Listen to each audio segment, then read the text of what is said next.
Chapter 870. Bam, bam, bam. Following Pang Phage's 1, 2, 1 slogan, the students of Class 1 walked in unison. Looking at them horizontally and vertically, they looked like a single line. Although there were 41 people present, they looked as if they were one person. There were no discordant movements or discordant sounds.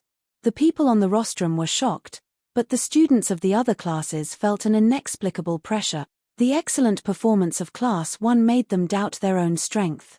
They all wondered if they could perform so well when it was their turn to go on stage.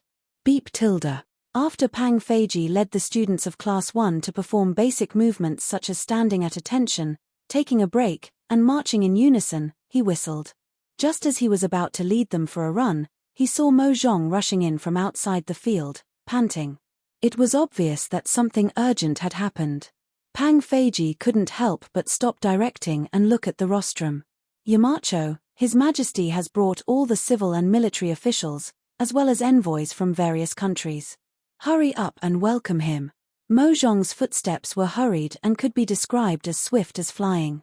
He took 2 or 3 steps to ascend the rostrum and hurriedly called out. Li Zishuan was only a little surprised in his heart. Beside him, Cheng Yaojin's face was about to turn green. If he had known that Li was going to bring all the civil and military officials here to watch the show, he wouldn't have bothered to ask for leave. Xiao Xian, do you have any place here that I can hide in? Hurry up and bring me there, Cheng Yaojin said hurriedly. He was an official who had applied for sick leave. Instead of resting at home, he came all the way to the academy to watch the performance.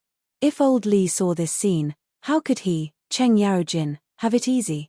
This was like a student who had applied for sick leave and came out to play but happened to bump into a teacher. Uncle Cheng, how can there be a good place to hide in this sports field? If you really want to hide, you can only go to the teaching building. But don't bump into His Majesty. Li Zishuan sweated profusely and said to the old man. After that, he prepared to go downstairs to welcome Li. However, he heard Li Gang snort. You're deceiving yourself, Haidu Lu. Do you think all the teachers and students in the academy are blind? Others were afraid of Cheng Yaojin, but Li Gang wasn't. The old man had been studying all his life, and what he hated the most were people who deceived others. Maybe he didn't know why Cheng Yaojin was here at the start, but now that he saw this guy's reaction when he heard that Li was here, how could he not understand the key? Cheng Yaojin's old face darkened, and he said angrily, Li Wenji, since when did this old man treat you all as blind? I'm not feeling I just want to find a place to rest. You? Rest? Could it be that your body is weaker than mine, Haidu Lu? Do you still need to rest tilde? Li Yaojin, Aujin Li Zishuan was too lazy to care about these trivial things. He went down the rostrum alone with his hands behind his back. As for the military training exercise, of course, it was temporarily suspended. He really couldn't understand why Li and the other officials would come here early in the morning for no reason. Didn't these people need to attend the morning court today? In fact, of course, they had to attend the morning court today.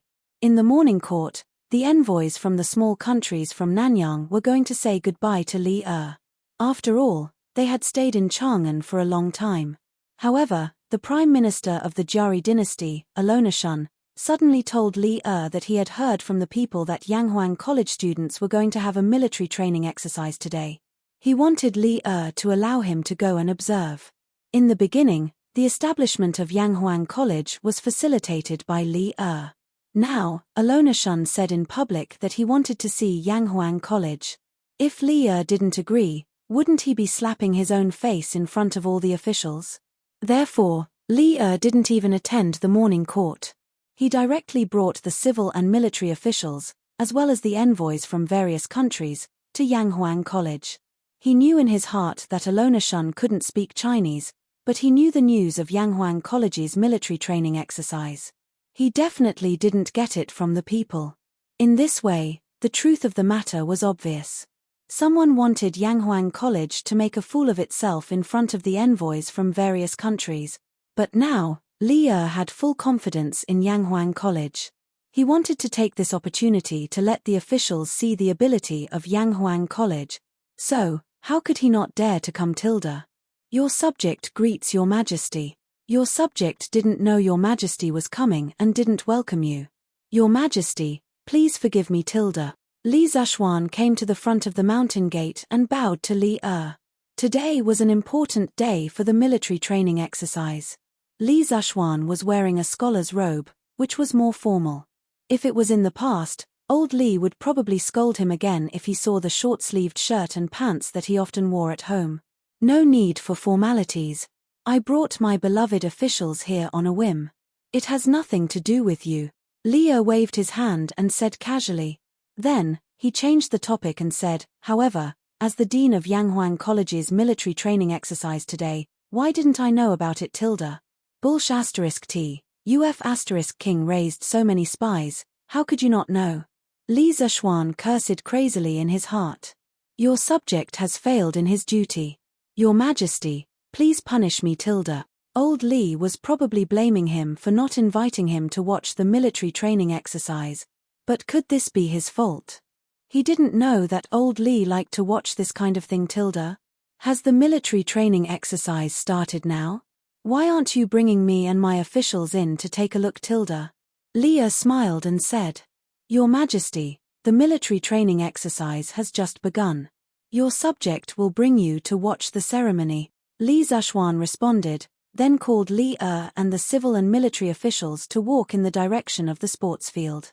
As for the emissaries of the small Nanyang kingdom, they had long been shocked by the tall buildings, novel cement buildings, and cement roads in the college after entering the college. At this moment, they were being dragged by the interpreters of the Honglu Temple. Miracle tilde. Miracle tilde. When will such a miracle come to our Zhenla kingdom? Although the emissaries of Zhenla were being dragged, their eyes were staring unblinkingly at the Guanghua building of Yanghuang College, and they were still muttering to themselves in a low voice. This must be the Holy Land of Bliss. But why did Buddha place the Holy Land of Bliss in the Tang Empire? Did our Zhenri dynasty do something wrong tilde? Ever since Alona Shun ascended Cloud Mountain, he had been in a state of absent-mindedness. Born in the Zhenri dynasty, where the whole country believed in Buddhist precepts, he had been a loyal Buddhist since he was a child. Now, these miraculous cement buildings of Yanghuang College reminded him of some descriptions of the Holy Land of Bliss in the Buddhist scriptures. Although it was not exactly the same, there were still many similarities. This made him feel a little uncomfortable. Chapter 871. Cough cough. This old subject greets your majesty. Cheng Yarojin, who originally wanted to slip away, was pestered by Li Gang. As a result, he missed the best opportunity to slip away. When Li Er arrived, he just happened to see him. Cheng Yarojin coughed for a while and bowed. At the same time, this old fellow had already thought of an excuse. As long as Li Er asked him why he was here, he would say that he was looking for Li Zuxuan to treat his illness. This could be considered a self-justifying explanation. But who knew that Li Er didn't ask any questions? He only looked at him expressionlessly and walked past him to the rostrum. Duke Lu, how dare you? You are deceiving the emperor. Li Er couldn't be bothered to argue with Cheng Yarojin, but that didn't mean that others didn't want to argue with him. As a matter of fact, when Wei Er walked past Cheng Yarojin, he scolded him in a low voice. Cheng Yarojin rolled his eyes, but he wasn't afraid. Deceiving the emperor tilde? I, old Cheng, am sick. How is that deceiving the emperor tilde? You, Wei Shen Cheng, can slander others as you wish, but don't slander me, old Cheng. You, Duke Lu, don't go too far. When has this old man slandered others? Meeting Cheng Yarojin, who wasn't afraid of anything and whose words could anger people to death, Wei Zheng could be considered to have 8 lifetimes of bad luck. Cheng Yaojin's few words made him tremble in anger. These two people, one was a fighting spirit, and the other was an old bastard. Of course, there would be no end to their quarrel. Fortunately, they were standing at the back and their voices were relatively low. Li Er, who was in front, didn't notice them. Otherwise, these two people would have a hard time eating. Not bad. I haven't seen them for a month, but these students look even more energetic. On the rostrum, Li Zuxuan's original excellent seat in the center was, of course, occupied by the bandit Li Er. Looking at the more than 600 students standing upright below, Li Er nodded and praised. Not to mention other things, just this spirit, qi, and spirit were comparable to the soldiers of many places. Humph. They are just strong on the outside but weak on the inside. They are just looks. Students were still students after all.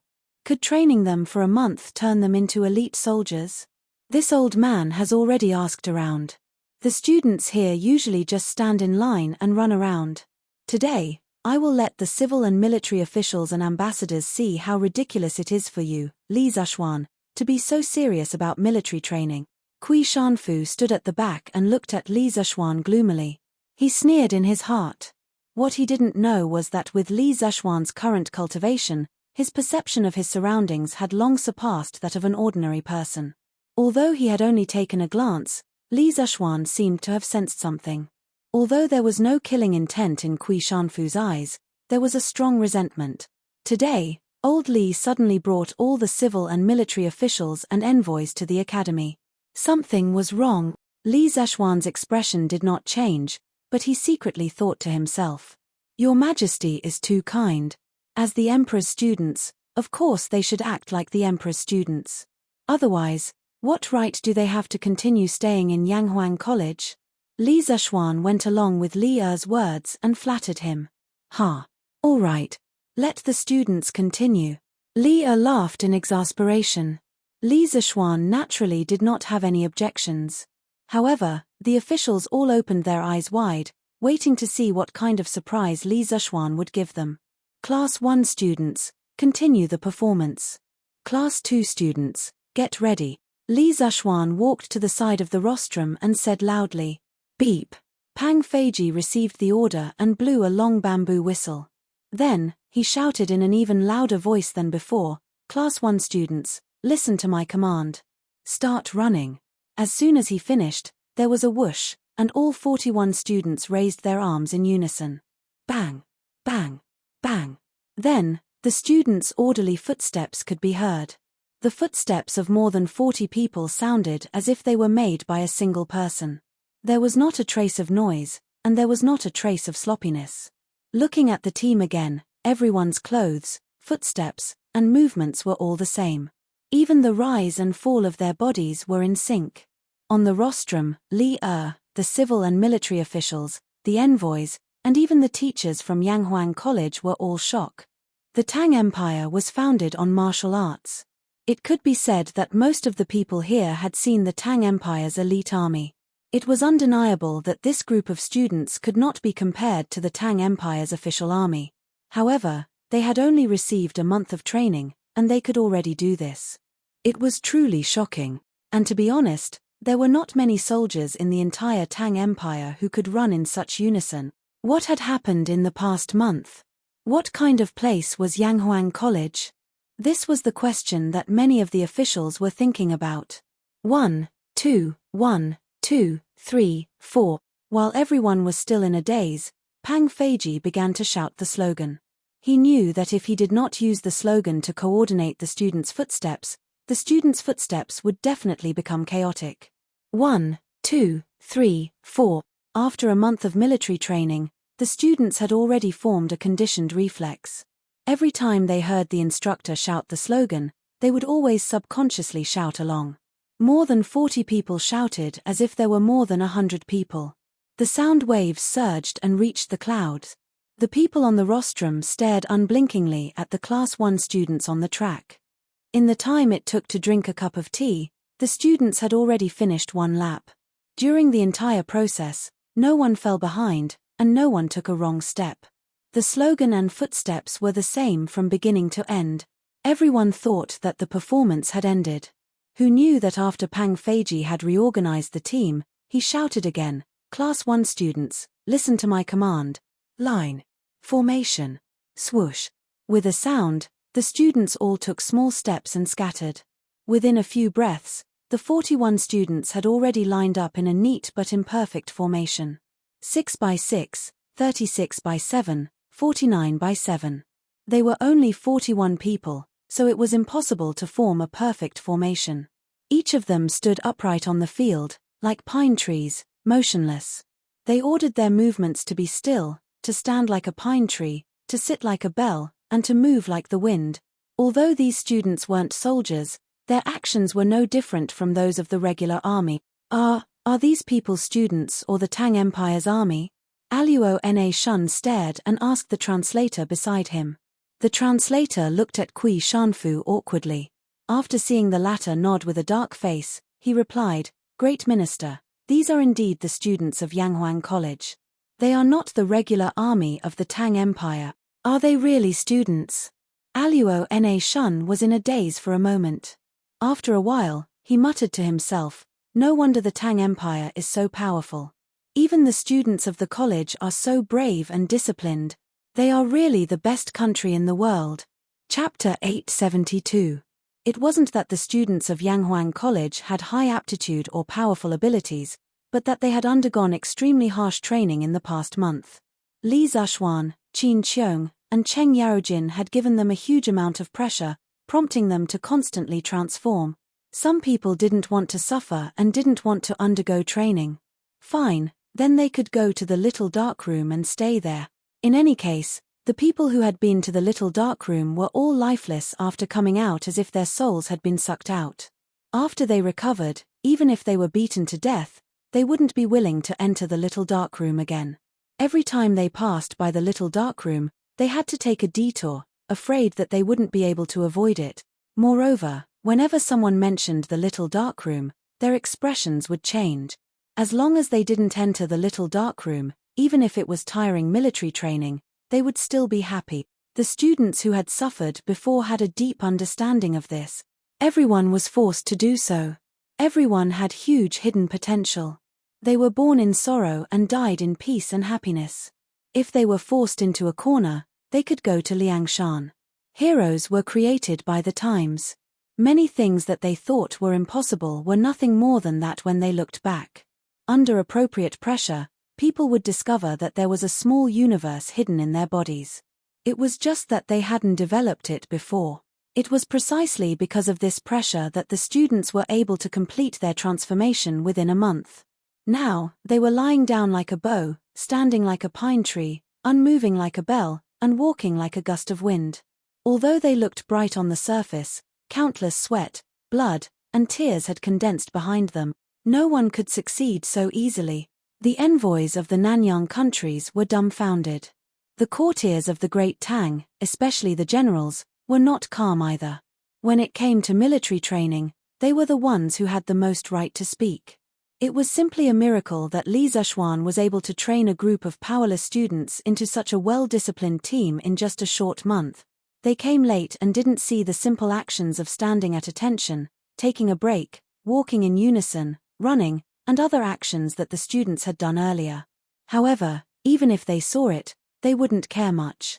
However, the last item, the change in military formation, had a different meaning. Many generals realized that the speed at which the students changed their formation was about the same as the soldiers in the military camp. How could this be? One had to know that they were real soldiers, and these people in front of them were just a bunch of kids. Many of them were the second generation of rich playboys in Chang'an City. Since when could the soldiers in the barracks not even compare to those rich second generations? Yuqi Jingda, Niu Jinda, Li Jing, Duan Zhishuan, Chu Tutong, Hu Junji, and the other military bigwigs began to think about how they should properly train their soldiers. Otherwise, if Li went to the barracks to inspect the soldiers and found that their training wasn't much better than Yanghuang College's, wouldn't they be finished? Beep tilde. Pang Feiji led the students of Class 1 into the swan formation and long snake formation. Then, he blew the whistle and instructed the students to return to their teams. The students of Class 2 were led by their instructors to the track and continue with their performance. Just like this, class after class took place. Li Zhuan had originally thought that Li would return to the palace after watching the performances of 2 or 3 classes. After all, the emperor had so many things to do every day. How could he possibly stay here for an entire morning? But unexpectedly, old Li did not leave until the last class went on stage to perform. He was still sitting there with a relaxed look on his face as he watched the performance of the students with great interest. If he didn't leave, How could the other officials dare to leave? They could only obediently accompany him on the side. The foreign envoys were already numb from the shock. They seemed to have seen just how powerful the Great Tang's army was from the military training of Yanghuang College. Just think about it, if even the students were so well trained and disciplined, how could the Great Tang's army be weak? The more he thought about it, the more terrifying it was. The foreign envoys all made up their minds. When they returned to their countries, they would definitely tell their respective monarchs everything that they had seen and heard today. The Great Tang was too powerful. Just a group of scholars was more well-trained than the regular army of their countries. They couldn't afford to offend such a country. This military training performance was undoubtedly a success. The big shots on the rostrum were also very satisfied. But of course, there was also someone who wasn't satisfied. It was Kui Shanfu, who had always found Li Zexuan an eyesore. At this moment, this old man's face was as black as ink. He glared at Li Zexuan hatefully and thought unwillingly, how is this possible, Tilda? Li Zexuan has never been in a military camp before. He doesn't know anything about military affairs. How could he train a group of weak scholars to such a level in such a short time, Tilda? This doesn't make sense, Tilda. Beep, Tilda. Next up is the last event of today's performance, Taiji Fis. After learning for so long, it's time to test whether you've put in the effort. All students, listen to my command and move with me. Up, Tilda. Taiji Yin, Yang, and Xuanji are clear and bright. Only when you fully comprehend the loosening and tightening skills will you succeed. While Kui Shanfu was still in a daze, Li Zexuan had already stepped down from the rostrum and personally took over the command. He also started to lead the students to practice Taiji Fist. Why didn't they practice on the rostrum? If they stood higher up, it would be more convenient for the students to see. Cough cough, did you think he didn't want to? There were too many people up there. He couldn't let go of his hands and feet at all. In fact, the students of the academy had only been learning Taiji Fist for a week. In terms of proficiency, it was definitely far from enough. In order to prevent people from dropping the ball midway and forgetting the movements, Li Zexuan decided to lead them to practice together at the last minute. This was not in his original plan. The main reason was that Li had brought all the civil and military officials and the envoys of the Nanyang countries today. The academy definitely couldn't lose face at this time. He chanted the rhyme and pushed his hands in a circle. His body was relaxed and relaxed. The students followed behind him and did the same. Although their movements were not as synchronized as when they were running earlier, they were still considered neat. More importantly, when they sensed Li Zexuan's Dao realm and entered the zone, their movements would become more and more orderly. When the military generals standing on the rostrum saw Li Zexuan and the 600 students start to practice Taiji Fist, they were all shocked. To the upper echelons, there were no secrets in Chang'an City.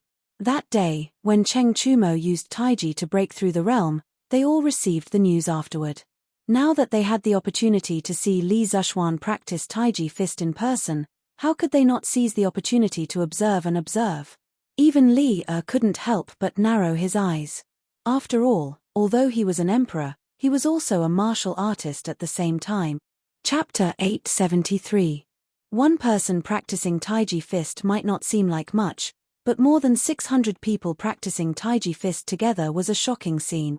When Li Zexuan held the circle, the students followed suit. When Li Zexuan lifted the knee, the students followed suit. When Li Zexuan pushed horizontally, the students followed suit.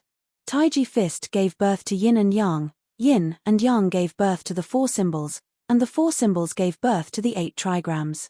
The 8 trigrams determined good or bad luck, and good or bad luck led to great undertakings. Taiji Fist contained the truth of Taoism, and at the same time, it also contained the Tao of heaven and earth. More than 600 people practicing Taiji Fist together made everyone on the field gradually enter the realm of Tao. This was a wonderful feeling that could not be described with words. It was a bit similar to the Sanskrit of Buddhism. If you had been to a pure Buddhist temple and immersed yourself in the Sanskrit, you would definitely feel a sense of comfort. Taoism did not have Buddhist scriptures, but Taoism had the Tao Te Ching and Taiji Fist, which contained the essence of the Tao Te Ching: arms, knees, mind, and all. If you don't support yourself, support yourself, support yourself. Time passed slowly.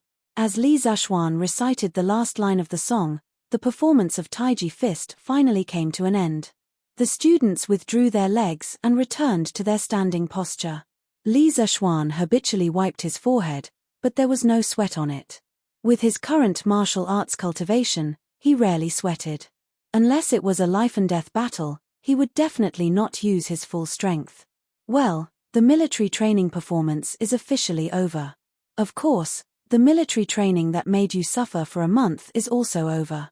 Congratulations, from today onwards, you are officially students of Yanghuang College. A brand new door of knowledge is open for you. After practicing Taiji Fist, Li Zhaxuan went up to the rostrum. The successful military training performance made this guy a little carried away.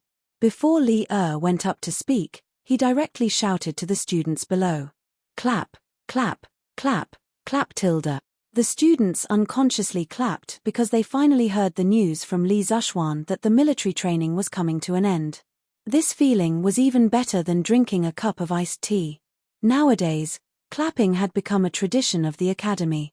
Whenever they encountered something that made them want to slap the table and cheer, they would just clap and be done with it. I hope that in your future studies, you will remember your unwillingness to endure hardships and perseverance during military training. The future of Yanghuang College needs you to forge, and the future of the Great Tang needs you to personally participate. Do you still remember what I told you at the start of school? As a disciple of Yang Huang, he had to establish his heart for the heavens and earth, and establish his life for the people. I hope you will always remember this. Do you understand? Understood. Over 600 students roared in unison. All right, I know you're all tired. Starting from this afternoon, you'll have 3 days off. Go home and have a good rest. 3 days later, come here and prepare to accept new knowledge and a new world. When the students heard this, they were so excited that they wanted to cheer loudly. However, Li Zhaxuan changed his tone and said, don't be in such a hurry to leave.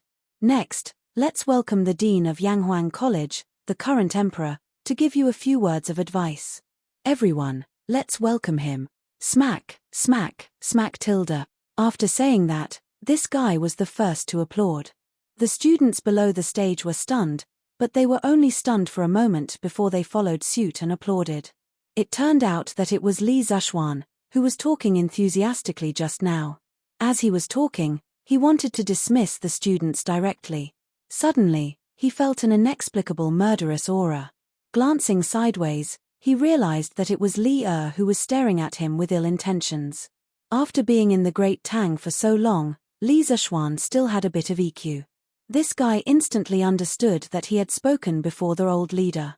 If this was in his previous life, it would be a big taboo. One day, the leader would make things difficult for you. Fortunately, his relationship with old Li had always been good. Moreover, old Li wasn't a petty person, so he didn't have to worry too much. Seeing that Li Zhaxuan was tactful, Li finally retracted his slightly threatening gaze. Then, he slowly stood up and walked to the front of the rostrum. Looking at the 600 students below the stage, he said in a deep voice, "In the past, Yu Yamacho said that the youth's wisdom is the wisdom of the country, the youth's wealth is the wealth of the country, and the youth's strength is the strength of the country. At that time, although we also felt that the young people were able to handle the country's affairs with ease, we felt that they lacked experience and were afraid of hardship. We felt that they couldn't bear the burden of the Great Tang's national fate. However, after watching your military training performance today, we feel that you might really be able to tilde. Do you have confidence in yourselves?" At the last sentence, Li's voice suddenly became loud and clear. Yes tilde. The imperial power of the emperor was the most sacred thing in the world. People had an unforgettable reverence and worship for the emperor. Many of these students had never seen Li's appearance in their lives. Now, not only did they see him, but Li was also speaking to them. Not only did he speak, but his words also revealed that he valued them immensely. A soldier could die for his bosom friend. This was a true example of a ruler treating one as a nation's soldier, so one could only repay the ruler as a nation's soldier. The moment Li finished speaking, The 600-some students immediately roared in unison. Their roars shook the heavens as if they wanted to break through the cloud. At this moment, the atmosphere of the military training performance finally reached its highest climax. We also know that all of you are thinking about the holidays and must be anxious to return home. We won't say much. We only hope that all of you can become pillars that can bear the burden of the Great Tang's national fate. Alright, all of you are dismissed. Li wasn't like those leaders that Li Zishuan had seen, who liked to speak at length at every conference. He only said a few words before very cooperatively announcing the dismissal of the performance. Seeing how open-minded Li was, the students inwardly sighed in admiration. The current emperor was truly a wise divine lord that was hard to come by in several hundred years. This made them even more determined to become pillars of the country. My beloved subjects, what do you think?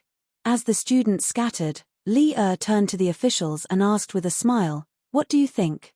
The officials looked at each other, not understanding the meaning of Li's question. Seeing that no one answered, Li looked at the Nanyang envoy group again. To be precise, he looked at the great minister of the Genri dynasty, Alam Nazhun, and asked, what do you think of the Great Tang's Academy?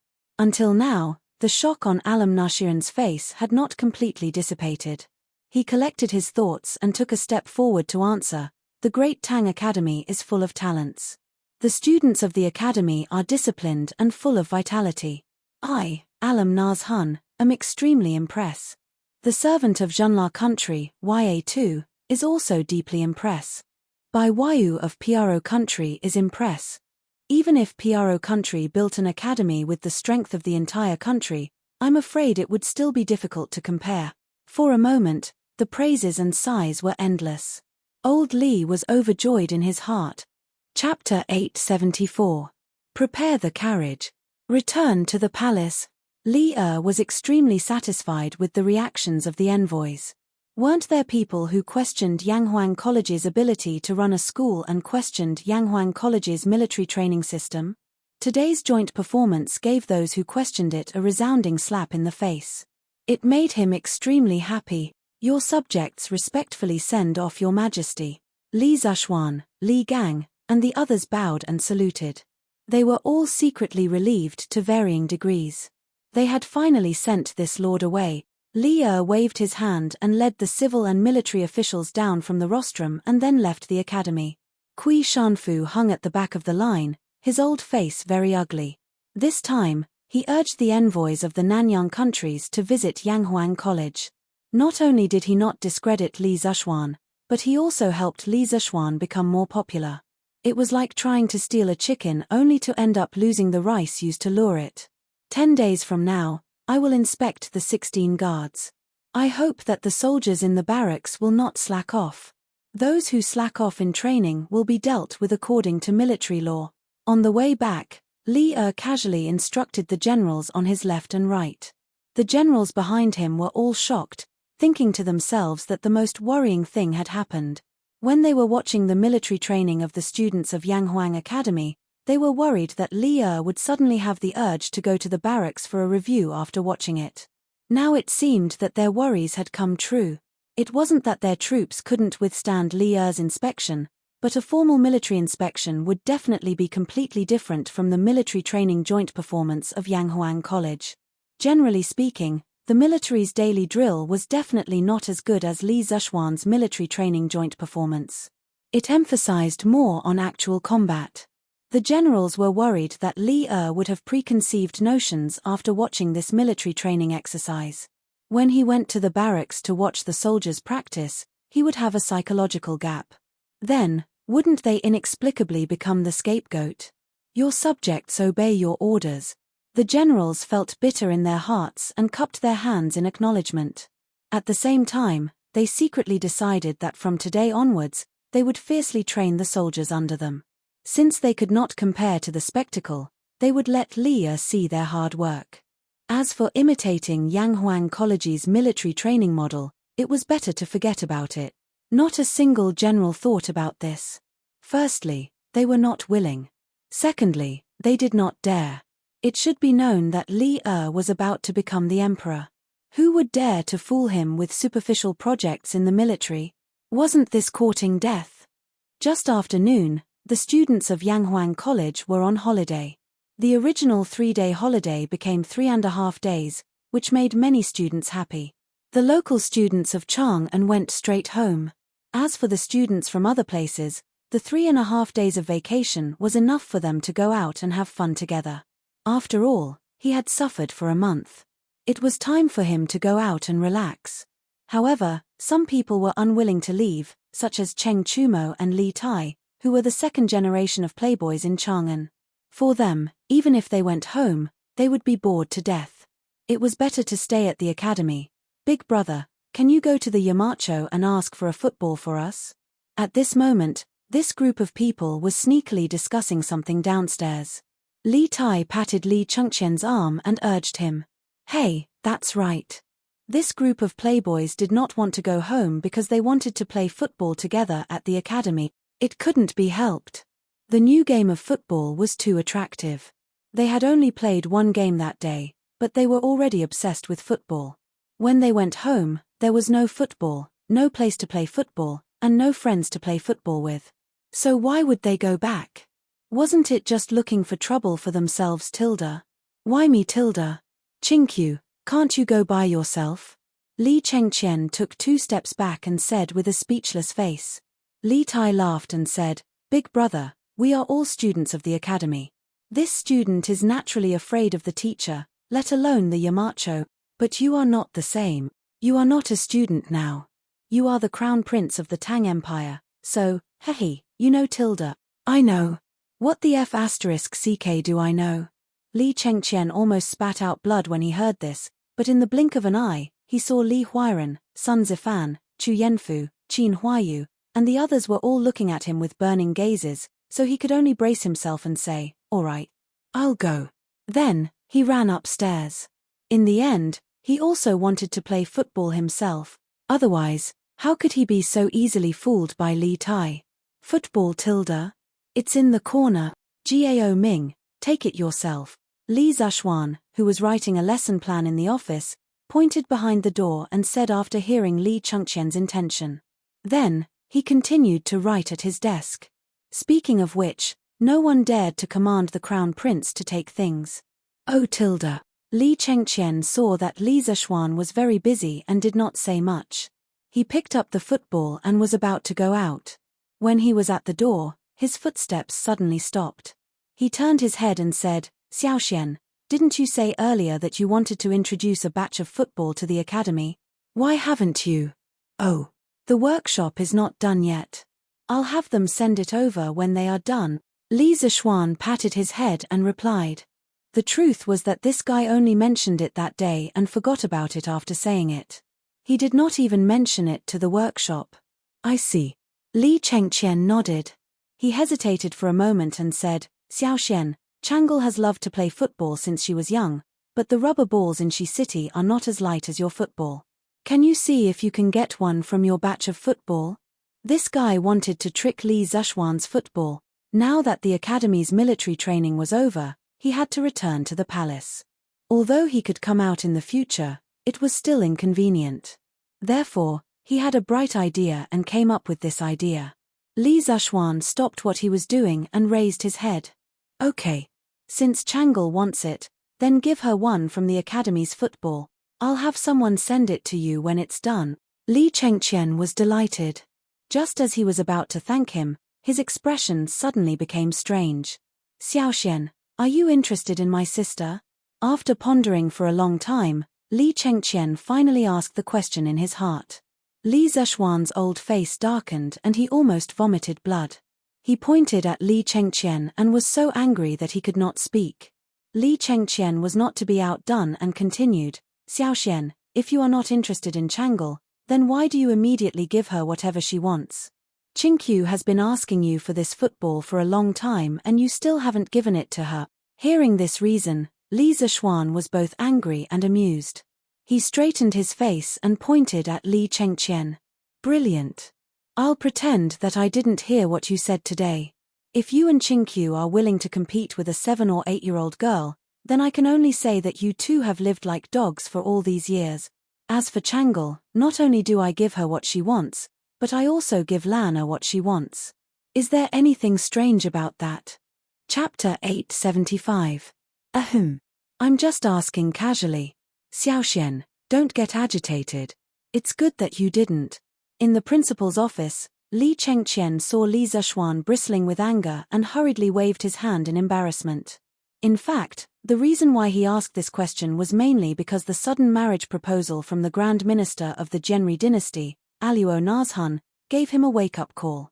At that time, he realized that someone had set their eyes on Chang'e. Since then, his nerves had become sensitive. Now that he saw Li Zishuan like this, how could Li Chengqian not know that he was overthinking? Thus, he hurriedly apologized. In fact, he didn't have any prejudice against Li Zishuan. It was just that he thought that Chang'e was still young.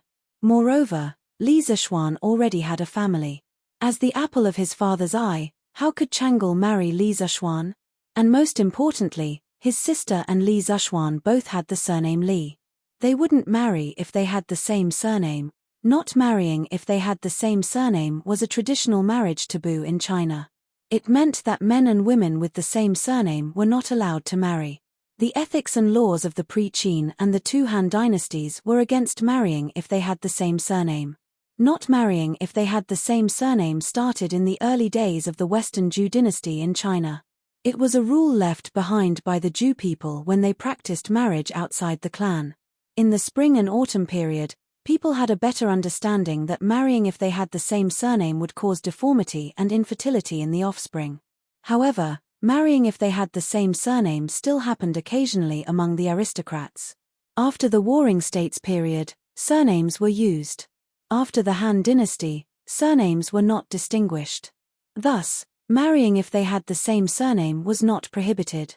In the Tang dynasty, marrying if they had the same surname followed the ancient system.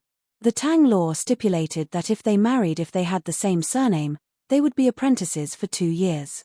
If they had the same surname and were of the same clan, they would be punished for adultery. The Ming and Qing law stipulated that if they married if they had the same surname, they would be beaten 60 times and divorced. However, surnames in ancient times were different from those in later times. In ancient times, people with the same surname must be of the same clan. In later times, people with the same surname might not necessarily be related by blood. Therefore, this rule was deleted in the Qing criminal law at the end of the Qing dynasty. In the Zhou system, marrying if they had the same surname, it might not be the same in the Han dynasty. There were also cases of marrying if people with the same surname. For example, the Tongdian recorded that Empress Lu married Lu Yun. Therefore, after confirming that Li Zishuan really didn't have any thoughts about Chang'e and only treated her as his younger sister, Li Chengqian heaved a sigh of relief. If Li Zishuan was interested in Chang'e, things would be too troublesome. Li Chengqian didn't want his younger sister to suffer. You've already taken the football. If there's nothing else, hurry up and leave, Li Zishuan said in an indifferent tone. He was a little angry, but he did not know why he was angry. Was it anger from being misunderstood? Or was it because the truth had been exposed? As the crown prince of a country, he was actually expelled as an unwelcome guest. However, Li Chengqian was not angry. There was only awkwardness and relief on his face. He laughed dryly and left with the football in his arms. Yamacho, Zhenla, Piaro, and Funan envoys request an audience. About an hour after Li Chengqian left, the office door was opened again. Mo Zhong walked in and bowed. They came to see me. Did he say what happened? Li Zishuan put down the pencil in his hand and asked doubtfully. Mo Zhong shook his head and said, Yamacho, they didn't say. Do you want to see them or not? Li Zishuan frowned and thought for a moment. He nodded and said, let them in. Yes. After a while, 3 middle-aged brown-skinned men in silk came in with 3 servants. Speaking of which, after these envoys arrived in Chang'en, they were naturally like Granny Liu entering the Grand View Garden. They felt that everything they saw was good, so they began to crazily buy mode. They naturally bought a lot of silk, satin, and exquisite porcelain, so these envoys were now all wearing silk clothes. Greetings, Marquis. After the 3 of them came in, They all bowed to Li Zishuan politely and then said in very stiff Chinese. Previously, they had all seen Li Zishuan during the military training, so there was no need for introduction. They knew that the young man in the room was Li Zishuan. Li Zishuan smiled and stretched out his hand. You don't have to be so courteous. Please sit. As the saying goes, don't slap a smiling face. These envoys were very respectful, and they even learned a sentence in Chinese in order to see him.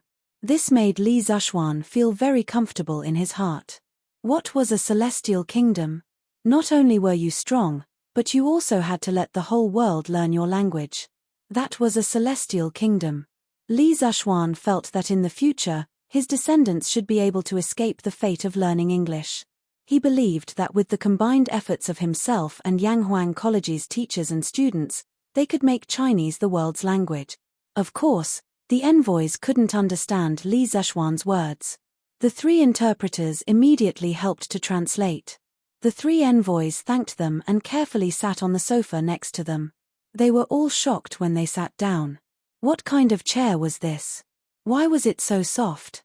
The envoys had thought that they were very knowledgeable after walking around Chang'an City in the past few days.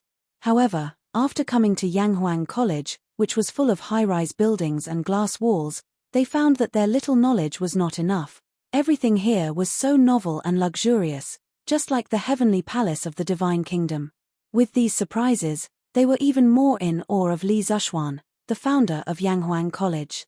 This young man was really mysterious and powerful. No wonder he was valued by the Tang Emperor and was conferred the title of Marquis at such a young age. Thank you, Marquis. We came here this time to bring some specialties for Marquis. I hope you will kindly accept them, Marquis. Pu Yatu, the envoy of Zhenla, handed over a brocade box and said with a smile. Marquis, this is a little gift from our monarch. Please accept it. The other two envoys followed suit. They each took out a very beautiful box and handed it over. Even without a translator, Li Zishuan understood what they meant. He leaned back in his chair and narrowed his eyes. He did not take the gift box. If you have something to say, please say it directly. I don't like to beat around the bush. One who was unaccountably solicitous was hiding evil intentions. After taking someone else's money, he had to do things for them. Although Li Zishuan never thought of himself as an honest and upright official, he didn't want to accept people's gifts for no reason. Besides, he didn't lack money. Ahem. Marquis is indeed a selfless, honest, and upright person. We admire you. Seeing that Li Zishuan did not accept the gift, their hearts sank. Pu Yatu coughed twice and said embarrassedly. Li Zishuan waved his hand and said, It doesn't matter whether I am honest or not. Let's talk about the matter. The three of them looked at each other. In the end, Pu Yatu stood up and said, Marquis, His Majesty appointed you as the Commissioner of the Department of Shipping. In the future, our countries will inevitably have to deal with Marquis often. We came here in advance to get familiar with you. Chapter 876. So that's how it is. In the principal's office, Li Zishuan heard Pu Yatu's words and realized that he had another job, the right supervisor of the Bureau of Imports. In the future, he would be the second in command of the Great Tang's General Administration of Customs. This Marquis has received your goodwill. Since His Majesty has decided to open up sea trade, as long as you don't violate the laws of the Great Tang, this Marquis and King Hajian will not make things difficult for you. Li Zishuan indifferently said. Yes, yes, yes. Marquis, be at ease. We definitely won't violate the laws of the Great Tang. But, Marquis, are there any divine immortal mirrors and colored glass cups in your curious pavilion that you can't touch? Would it be possible for you to sell them to us through sea trade? Pu Yatu humbly smiled. Speaking of the fairy mirror, colored glass cup, and other products from the strange pavilion, Pu Yatu and the others were shocked after seeing them 2 days ago. They used up all their remaining wealth to buy the products from the strange pavilion, but they still felt that it was far from enough. Once they brought the fairy mirror and colored glass cup back to their country, they could make 10 or dozens of times the profit by selling them. But then again, no matter how much wealth they had, they couldn't buy so many divine immortal mirrors, colored glass cups, and don't touch me in such a short amount of time. Most of these items were rare and sometimes difficult to buy even if one had the money. Thus, after some discussion, they decided to personally visit Li Zishuan. First, they wanted to pay respects to Li Zishuan, and second, they wanted to discuss businesses with him. Divine immortal mirrors and colored glass cups can't be touched. So it turns out that emissaries are interested in these items. But I'm afraid that I will have to disappoint you. These items are still in short supply within the Great Tang, and this Marquis has yet to consider selling them to other countries. Li Zishuan finally understood why these three emissaries had come to find him today, but he truly had no plans to expand the Curious Pavilion's overseas businesses. Marquis, don't be in such a hurry to refuse. The products of the Curious Pavilion are of excellent quality, and our king will probably be very fond of them.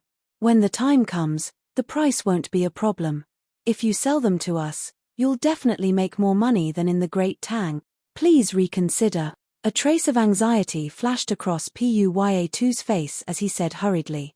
Li Zishuan thought for a moment, then shook his head and said, I'm currently busy with official business. I don't want to be distracted by business. Let's talk about this later. This was an order for him to leave. Puyatu had stayed in Chang'an for a long time and had some understanding of the culture of the Tangs. But he was not willing to return empty-handed. After thinking for a while, he suddenly had an idea and raised his head. We know that Marquis is rich and doesn't care about money. However, there are some things that Marquis cares about. For example, food and rubber. This one has heard that Marquis has asked someone to transport a large amount of rubber from an island in the south for the Tang imperial court's trade. It just so happens that the Zhenla kingdom also has a large rubber forest. As long as Marquis agrees to provide the Zhenla kingdom with some celestial immortal mirrors, colored glass cups, and don't touch me, our monarch will definitely be willing to exchange food and rubber belts with you. Of course, if you are not satisfied, we can also add some jade and the best quality ivory. Li Zishuan raised his eyebrows and his eyes lit up. He stared at Puyatu and asked, Are you serious? Does the Zhenla kingdom really have rubber forests? It must be known that if one wanted to build a modern industrial system, they absolutely could not do without rubber. Although synthetic rubber could also be used in addition to natural rubber, the synthetic rubber process was too complicated and difficult to complete with the current industrial base. As for natural rubber, Li Zishuan had not found a wild rubber forest in the Tang Empire or a place suitable for rubber production. After the founding of China, in order to break the foreign blockade, large natural rubber plantations were built in Yunnan, Hainan, and other places. This showed that the climate there was suitable for the growth of rubber trees. Li Zishuan could follow suit and plant a batch of rubber seeds in the south of the Tang Empire to establish natural rubber plantations, but the problem was that he had no connections there. The heavens were high and the emperor was far away. Who would pay attention to a marquis's account over there? Now that he heard that there were rubber trees in the Zhenla kingdom, this was really unexpected good news. This one would never dare to deceive Marquis. When Marquis sent people to pick rubber on the island, I saw it with my own eyes, and I'm very sure that there are a lot of those trees in the Zhenla kingdom. Seeing that Li Zishuan was interested in rubber, Puyatu hurriedly replied excitedly. This thing was worthless to him, but he could use it as a bargaining chip. It was simply a great deal. Marquis, the Pro kingdom also has rubber trees, and it can also be used as an exchange. Please consider the Pro kingdom, Marquis. Marquis, although the Funan kingdom does not have rubber trees, it has a lot of food and jade. If Marquis really needs rubber, our monarch can also send people to plant a lot of it. The Funan kingdom and the Zhenla kingdom are neighbors, and we can definitely plant the trees they have. Seeing that the Zhenla kingdom was going to get ahead of them, the envoys of the Pro kingdom and the Funan kingdom hurriedly said. After Li Zishuan understood their words, a smile finally appeared on his face. He pondered for a moment and said, Since you are so sincere, it would be unkind of me if I don't give in. How about this? I will order the Strange Taste Pavilion to expand production as soon as possible, and then I will send a batch of goods to trade with you. If your monarch is really as you say and is willing to accept this deal, then we can cooperate for a long time in the future. In the end, the immortal mirror, the colored glass cup, and the untouchable were all luxury goods. Even if they were sold abroad, it would not harm the interests of the Great Tang. If these envoys asked Li Zishuan for compasses, plows, and new teaching materials that were related to people's livelihood and technology, Li Zishuan would not agree to sell them no matter how much they offered. Thank you, Marquis. Marquis, rest assured. This one has absolute confidence in convincing our monarch to agree to this deal. Puyatu was overjoyed and hurriedly bowed to express his thanks. The other two envoys also repeatedly promised Li Zishuan. You are too polite. Li Zishuan picked up his teacup, took a sip of water, and smiled faintly. As the saying goes, serve tea and send off guests. This Puyatu could still understand. He exchanged glances with the other two and was about to get up and leave. Suddenly, she seemed to have thought of something. She looked at Li Zishuan and said, Marquis is so straightforward, then this one will give Marquis a piece of news. May our friendship last for a long time. Chapter 877. What news, Tilda? Li Zishuan originally thought that this matter was already over, but he did not expect that Puyatu seemed to have something else to say. Today was really full of twists and turns. Puyatu carefully glanced at the direction of the door. Li Zishuan waved his hand and said, Messenger, if you have something to say, just say it. No one will eavesdrop outside the door. With his current skills, if someone was eavesdropping nearby, it would definitely be impossible to hide from his perception. But Puyatu's attitude showed that what he was going to say next was definitely not ordinary. Puyatu then opened his mouth and said, I don't know if Marquis is wondering why we, the messengers, suddenly came to the academy to watch the military training exercise today. Li Zishuan narrowed his eyes, crossed his arms, leaned back on the chair and said, Messenger, if you have something to say, please say it directly. The other two messengers, at this moment, changed their expressions greatly. Puyatu gritted his teeth and said, the first one who proposed to come to the academy was the great minister of Genri dynasty, Aluo Nazhun. Although I don't understand the reason, but 2 days ago, Minister Kui often talked to Aluo Nazhun alone, so, at this point, Puyatu stopped talking, because everyone should be able to guess what he was going to say next. Li Zishuan's face darkened, and a cold light flashed in his eyes. The Kui family, they were really like maggots attached to bones. Previously, they sent people to assassinate him but did not succeed. Instead, their old nest was destroyed by him. He did not expect that these people would not stop, and now they were secretly playing tricks. It was really disgusting. I know. I will pretend that I did not hear what you said just now. The two of you are not allowed to spread it out, Tilda. Li Zishuan turned his head to look at the two messengers from Piaro country and Funan country, and said in a deep voice. He wanted to settle the score with the Kui family by himself, and did not want to complicate matters. Yes, we understand. We will definitely not spread it out, Tilda. The two messengers quickly agreed. Young master, why haven't we sold the rent we received this year? At noon on this day, Li Zishuan had just returned from the academy when Xiao He, who was in the courtyard, ran over and asked. Li Zishuan's curiosity was piqued. He asked, why? Has Xiao He also started to care about the important matters in the residence, Tilda? The Li Zishuan had no intention of selling off the rent they had collected this year. Not only that, Li Zishuan had also bought a lot of food from other farmsteads. Everything was to prepare for the locusts next year. As the saying goes, as long as one has food to spare, one will not panic. Although he knew there would be a locust plague next year, he had never seen one before. God knows what the exact situation would be like when the time came. It was always better to be prepared. Of course, very few people knew about the locust plague. Xiao He definitely didn't know about it. Otherwise, she wouldn't have asked this question. Xiao He, who was not afraid of anything, was startled by Li Zishuan's casual words. She quickly waved her hand and said, No, young master, I didn't mean that. I just heard that the price of food in Chang'an has dropped greatly recently when I was helping young madam to buy things in the West Market today. And there is a tendency for it to continue to drop. Only then did I remember that we haven't sold our food yet, Tilda. She was just a servant girl. How could she be qualified to care about the important matters in the residence? If it were a more narrow-minded mistress, She would definitely be driven out of the house after hearing this sentence. The price of food has dropped greatly.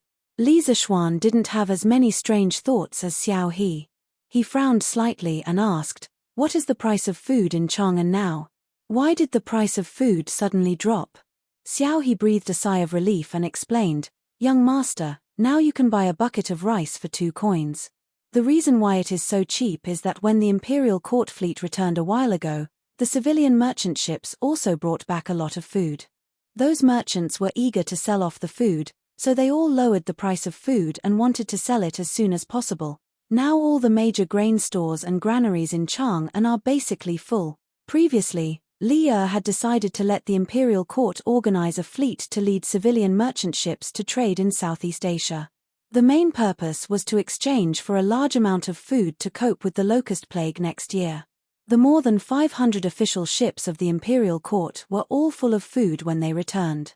Li Er didn't have a hard and fast rule for civilian merchant ships, but each family must have at least 2 ships dedicated to carrying food. As a result, when the fleet docked, those civilian merchants were eager to sell the food on the ships. This thing was worthless and would only rot in their hands. 2 coins for a bucket of rice. Damn, a bucket of rice was more than 12 catties. Li Zishuan suddenly felt that it was a waste of natural resources. Those grain merchants were really wasteful. How could they sell the food so cheaply? Well, okay, I know. Xiao He, you don't have to continue to worry about it. I naturally have my reasons for not selling the food. You can go do your own things. Li Zishuan sighed in his heart at the cheap price of food in the Tang Empire. At the same time, he was quickly analyzing the impact of the fall in food prices on the Tang Empire. In modern times, foreign food had always been cheaper than domestic food. Every year, large amounts of food flowed into China from abroad. As a result, domestic food prices were bound to fluctuate. As the saying went, cheap food hurt the farmers. Many farmers hoped that their food could be sold at a good price while having a good harvest. In order to protect the farmers' enthusiasm, the country could only buy the farmers' food. Most of the food bought by the country didn't enter the market. The farmers thought that their food met the requirements of the market after selling it, but in the end, it was the country that kept it. Although this method would leave behind many hidden dangers and couldn't solve the problem fundamentally, it was still a good way to stabilize the food prices. But in the era he lived in, was it really necessary to stabilize the food prices? At this time, the food in the Tang Empire was mainly in the hands of landlords. After the farmers paid the rent, most of the food left in their hands was only enough for their families to survive. Very few of them would sell their food. If he persuaded Li Er to stabilize the food prices, the landlords would be the ones who would benefit. Cough cough, although he was also a landlord now, in view of this, instead of stabilizing the food prices, he might as well use this opportunity to buy more food and save it for next year's locust. After sending Xiao He away, Li Zishuan rode his horse back to Chang'an to find butler Wang Zhong. "Uncle Wang, help me contact the other members of the Flaming Yellow Chamber of Commerce in these 2 days. Tell them that I want to buy a large amount of food and ask for their help. At the same time, I will also get people to build a large granary at the foot of the Cloud Mountain." Li Zishuan found Wang Zhong in the front yard of the Li residence and went straight to the point. Chapter 878. Young Master, why are we buying so much food? When Wang Zhong heard that Li Zishuan wanted to buy food, and it seemed that he wanted to buy a lot of it, he was immediately puzzled. Li Zishuan waved his hand and said, "Uncle Wang, you don't have to ask. You'll know the reason when the time comes." Wang Zhong was still worried and said, "Young master, if we buy so much food, won't the government find out and cause the emperor to punish us?" It must be known that in ancient times, the government had always strictly prohibited ordinary people from hoarding food, which was a relatively important resource. Buying food without restraint like Li Zishuan did was still somewhat against the taboo. "Uncle Wang, you don't have to worry. His Majesty won't blame us." Li Er probably couldn't wait for him to purchase more food for the disaster relief next year. Perhaps old Li was doing the same thing as him now. Wang Zhong had nothing else to say. He nodded and went out to make the arrangements.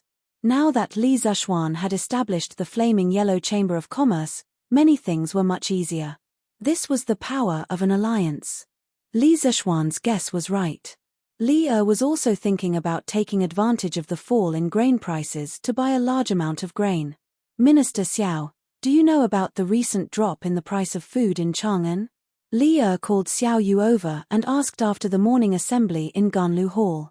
Xiao Yu seemed to have realized something. He frowned and said, Your Majesty, I've heard about it. From what I see, the fluctuation in the price of food in Chang'an is mainly caused by the excess food brought back by the fleet going south. However, this is only a temporary effect. Once the excess food is digested by the merchants, the price of food in Chang'an will definitely return to normal. Li Erei smiled inexplicably. He stood up, clasped his hands behind his back, and said to Xiao Yu, Minister Xiao, you're right. But in order to stabilize the grain price as soon as possible, I'd like to transfer some money to purchase the extra grain in Chang'an. What do you think? Xiao Yu's eyebrows twitched. As expected, Li was thinking about the national treasury again. As the butler of the Tang Empire, he was in charge of the entire country's money bag. Normally, he would spend 1 copper coin like 2 copper coins. When he heard that Li wanted to transfer money, Xiao Yu felt his heart ache. How much money does Your Majesty intend to take away? Xiao Yu said helplessly. This sea trade has brought huge profits to the imperial court. Now, there should be a lot of money left in the national treasury. I want to take out 50,000 strings of cash to buy food and stabilize the price of food. Minister Xiao, you must arrange this as soon as possible. Li calculated in his heart and ordered. The 50,000 strings of cash should not be underestimated. At the current price of 2 copper coins per bushel of rice, 50,000 strings of cash could buy more than 2 million dans of grain. A month ago, the Great Tang's treasury wouldn't have been able to transfer so much money. Yes, Your Majesty. Xiao Yu inwardly heaved a sigh of relief. A month ago, the national treasury was indeed unable to take out so much money. But now, 50,000 strings of cash was nothing. Where's Cheng Qian? In the afternoon, Li finished his work and let out a sigh of relief. He looked around and suddenly asked Zhao Song. Your Majesty, the Crown Prince should still be in the academy. Zhao Song bowed and replied. In the academy? What's he doing in the academy? A month ago, Li Chengqian had entered Yanghuang College in the name of a supervisor. He had gone through thick and thin with the students of the academy and had undergone military training together.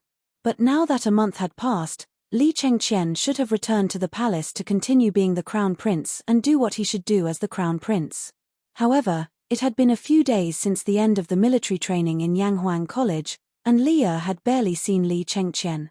After serving Li for so many years, Zhao Song had a rough idea of what Li was thinking. He hesitated for a moment and replied, the crown prince should be playing Kuju with His Highness King of Wei and His Highness King of Han at the academy. Kuju? Li was even more confused. In his eyes, Li Chengqian had always been diligent and eager to learn. How could he forget about work because of a moment of fun? He stood up and said, come with me to take a look. These guys are not returning to the palace during the holidays. They're playing Kuju at the academy. This is outrageous. Zhao Song quickly said, Your Majesty, the Crown Prince and the others are playing Kuju. It's not the Kuju you saw before. It's a new type of ball made by the Marquis of Yong'an. It's very elastic. I heard that they call it a soccer ball. Soccer ball? Then all the more I want to take a look. Hearing that it was Li Zishuan's new toy, Li's interest was piqued. He was wearing casual clothes and did not need to deliberately change. He directly brought Zhao Song out of the palace. Go on. Cut off his ball. Wow, it's really broken. His Highness King of Han is too fast. What a good ball. His Highness King of Han may be young, but he's too ferocious when he plays. He's as good as 2 players. Oh no. Cheng Chumo is catching up. I'm afraid His Highness King of Han won't be able to bring him out. Yanghuang College, on the sports field. Although it was the holidays, there were still many students gathered there. There was no other reason other than the fact that they could see Li Chengqian, Li Ku, and Cheng Chumo playing soccer. Compared to the last time, the current sports field was undoubtedly more formal. There were already lines, bottom lines, center lines, and center circles on the grass. Moreover, there was no one in the entire college who did not know about soccer. The students were all looking forward to the batch of soccer balls that Li Zishuan had promised to come to the college as soon as possible. Before that, they could only watch Li Chengqian and the others play for fun. At the same time, when one of them got tired of playing, perhaps they could go up and play for a while. Baolin, catch the ball. In the middle of the field, Cheng Chumo patted his horse and charged forward. With a feint, he skillfully intercepted the football at Li Ke's feet. Then, without stopping, he sent a flying pass directly to Yuchi Baolin at the back. Speaking of which, this was the advantage of having long legs.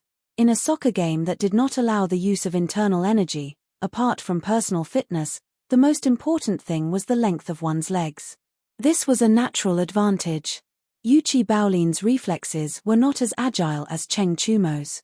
He had just received the ball when he was already surrounded. Baolin, quick, pass it to me, Iron Egg shouted anxiously from outside the crowd. He did go home during the holidays, but the Han village was only a few hundred steps away from Yanghuang College. He could come here whenever he wanted. The field was in full swing. The spectators outside the field were watching with great interest and cheering from time to time. No one noticed that at this moment, a handsome middle-aged man came to the sidelines with a skinny old man. Then, he stared intently at the group of young people playing soccer on the field. Chapter 879. Huff huff. Take a break, I'll take a break. Who will help me play for a while? After kicking for nearly an hour, Sun Zifan couldn't take it anymore. He panted and shouted loudly, let's go. He used to be a fat otaku. In terms of stamina and physical fitness, he couldn't be compared to people like Li Ku and Cheng Chumo, who had martial arts. Hey, I'll do it. Di Jishuan didn't go home during the holidays. He was anxiously watching from the side. When he heard that Sun Zifan was going to find a substitute at the last minute, he was the first to react. He ran forward and volunteered himself. He had been drooling over football for a long time, but this thing couldn't be bought with money. He couldn't bring himself to borrow it from Li Zishuan. After all, his friendship with Li Zishuan hadn't reached that level, so he could only come here to be a spectator. He used to live in Bingju, where he was quite successful.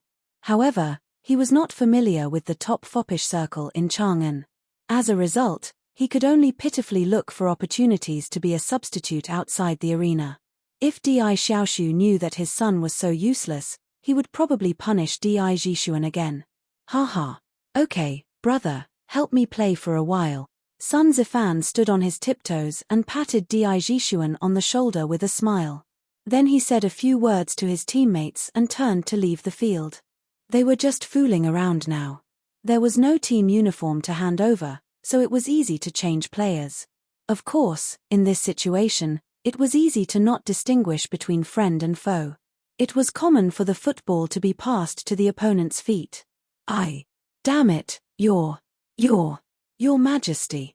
Sun Zifan had just turned to leave the field when he inadvertently saw Li and Zhao Song outside the field. He was so scared that he almost peed. But even if he didn't pee, he was so scared that he couldn't walk. What are you talking about? Zifan, are you tired and muddle-headed? Cheng Chumo happened to be closer. He patted Sun Zifan on the back and wondered. Her Majesty is here. Sun Zifan took a deep breath and said. Cheng Chumo almost tripped. He looked in the direction where Sun Zifan was looking, and the expression on his face suddenly froze. After being stunned for a while, he hurriedly ran up with Sun Zifan and bowed to Li. Your Majesty, I am Cheng Chumo, Sun Zifan. Your Majesty Tilda. The students around Li turned pale with fright. One by one, they hurriedly took a few steps back and bowed to Li. Student greets Your Majesty. It was not their fault that they were slow to react and did not recognize Li earlier. Although Li was present at the military training demonstration, how many students dared to look directly at the dragon face? Most people only saw Li's figure and did not completely see his face. Li was now wearing casual clothes. How could they recognize him in such a short time? Furthermore, The football match on the field was so exciting that they did not have time to pay attention to what the people around them looked like. Your son greets Father Tilda. With such a big movement here, it was impossible for the people playing football on the field not to notice. Li Chengqian, Li Tai, and Li Ku hurriedly trotted over and bowed to Li Er. No need for formalities. I am just going out of the palace in casual clothes. You can play by yourselves. There is no need to pay attention to me, Tilda. Li Er played the friendly card and smiled gently at the students around him. Thank you, Your Majesty, Tilda. One was willing to hit, and the other was willing to be hit. The students enjoyed Li Er talking to them like this, and the expressions on their faces suddenly relaxed a lot. Is this the football that made you addicted to it and unwilling to go back to the palace during the holidays? After greeting the students, Li Er walked to the lawn and came to the front of the football. He turned his head and said with a smile that was not a smile, your son was just having fun for a while and missed the proper business. Please punish me, Father Tilda. Li Chengqian immediately reacted and hurriedly apologized. Without waiting for Li Tai and Li Ku to agree, Li Er waved his hand and said, "All right, there will be no next time. Besides, I am not here to punish you today." He kicked the football at his feet and then said with a smile, "The football that Li Zishuan made is indeed extraordinary. The elasticity is dozens of times better than before. No wonder you guys are reluctant to go back to Chang and Tilda." Li Chengqian and the other two stood on the spot and laughed dryly. Li Er said again, "After watching you play for so long, I am also a little itchy to play. I have seen the rules of football for so long and have some understanding. The weather is good today. I will play with you guys, Tilda." "Your Majesty, you can't." Zhao Song was shocked and hurriedly stopped him. Li Er ignored him and took off the cloak on his back. He handed it to Zhao Song and said, "Why not? Don't tell me you think you can hurt me with just the few of them. This old servant dares not." Zhao Song was sweating profusely. "All right, all of you go on the field. I will replace Sun Zifan's position. Come, continue playing, Tilda." A smile appeared on Li Er's face. He loved Kuju when he was young, but in order to fight for the world, he could not remember how many years it had been since he last played football. Li Zishuan's method of playing football made him somewhat unable to hold back and wanted to try it out himself. It was just that the tragic Di Jishuan had fought so hard for a chance to be a substitute, but before he could touch the ball on the field, he was replaced again. The other party was the person with the highest power in the country. He could not be angry at all even if he was robbed. After the teams were regrouped, the two teams started a fierce competition again. As Li Er's sons, Li Chengqian, Li Tai, and Li Ku knew that Li Er did not like others to deliberately let him win. Therefore, when Li Er went on the field, not only did they not secretly let him win, but they also played even harder. At this moment, Li Er was dribbling the ball alone, trying to break through the opponent's defensive zone. Li Chengqian and his brothers were desperately running toward Li Er, trying to intercept the football at his feet. Bang, Tilda. In the end, Li Er was still inexperienced and was intercepted by Li Ku when he was 5 feet away from the penalty area. With the help of a strong force, the football flew rapidly to the back. "Hey! You want to intercept the ball like this? How can it be so easy?" Iron Egg at the back roughly judged the landing point before the football landed. He kicked his legs hard, jumped from the ground, and directly hit his head toward the football in the sky. Boom! Due to the momentum of the football, Iron Egg did not use much strength, but the football flew back in the direction it came from. "Your Majesty, catch the ball." Li Er was overjoyed. He estimated the trajectory of the football in the sky, and then without saying anything, he exerted his strength and feet and spiraled from the ground to the sky. "Watch me shoot for you guys," Li Er muttered. When the football was about to reach him, he happened to have reached the highest point. He bent his knees slightly and gave the football a hard kick. With a bang, the football flew toward the opposite goal like a cannonball. Li Er felt that this kick was very satisfying, and everyone on the field was stunned. Chapter 880. In the first football match, Cheng Chumo was too excited and used all his internal energy. He kicked the ball in the air and almost caused Chu Yenfu to be seriously injured. At that time, Li Zishuan made a rule that in official football matches, all players were not allowed to use martial arts. Violators would be banned for life. Although Cheng Chumo and the others felt that playing in this way was not satisfying, they also felt that Li Zishuan's concerns were reasonable. If the ball was infused with internal energy and hit an ordinary person, it was completely possible to kill them. Therefore, they had always followed the rule set by Li Zishuan. This rule was also widely spread among the students of Yanghuang College. No one would have thought that after so many days, there would be another person who openly used martial arts on the field. Moreover, this person was the current emperor. Everyone was dumbfounded. Moreover, Li Er's ball was like a dragon coming out of the sea. It rushed towards the goal with an indomitable will. The strong wind around the ball swept the air and even made a woo-woo sound. This power made the players in the path of the ball tremble in fear, afraid that they would not be able to avoid it. Today, the goalkeeper on Li Chengqian's side was Zhongsun Chong. When this kid saw Li Er's body flying in the air, he already knew that something was wrong. At this time, he did not care about the stupid goal and directly rolled and crawled to the side of the goal. Peng. Seeing Zhongsun Chong run faster than a rabbit and out of the goal range, Li Ku, who originally wanted to use martial arts to dodge the ball, immediately put away this idea. Therefore, the ball rushed into the net without any suspense. However, its momentum did not decrease. The net was brought along by the ball and wanted to continue to rush backward. Helpless under the restraint of the goal, it struggled for a while before stopping. Even so, the goal was still shaken a few times by the impact of the ball. Haha. Good ball. Li Er clapped his hands and stood on the spot, laughing. That kick just now released a lot of his depression and fatigue from so many years. Football really reduced stress. However, the expected cheers did not come. Instead, the previously noisy field suddenly fell into a mysterious silence. Li Er realized that something was wrong and could not help but feel puzzled. Zhao Song's old face flushed red. He wanted to say something, but he was afraid.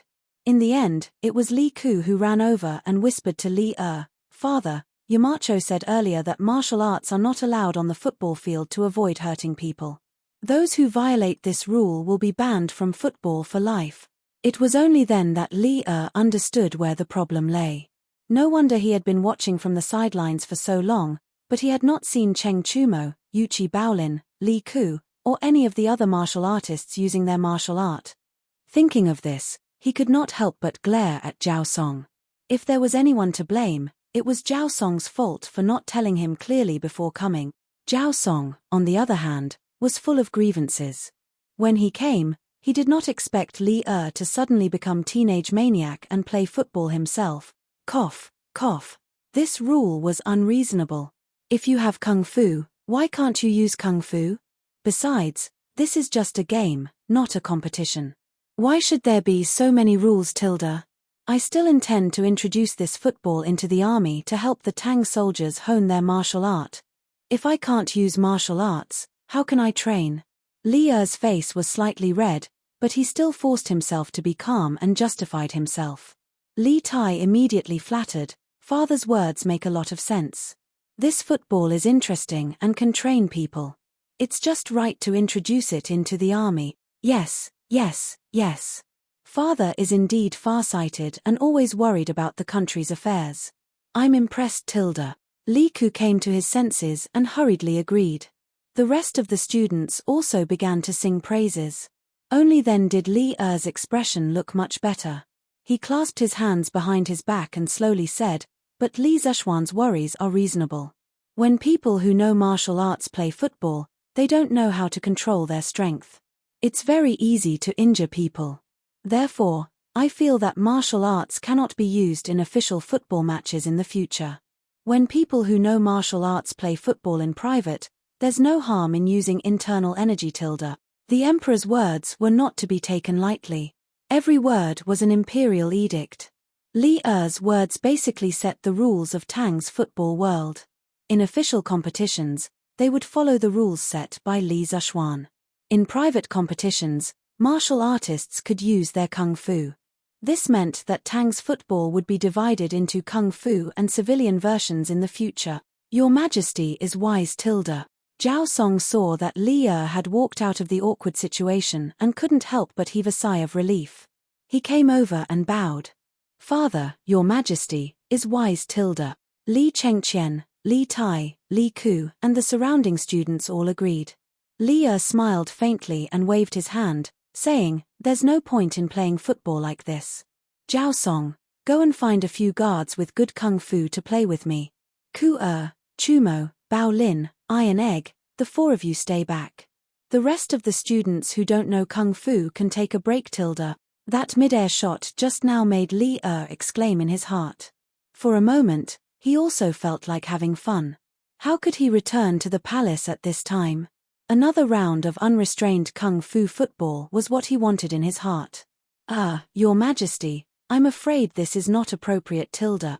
Zhao Song stood beside Li Er and reminded him in a low voice. He was worried that if the imperial censors in the imperial court knew that Li Er was actually playing football with people in the academy, they would most likely write a letter to remonstrate, impeach him. Li Er frowned and said unhappily, "What's wrong? As the ruler of a country, can't I play football tilde?" Zhao Song quickly said that he didn't dare.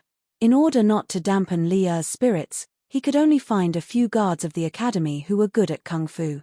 Mo Zhong, Mo Yun, and Pang Feiji were among them. He wasn't worried that these guards would hurt Li Er when they played football. This was because, firstly, Li Er's kung fu was better than these guards. Secondly, as a kung fu master, he wasn't just there for show. In the end, Li Zishuan and Li Er were in the same team. Mo Zhong, Mo Yun, and the other followers of the school of Mo were in their team. Cheng Chumo, Yuchi Baolin, and Iron Egg were in the same team as Pang Feiji. The remaining people in their team were mostly the personal guards of Li Zishuan. Go all out and play well for me. Don't hold back. If you can beat me, there will be rewards tilde. In order to let Cheng Chumo's team play with all their might, Li Er gave an empty promise. Your Majesty, if our team wins, will there be rewards? Mo Zhong waited for a long time but didn't hear the second half of Li Er's sentence. He mustered up his courage and asked. No tilde. Li Er replied impatiently. With a master like him in charge, how could they not win? Unless these followers of the school of Mo deliberately didn't put in effort. Hence, he added, if my team loses, the few of you will be punished. Tilde. Mo Zhong and the others were instantly dumbfounded. Why was the treatment different? Chapter 881. Captain Pang, Catch the Ball. 22 martial arts experts, including Li Er, started a battle of the century on the field of Yanghuang College. Cheng Chumo's side snatched the right to kick off, and Yuchi Baolin was in charge of kicking off. He was afraid that others would not know who he was going to pass the ball to, so he specially roared. Then, the ball did not roll towards Pang Feiji, who was beside Yuchi Baolin. Instead, it flew directly towards the opponent's goal. Boom! The whole stadium was in an uproar. Everyone, including Pang Feiji, was caught off guard by Yuchi Baolin's very unusual kick-off. The ball that had already flown out did not care about what the players thought.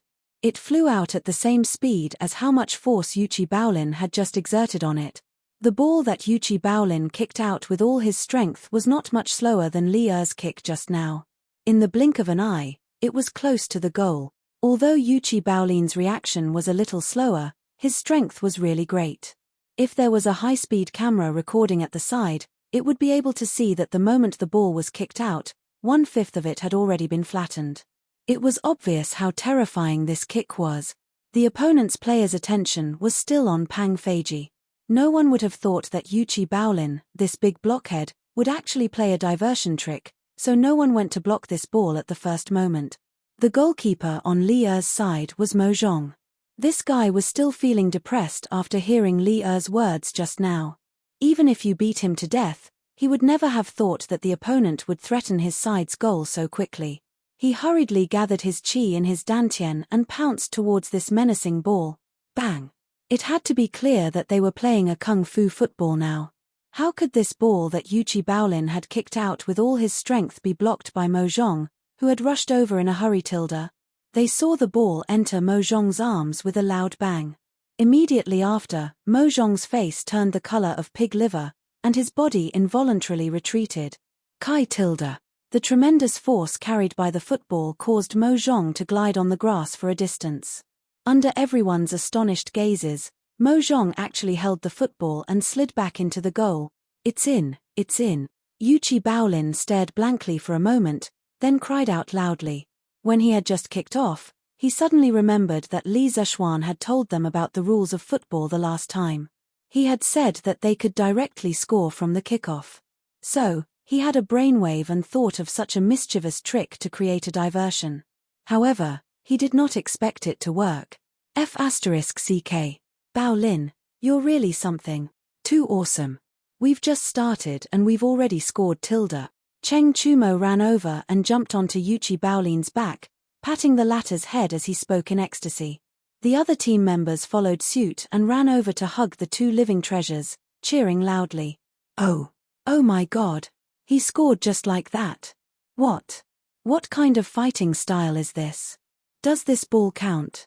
Di Jishuan shook his head and said to the students next to him, of course it counts.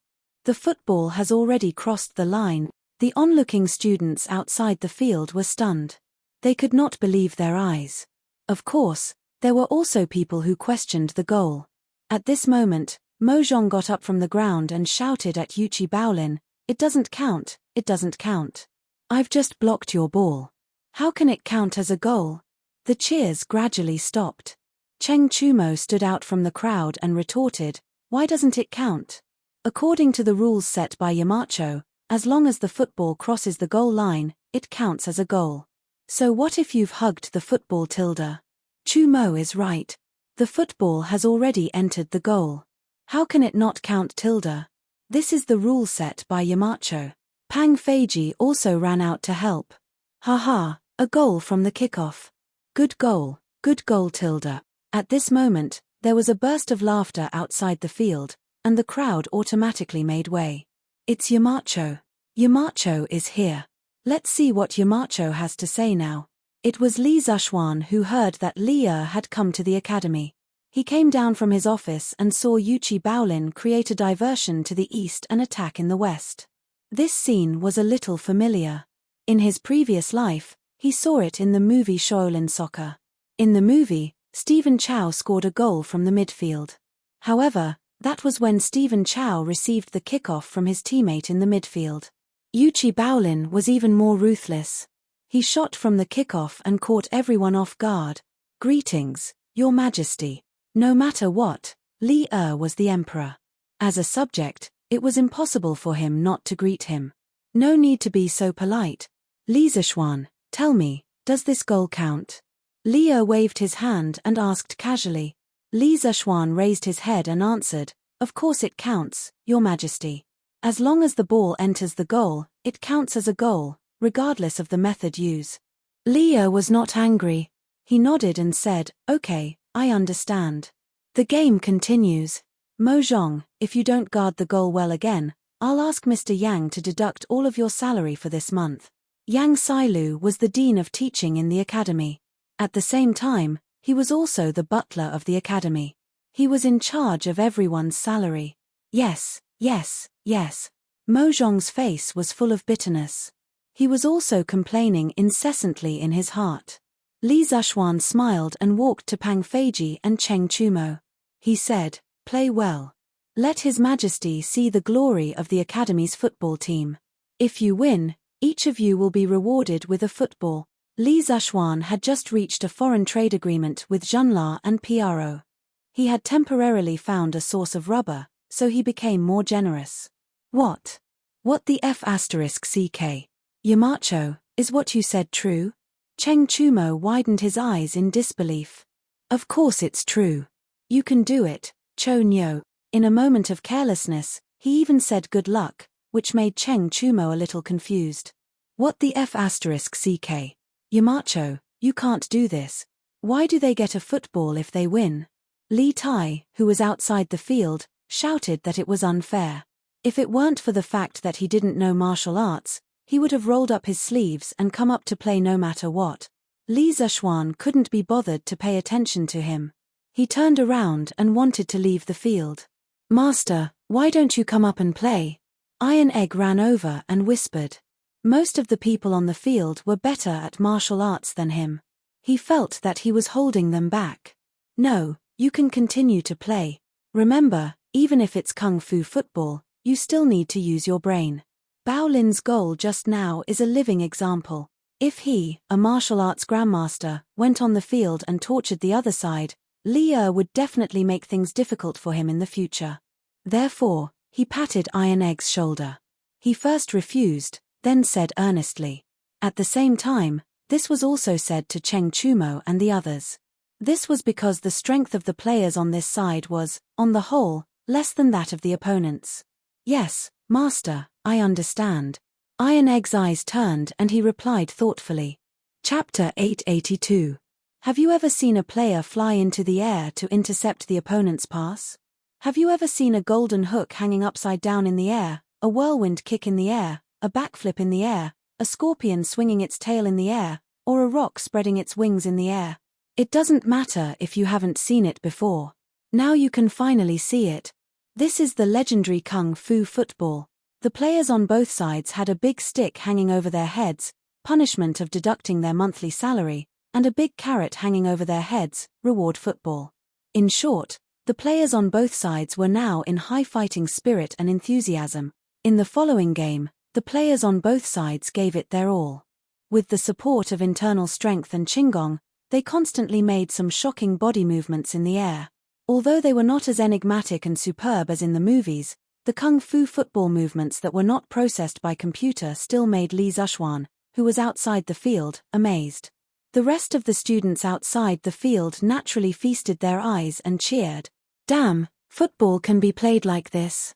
Why didn't I practice martial arts in the early years? As a prince of the Tang Empire, Li Tai had seen all kinds of scenes. However, he had never seen such a scene before. The players showed off their skills on the football field to their heart's content. He was simply envious of them outside the field. Li Chengqian secretly curled his lips and thought to himself, Qingqiu, with your body size when you were young, you still want to practice martial arts? You can't even last a day. On the field, after a fierce battle, finally, when the first half was about to end, Li Ku, Mo Yun, and Li the three of them, did an aerial relay. In the end, Li scored and equalized the score. As the goalkeeper, Iron Egg was not only unable to block Li's shot in the air, but also suffered a little injury. This was the difference in strength. The players on Cheng Chumo's side saw that the lead they had created with great difficulty was equalized and felt great heartache. However, no one blamed Iron Egg because everyone knew that no one on their side had the confidence to block Li's shot. After a quarter of an hour of half-time, the players from both sides came on the field again. As soon as Li Ku from Li's side kicked off, the players from Cheng Chumo's side used all kinds of methods to snatch the ball. They wanted to create another lead. However, the followers were not stupid. As soon as they received the ball, they immediately passed the ball to Li's feet. Li's kung fu was much better than everyone on the field.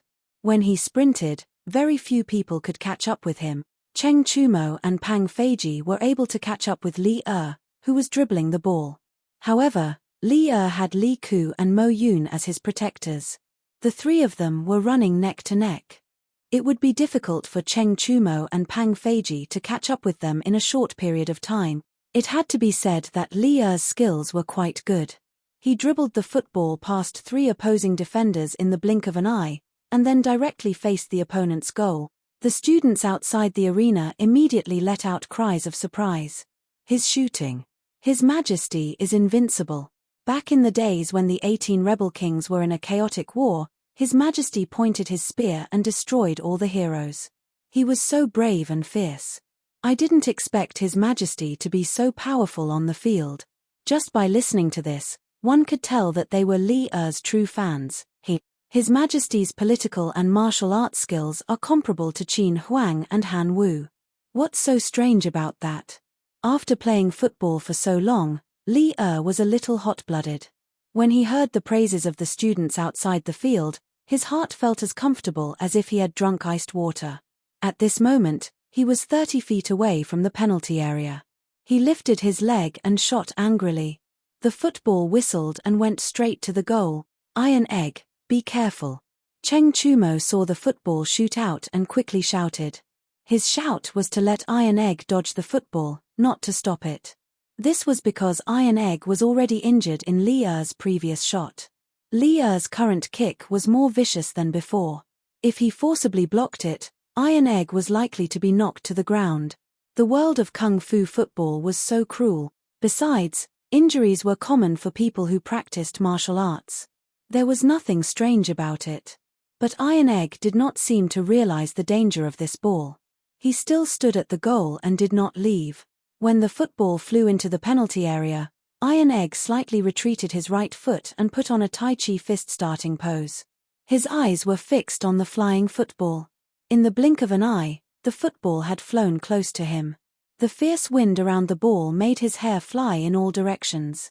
The hearts of the students outside the field and the players on the field were in their throats. They saw Bruiser cut horizontally from the side of the football with a Taiji cloud hand. Then, his arm bent and shook in a strange way. The speeding football gradually slowed down. Bruiser stood up. At this time, the football was already standing on the fingertips of his right hand, spinning rapidly on its own. Handsome. Too handsome. His movements were as smooth as flowing water. Everyone was dumbfounded by what they saw. Tai Chi. That was Tai Chi. It's Tai Chi. I didn't expect Tai Chi to be used like this. Iron Egg has really learned from Yamacho. He can use Tai Chi as he pleases. Tai Chi is so powerful. It can even block His Majesty's full kick.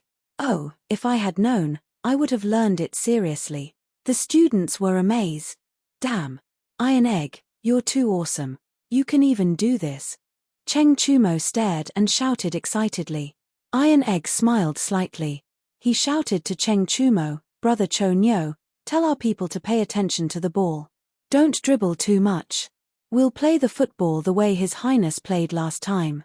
Even if we can't score, we can't let them get the football. Catch the ball. After saying that, Iron Egg's left hand turned into a knife and chopped the rapidly spinning football. The football immediately flew in the direction of Cheng Chumo. After listening to Iron Egg's tactical analysis, Cheng Chumo felt that it was very reasonable. When he received the football, he immediately passed it to Pang Feiji and then shouted, "Everyone, run and pass the ball. Don't dribble too much. Don't let the opponent get the ball." The current situation was very similar to the previous game where he played with Li Chengqian and his two brothers. At that time, they were strong, but they were no match for the opponent. The reason was that Li Chengqian's people had been playing possession tactics. Li Zhuan, who was standing outside the field, nodded with satisfaction. Although modern football originated in London in the 19th century, and the people of the Tang dynasty had never come into contact with it before, once he introduced modern football to the Tang dynasty, the people of the Tang dynasty did not need to deliberately guide them. They could figure out some tactics on their own. Some of the tactics were very similar to modern football tactics. This was the wisdom of the ancients. They were not stupid at all. Most of the time, what they lacked was knowledge. On the field, Cheng Chumo wanted to play possession tactics. Of course, the players would cooperate. Under such circumstances, the players ran more actively. Today's game was similar to the last time, but there were also differences. The similarity was that the two sides of the game were still one weak and one strong. The weaker side wanted to use possession tactics to defeat the stronger side. The difference was that the stronger side today was undoubtedly stronger. However, Cheng Chumo was not afraid. Today, everyone can use their internal strength, they can run faster and jump higher. If the ball is passed over the top, it will be easy for you to jump in the air to intercept it. That's fine. We will use a short-distance ground ball. At most, we will need to run a few more steps. It doesn't matter if you are skilled in martial arts and can run fast because we can also use martial arts. Our running speed is not much slower than yours. At worst, we will pass the ball out before your players catch up. Of course, the opponent's biggest threat was Li Er. Therefore, wherever Li Er was, Cheng Chumo's players were determined not to pass the ball to their teammates who were closer to Li Er. They all avoided Li Er when they played. There was no other way. To defend against old Li, they needed at least 3 people. They could not allocate so many people. As a result, the audience outside the field saw a dazzling passing game. No one dribbled the ball. Basically, the ball was passed out as soon as it touched the foot. No matter how fast Li and Li Ku were, they could not catch up. Bang, bang, bang. The sound of the football hitting the ground and the shouts of the players were endless. The scene was very lively. However, the second half played for nearly half an hour and there was not a single goal. Damn. The ball is being passed around, but there is no goal. Yes. No matter how beautiful the ball is, it is useless if there is no goal. What are Cheng Chumo and the rest thinking? Di Jishuan curled his lips and said, "What do you know? Until now, neither side has scored. This is already a victory for Cheng Chumo and the rest." On the field, Li Ku was somewhat anxious. He had never expected that the tactics he had used to deal with Cheng Chumo would now be used against him and his imperial father. He found an opportunity to urgently say to Li, "What are you doing? Father, we can't go on like this. Time is almost up." Li's expression did not change. After all, he did not care about winning or losing this game at all. He was just here to play. Hearing Li Ku's words, he nodded and said, "Ku is right. I thought that with our strength, we could crush the other side. I didn't expect the other side to bring so many surprises. Moreover, this football can also contain the art of war. It is really beyond my expectations." This was an unexpected gain for Li when he came to the academy today. Seeing that the football could be used as a battle formation, he was even more determined to bring the football to the army. At this time, looking at the situation on the field, he continued to say to Li Ku, "Go and tell Mo Yun and the rest to keep an eye on the people on the other side. Our strength is stronger than the other side. Each of us will keep an eye on one person. Let's give them a one-on-one victory and make them unable to pass the ball." Li Ku's eyes lit up and he said happily, "Father is wise. This is really a good idea. I will go and inform them now." Therefore, under Li Ku's instructions, the players on this side gradually began to change their tactics.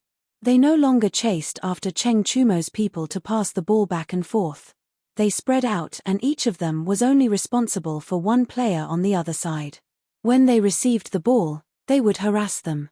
As a result, Cheng Chumo's smooth ball control tactics suddenly became stuck.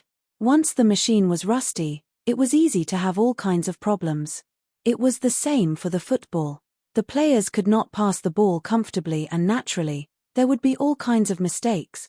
As a matter of fact, Pang Feiji's Wu, who originally wanted to pass the football to Yuchi Baolin, who was in front of him on the right. However, after being snatched by Mo Zhong, he panicked and passed the ball in the wrong direction. He actually passed the ball to Li Ku's feet. Li Ku was inexplicably stunned, but in an instant, he moved. With a pass, he passed an opposing player beside him. At the same time, Li had already given up on keeping an eye on Cheng Chumo. He directly ran towards the opposite side's back. Return to defense. Everyone returned to defense. Cheng Chumo saw that the situation was not good. As he shouted at his own players, he chased in Li's direction. Sure enough, when Li Ku saw that Li had already run to the opponent's goal area, he channeled his strength to his feet and sent the football to Li's position. Bam! When Cheng Chumo heard the muffled sound of the football being kicked out, he turned his head to take a look. In an instant, he did not care about anything else. He roared loudly and used his feet to stomp on the grass. His whole body rose into the air. He wanted to intercept this high-altitude long pass. Oh, wow! It's coming, it's coming.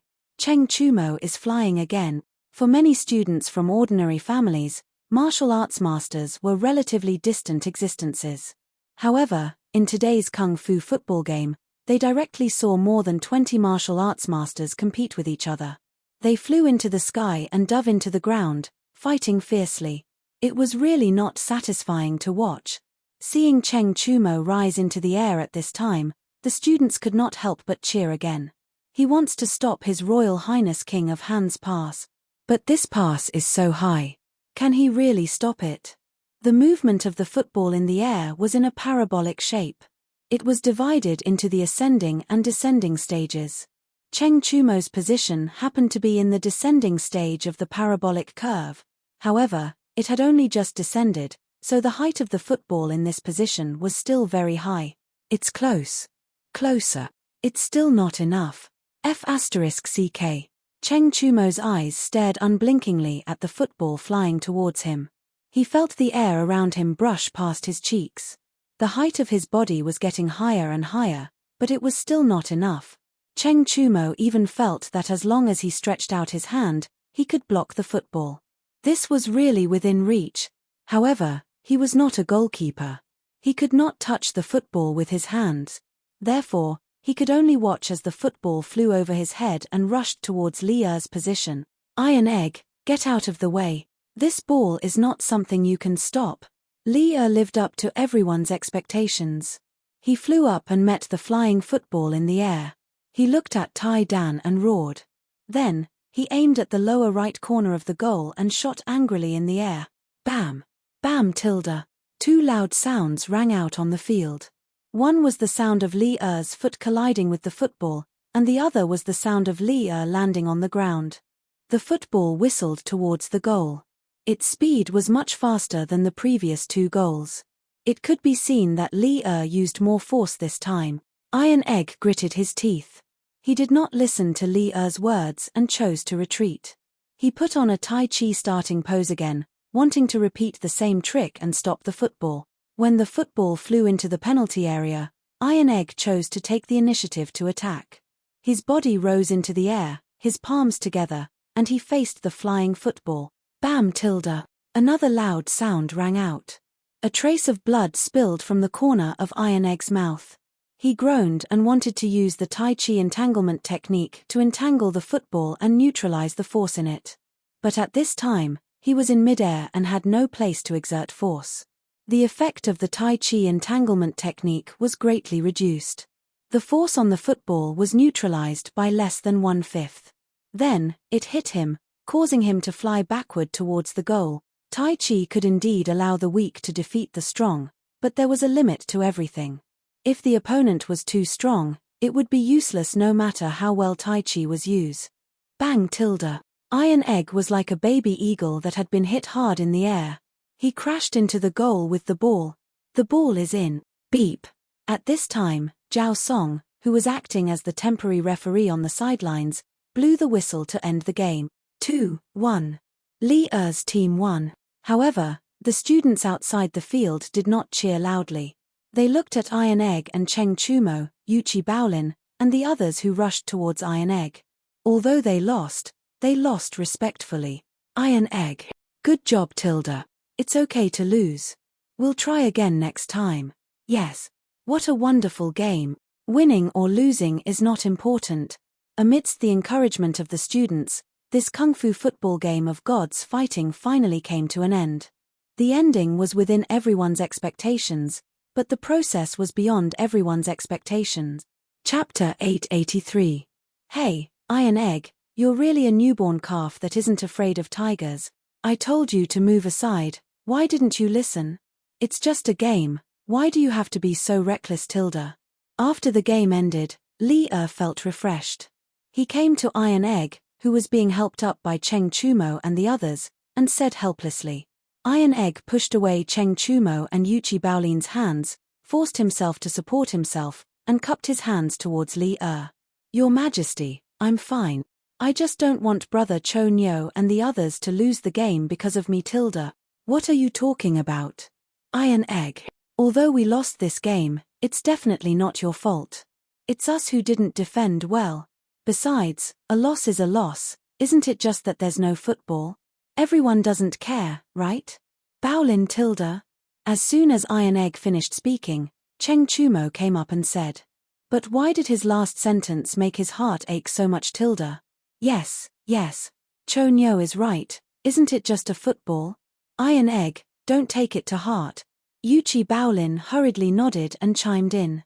Li Er saw that Iron Egg's injuries weren't very serious, and that Cheng Chumo and the others were comforting and taking care of him, so he brought Li Zishuan out of the field. Li Zishuan, I want to promote football in the military. Firstly, it can ease the boredom in the military camp, and secondly, It can train the soldiers to work together. What do you think, Tilda? Leo asked as he walked. Li Zhuan was a little surprised. After thinking for a while, he said, Your Majesty, when you say to promote football, are you referring to today's Kung Fu football? Of course. This way, it can also train the soldiers' martial arts. Leah chuckled and said. Li Zhuan said seriously, Your Majesty, the reason why I forbade the players from using martial arts on the field was because I was worried that the players would get hurt. But now that Your Majesty wants to promote this kind of Kung Fu football, it's fine if it's a small fight like today. But if there's a grudge between the players, it's very likely that there will be deaths and injuries after the game. In this way, it's against my original intention of inventing football. So if Your Majesty decides to promote football in the military, we have to guard against this problem.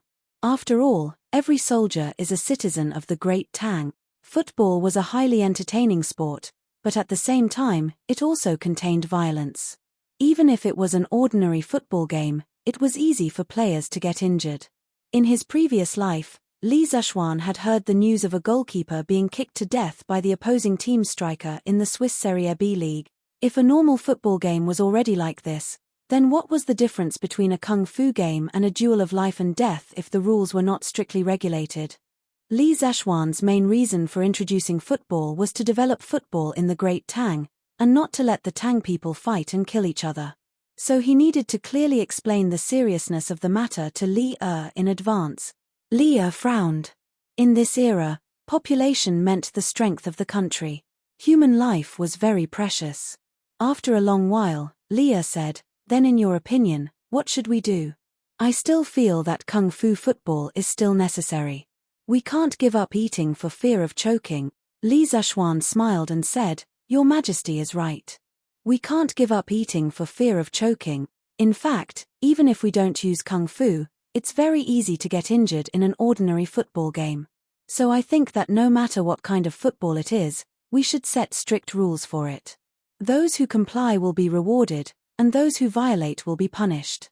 As long as we can guarantee that there won't be any intentional injuries due to personal grudges on the field. What he meant was that he didn't need to care about how others played football in private.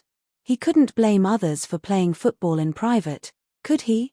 Then what about those people who sold swords and sabers? In terms of danger, football was less dangerous than swords and sabers, right? Yes. Then we'll do as you say. Li nodded in agreement. Then he glanced at Li Zhuan and said, You are the one who created football. I'll leave this matter to you. Within 3 days, set the rules for both types of football games and show them to me. Li Zhuan's face darkened. He really didn't know if he should curse. Cough, cough. There was no need to ask. He definitely couldn't say it. He rolled his eyes and said, I'll obey your orders. But I feel that no matter how good the rules are, to fully implement them, there must be a department to supervise. Otherwise, no matter how good the rules are, they will become empty word. When he squatted, Li knew what he was going to say.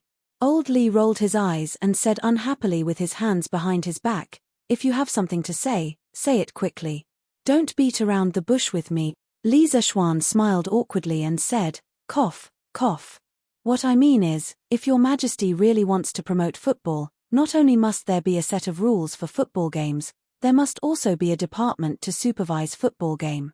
A while ago, I was thinking of using Yanghuang College's name to set up a football association to manage football games and players' rewards and punishment. So, Your Majesty. Li looked at Li Zhuan lightly and said with a smile that wasn't a smile, You want to let the entire Tang Empire's football games to be managed by your football association? Li Zhuan didn't care about modesty at this time. He nodded and said, That's right. In the future, I plan to promote football in the entire Tang Empire. Every year, football leagues will be held regularly. When the time comes, as long as you are a football enthusiast, you can sign up to participate. As for people from other countries, if Your Majesty allows, they can also participate.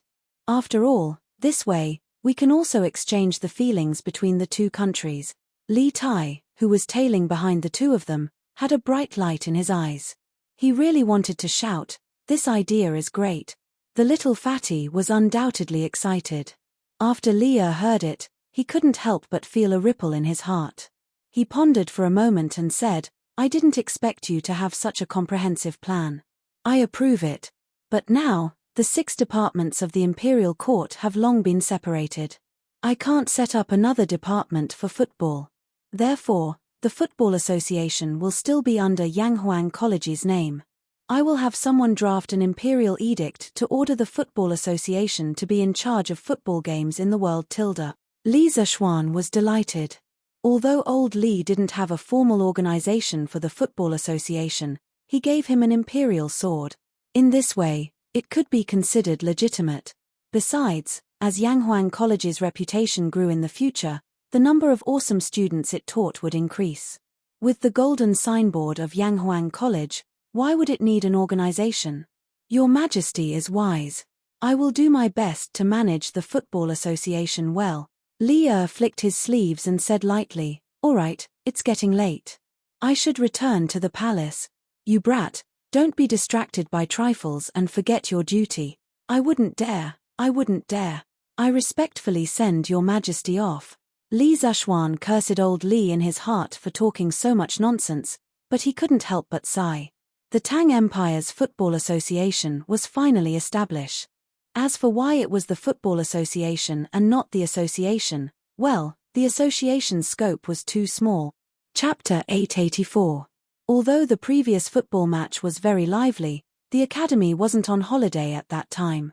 Even if the students were excited and wanted to share it with outsiders, they couldn't leave the academy. But now that they were on holiday, the students could go out if they wanted to. Therefore, the news of Li Zishuan's invention of football and the 2 small-scale football matches held by Yanghuang College were spread out in a very short period of time. But what made Li helpless was that when Wei Zheng found out that he went to Yanghuang College to play football with the students, he went to the palace and scolded him. It was said that after Wei Zheng scolded him and left, several cups and vases in the Sweet Nectar Hall were broken. In order to let more people know about this new sport, Li Zishuan first wrote an article on the front page of Thateng Daily to introduce the rules of football. In order to make it easier to understand, he also attached a simple diagram. Then, he took advantage of the students' holiday and opened the academy for a day, allowing outsiders to come in and watch the match. As for the players on the field, they were all students with good football skills. Wow! This Yanghuang College is really impressive. Isn't that so? It's said that Duke Yong'an spent hundreds of thousands of strings of cash for this academy. Hiss. So much money. Hey, don't make a fuss. We're here to watch the football match today. It's not too late to watch the academy after the match. At noon that day, people who saw the news from the newspaper came one after another. There were men, women, old, and young. A total of thousands of people came, and there was an endless stream of people coming to watch the show. It was a hubbub of voices and an unprecedented grand occasion. Without exception, basically everyone who came to Yanghuang College was first shocked by the magnificent building of the academy. Then, under the guidance of the academy's guards, they came to the academy's field. There, the football players were warming up. This is football? It looks similar to the football we used to play. What do you know? If you look carefully, you'll find that the football is more flexible. Didn't you see that the child flew high with a light kick? Yo. Shuya, now that you mention it, sigh tilde. This football is fun. Hey, I'll ask the servants to buy one later. Buy? Where do you want to buy it? Strange Interest Pavilion, of course. Since this football was made by the Marquis of Yong'an, it must be bought from Quirk Pavilion. TSK. How long has it been since you last went out? Who told you that Strange Interest Pavilion sells footballs? Today was the first time Yanghuang College was officially opened to the public. There was no lack of nobles present. Xiao Shuya, the eldest grandson of the current Prime Minister Xiao Yu, was also present. This guy just got married not long ago. Recently, he was so bored that his balls hurt. How could he be indifferent when he heard that Yanghuang College was going to have a good show? Hey, I haven't been paying attention to these things lately. Why? Shuya, are you saying that Strange Interest Pavilion doesn't sell this thing? How is that possible? The other man said in disbelief. Xiao Shuya curled his lips and said, "Why not? This football is so rare. At present, only the academy has them. It is said that His Majesty personally went to Li Zishuan yesterday and asked for 50 footballs from the military. He said that the military will also implement this thing in the future. There's going to be football in the military? Heh, that's great. I'll ask my father to get me one later." "Lingwu, you should stop thinking about this. There are only 50 footballs in total, but they have to be distributed to the hundreds of thousands of soldiers of the 16 guards. There's not enough to go around in the first place. If you continue to think about it, you'll definitely cause trouble for your father." Xiao Shuya's expression turned serious when he heard this and warned him. It turned out that the young man next to him was Chai Lingwu. His father was the general of the right, Chai Shao, and his mother was Princess Pingyang. He was a relative of the emperor and had an illustrious family background. However, this kid was clearly not someone who knew his place. Otherwise, he would not have rebelled with Princess Jiao Yang and Fang Yi in the 4th year of Yonghui. In the end, he died without a complete corpse. This could be inferred from his words just now. "Hihi, Shuya, aren't you too cowardly?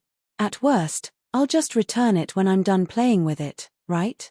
Would His Majesty do anything to my father because of a football?" Chai Lingwu said with a disdainful smile.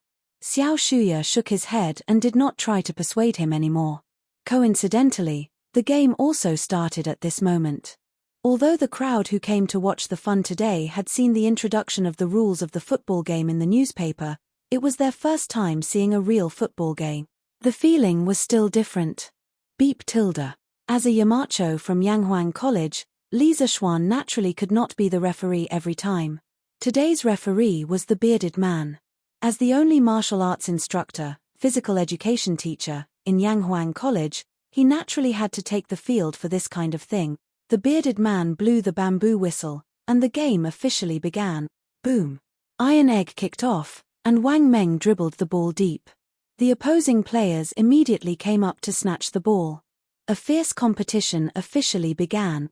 The players on the field today did not have prominent students like Li Tai, Li Chengqian, and Li Ku. They were basically all ordinary students. After all, with so many outsiders present today, it would be beneath Li Chengqian and the others to play in person. It was the first time that the spectators had seen such a novel way of playing football. At first, they were not used to it, but after a while, they could not help but cheer loudly. "Good. This pass is too King beautiful. Wow. This pass is too awesome. Who's this student? The ball went in. Awesome. That kid is too good. He can kick it even from so far away. Godly. That pass is too accurate, right? It passed half the field and still reached his teammates' feet. Are all Yanghuang College students so good at football? The ball went in again. What? It was actually stopped by the goalkeeper. F***ck. I thought it went in. Haha. Speaking of which, this way of playing is more interesting than the way we used to play. Of course. F***ck. I also want to play a game. Sigh. If I had known, I would have gotten into Yanghuang College too. F***ck. Look at what you're saying. Even if you did get in, can you get in? Cheers and shouts filled the stadium. Yunshan, which was originally relatively quiet, suddenly became a sea of joy. It was already lunchtime, but no one was willing to leave for lunch. It was as if they had forgotten about this matter. It was only when the match officially ended at 4:45 p.m. that the crowd felt hungry. They were reluctant to part with the match and left in groups of 3 to 5 to go down the mountain to eat. Along the way, it was inevitable that they would talk about the game just now. As they spoke, they were beaming with joy and were very excited. That was not all. After these people went back to spread the news, this football game would set off a football craze among the people of Chang'an. Chapter 885. Hey, did you hear? Yanghuang College held a soccer match yesterday. It was so lively. Soccer match? What's soccer? Hey, old Wang, didn't you watch the Thatang Daily yesterday? I was too busy yesterday. Old Zhao, can you tell me about it? Hey, that's too long. Let's sit down and talk. Sit down and talk. The next day, The news of the Yanghuang Academy's football match spread throughout Chang'an as expected. Many people's eyes widened as they listened to their companions' vivid descriptions of yesterday's football match. They secretly regretted that they had not been there to watch it in person. Unlike modern times, where there were computers, mobile phones, televisions, and game consoles, there was a lack of entertainment in this era. Other than watching plays, drinking tea, walking dogs, and cockfighting, the only thing left was visiting brothels. Soccer was a very competitive and confrontational sport. It didn't take long for tens of thousands of people to chase after it, but when everyone calmed down, they realized a problem. What about soccer? Where could they buy a soccer ball? Many people went to Curious Pavilion to ask after returning from Yanghuang College, but they didn't sell any soccer balls there. But where could they buy a soccer ball if even Curious Pavilion didn't sell it? Fortunately, Li Zishuan didn't make them wait for too long. Look. Today's Thatang Daily said that Curious Pavilion will start selling soccer balls in 3 days. There will be a limit of 100 balls per week. What? Curious Pavilion is finally selling soccer balls? How much is one? 100 strings of cash for one, and soccer balls are temporarily not included in the membership card discount. 100 strings of cash for one soccer ball? Many people's eyes widened when they heard the ridiculous price. They wanted to say, "Sorry to disturb you." Hey, 100 strings of cash? That's a good price. With this, there will be fewer people fighting with me for the ball. Of course, there were also some rich young masters who didn't care about the sky-high price of 100 strings of cash. Instead, they were secretly happy. After all, there were only 100 balls per week. Cough cough. Under the influence of Yanghuang College, the people of Chang'an had gradually accepted the concept of a 7-day week. The newspaper also said that His Majesty allowed Yanghuang College to establish the Tang Football Federation, referred to as the Tang Football Federation for short, which was in charge of all matters of the Tang Football Federation. Marquis Yong'an was the first chairman of the Tang Football Federation. The Tang Football Federation encouraged civil football fans to establish football clubs, which were football clubs, and encouraged businessmen to fund the football clubs. In March of next year, each state government would select the 3 strongest teams to come to Chang'an to participate in the ranking competition. The top 20 teams would be classified as First Division teams and could participate in the First Division League organized by the FIFA. The 20th to 50th teams would be classified as Second Division teams and could only participate in the Second Division League in the future. From the end of August to May of the following year, each team would participate in the corresponding league tournament according to their own team's level. The champion of League 1 would be awarded with a trophy and a prize of 5,000 strings of cash by the Tang Football Association. The runner-up would be awarded 3,000 strings of cash, and the runner-up would be awarded 1,000 strings of cash. At that time, the players of the top 3 teams would enjoy the privilege of traveling around Chang'an in special carriages. At the end of every season, the bottom 3 First Division teams would automatically be relegated to the Second Division League of the following year, while the top 3 teams of the Second Division League would be promoted to the First Division League of the following year. Marquis Yong'an plans to hold a championship league at the end of July next year. The top 10 teams of First Division teams would be able to participate. The champion would be awarded 10,000 strings of cash, the runner-up would be awarded 5,000 strings of cash, and the runner-up would be awarded 3,000 strings of cash. They would also be able to enjoy the privilege of being paraded through the street. In the future, a championship league would be held every year, and the prize money would increase year by year. When this news came out, it was no different from a sudden clap of thunder that shocked everyone. Hiss. 10,000 strings of cash. Did I hear wrongly just now? Are you crazy? You can make money by playing football? Isn't this nonsense? Isn't that obvious? If football doesn't earn money, where did the sky-high transfer fees come from? Many businessmen were tempted when they saw the news. Only then did they realize that there was such a huge business opportunity in football. Should they form a team to try their luck? Those rich young masters' faces darkened when they heard this. If they did that, it would attract even more people to go to the Strange Taste Pavilion to snatch the football. Then, their chances of getting it would be even lower. However, they thought about it again.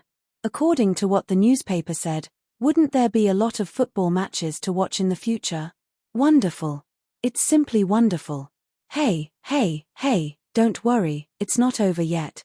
The newspaper also said that in the future, all football teams in the Tang Empire must be registered and recorded by the FIFA. The registered teams can directly receive a football from the FIFA at a discounted price of 50 strings of cash. There's no need to rush to buy it. In addition, the Strange Taste Pavilion will provide a batch of football for rental.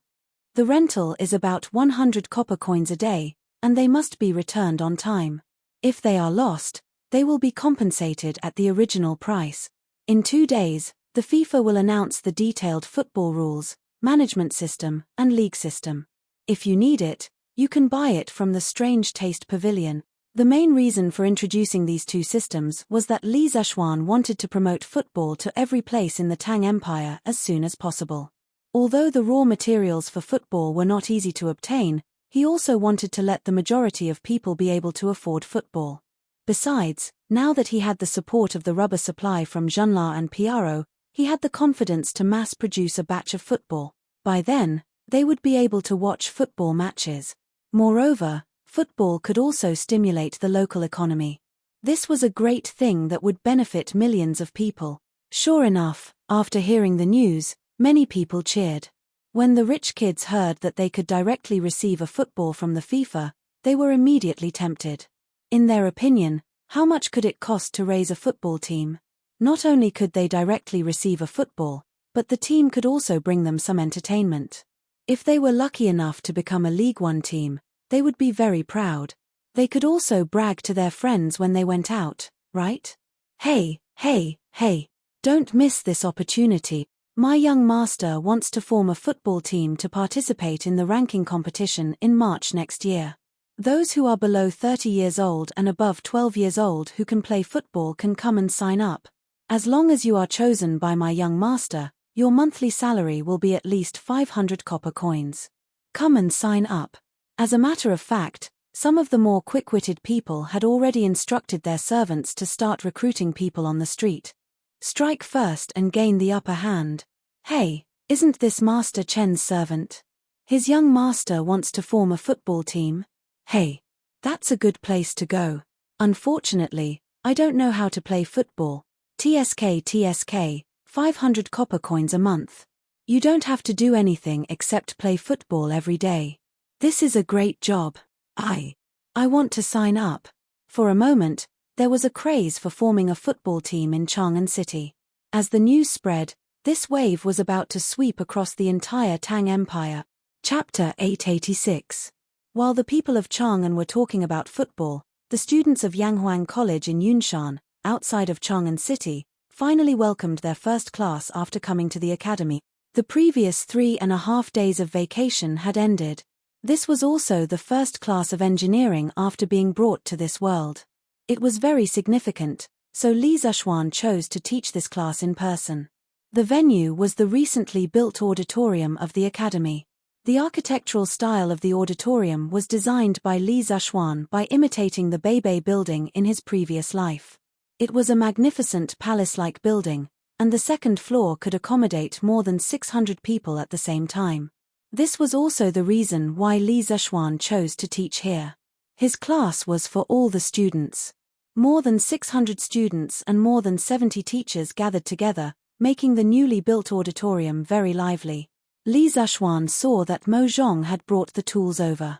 He coughed lightly and said, "Okay, quiet down. The class has started." The noisy classroom suddenly became silent. Currently, in the academy, no one dared to challenge Li Zexuan's prestige. Li Zexuan stood on the podium and looked at the more than 600 students below. After a moment of silence, he said, "From the day you decided to enter Yanghuang College, I believe you already have some understanding of engineering. But that was just a simple introduction I made on that Ang daily. What you understood was just the literal things. Today, I will let you see what real engineering is like with your own eyes. Everyone, brace yourselves and open your eyes wide. You are about to enter a new world." Seeing that Li Zexuan was so serious, the students all raised their spirits and stared at the podium without blinking, afraid that they would miss some magical phenomenon. The teachers of the academy also looked at Li Zhuan curiously. Today, they came to listen mainly because they wanted to learn from Li Zhuan's teaching style.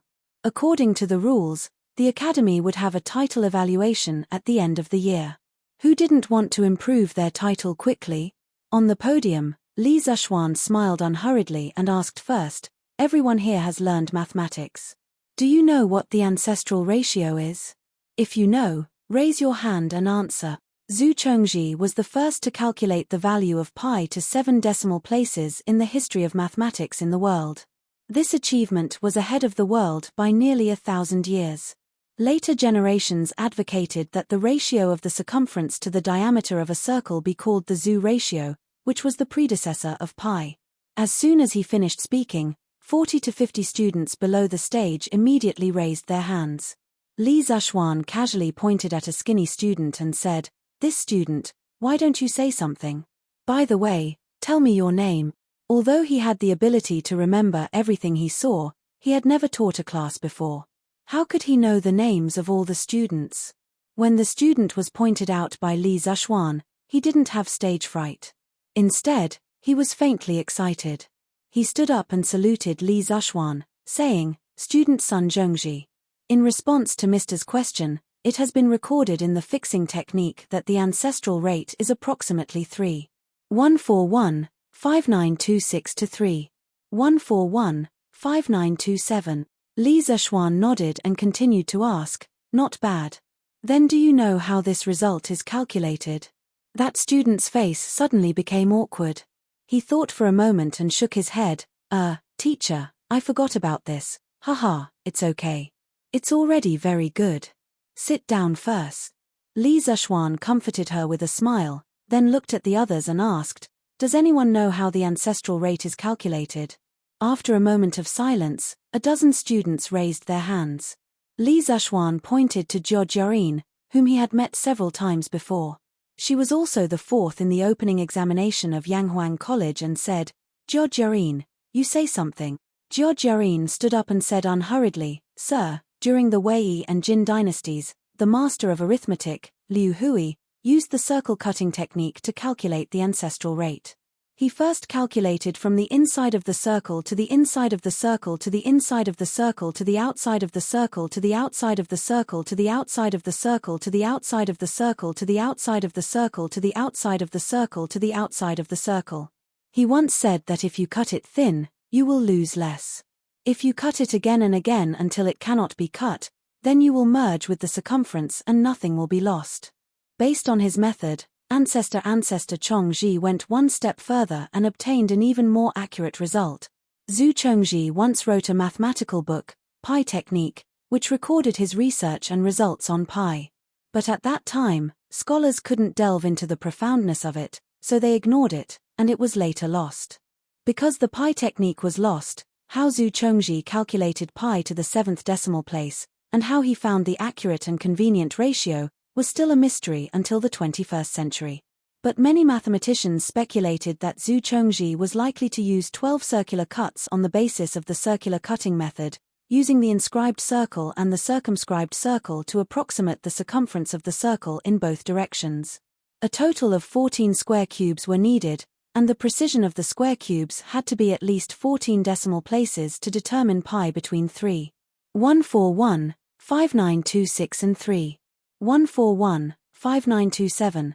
Li Zhuan smiled inexplicably and continued to ask, "Then do you have any other methods to obtain the ancestral rate?" Suddenly, Jiao Jiarin, who was known as a child prodigy, was stumped. "I don't know, please enlighten me." Li Zhuan said, "Sit down first, let's put this matter aside first. Next, let's play a little game together." After that, Li Zhuan picked up a piece of paper from the podium. There were black lines drawn on the paper, all parallel lines, and 2 parallel lines were equidistant from each other, and then took out a box of thin needles. The length of the thin needles was equal to half the distance between the parallel lines. After doing all this, he raised his head and said, "Next, every student and teacher, come up according to the order of your seat and throw these thin needles on this piece of paper. Everyone throw once. Come up quickly. Wang Meng, start with you." Everyone was confused. They didn't know what kind of trick Li Zishuan was playing.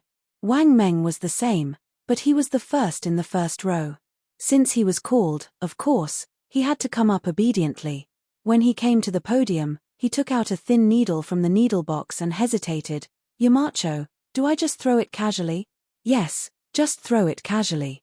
You can throw it with your eyes closed, as long as you can throw it on the paper, Li Zishuan said with a smile. This was an experiment that involved probability. If everyone deliberately threw the needles, it would affect the results.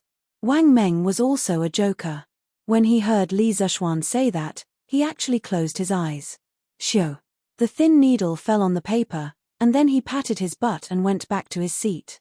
The students in the audience suddenly burst into laughter. Li Zishuan shook his head and said, "Next, continue." In this way, it took more than half an hour for everyone to go up and throw the thin needles one by one. The students and teachers who returned to their seats all looked at the podium. They saw Li Zishuan with his head down as if he was counting something. Although they were curious, they didn't disturb him. The whole classroom was so quiet that you could hear a pin drop. Not long after, Li Zishuan raised his head. He picked up the chalk and wrote on the blackboard as he said, "I just calculated the results of your needles.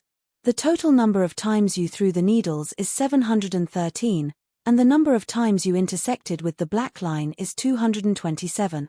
The ratio of the total number to the number of times you intersected with the black line is 3,1496. At this point, he deliberately paused for a moment, and then said coolly, "This is the approximate value of the ancestral rate." Chapter 887. Boom tilde. Li Zishuan raised his hands and made a gesture of embracing the world. His posture was extremely dashing. However, what he had just said was tantamount to dropping a deep water bomb, causing everyone in the auditorium to lose their composure. The ancestral rate. This was the ancestral rate that had troubled the ancestors for who knew how many years. Even now, there were very few people who could accurately calculate the ancestral rate. However, Li Zishuan had easily obtained an approximate value of the ancestral rate just by playing a small game with everyone. This was simply a miracle. How is this possible? It should be a coincidence, right? But Yamacho mentioned the ancestral rate to us first. If it really is a coincidence, then wouldn't all the things that Yamacho said before be in vain? It's definitely not a coincidence. Yamacho's expression was that of certainty from the beginning to the end. How can it be a coincidence? The students discussed animatedly below the stage, all of them feeling incredulous. In fact, it wasn't just them. The academy teachers present also felt incredulous. How could the ancestral rate, one of the biggest problems in the field of mathematics, be calculated so casually? Li Zishuan thought to himself. No one guessed correctly, because the answer he got was both a coincidence and not a coincidence at the same time. This experiment was the famous Buffon needle throwing experiment in his previous life. On a day in 1777 AD, the French scientist D. Buffon invited guests to do the same experiment that Li Zishuan had done previously at home. In the end, the guests threw in a total of 2,212 needles, of which the needles intersected with parallel lines 704 times. The ratio of the total 2,212 needles to the number of intersections 704 was 3,142. He said loudly to the guests, "Gentlemen, this is the approximate value of pi." The guests were in an uproar, and there were doubts for a while. Everyone was baffled. Pi? This game has nothing to do with circles at all. The appearance of pi on such a chaotic occasion was really unexpected, but it was absolutely true. Since the problem of the needle-throwing experiment was first proposed by Mr. Buffon, it was called the Buffon problem in the history of mathematics. The general result obtained by Buffon was, if the distance between two parallel lines on the paper was d, the length of the small needle was l, and the number of times the needle was thrown in was n, so the number of times the needle intersected with the parallel lines was m. Then, when n was relatively large, it was pi almost equal to 2ln dm. The needle length L used here was exactly half of the distance d between parallel lines, so substituting the above formula was simplified to be pi almost equal to nm. This formula could be completely proven using the knowledge of probability and geometry, so I won't go into detail here for the time being. It was worth mentioning that later, many people followed Buffon's footsteps and used the same method to calculate the value of pi. The most amazing of them all was the Italian mathematician. In 1901, he claimed to have conducted many needle-throwing experiments. The number of needles thrown in each experiment was 3,408 times, and the average number of intersections was 1,808 times. Substituting it into the Buffon formula, he got pi almost equal to 3.1415929. The needle length L he used was not equal to half of the distance d between parallel lines. Compared with the accurate value of pi, the difference only appeared up to the 7th decimal point. Using such a simple method to obtain such a high precision value of pi, this was really a work of God, too beautiful. If Zhu Chongzhi were still alive, he would be flabbergasted. However, people had always criticized Lazrani's results, but it was not unreasonable to get such a result, because it could be proved in mathematics that the fractions closest to the true value of pi, but with a smaller denominator, were sad smiley 22, 7 almost equals 3. 14. Probability, 333, 106, almost equal to 3. 14. 15, 355, 113, almost equal to 3.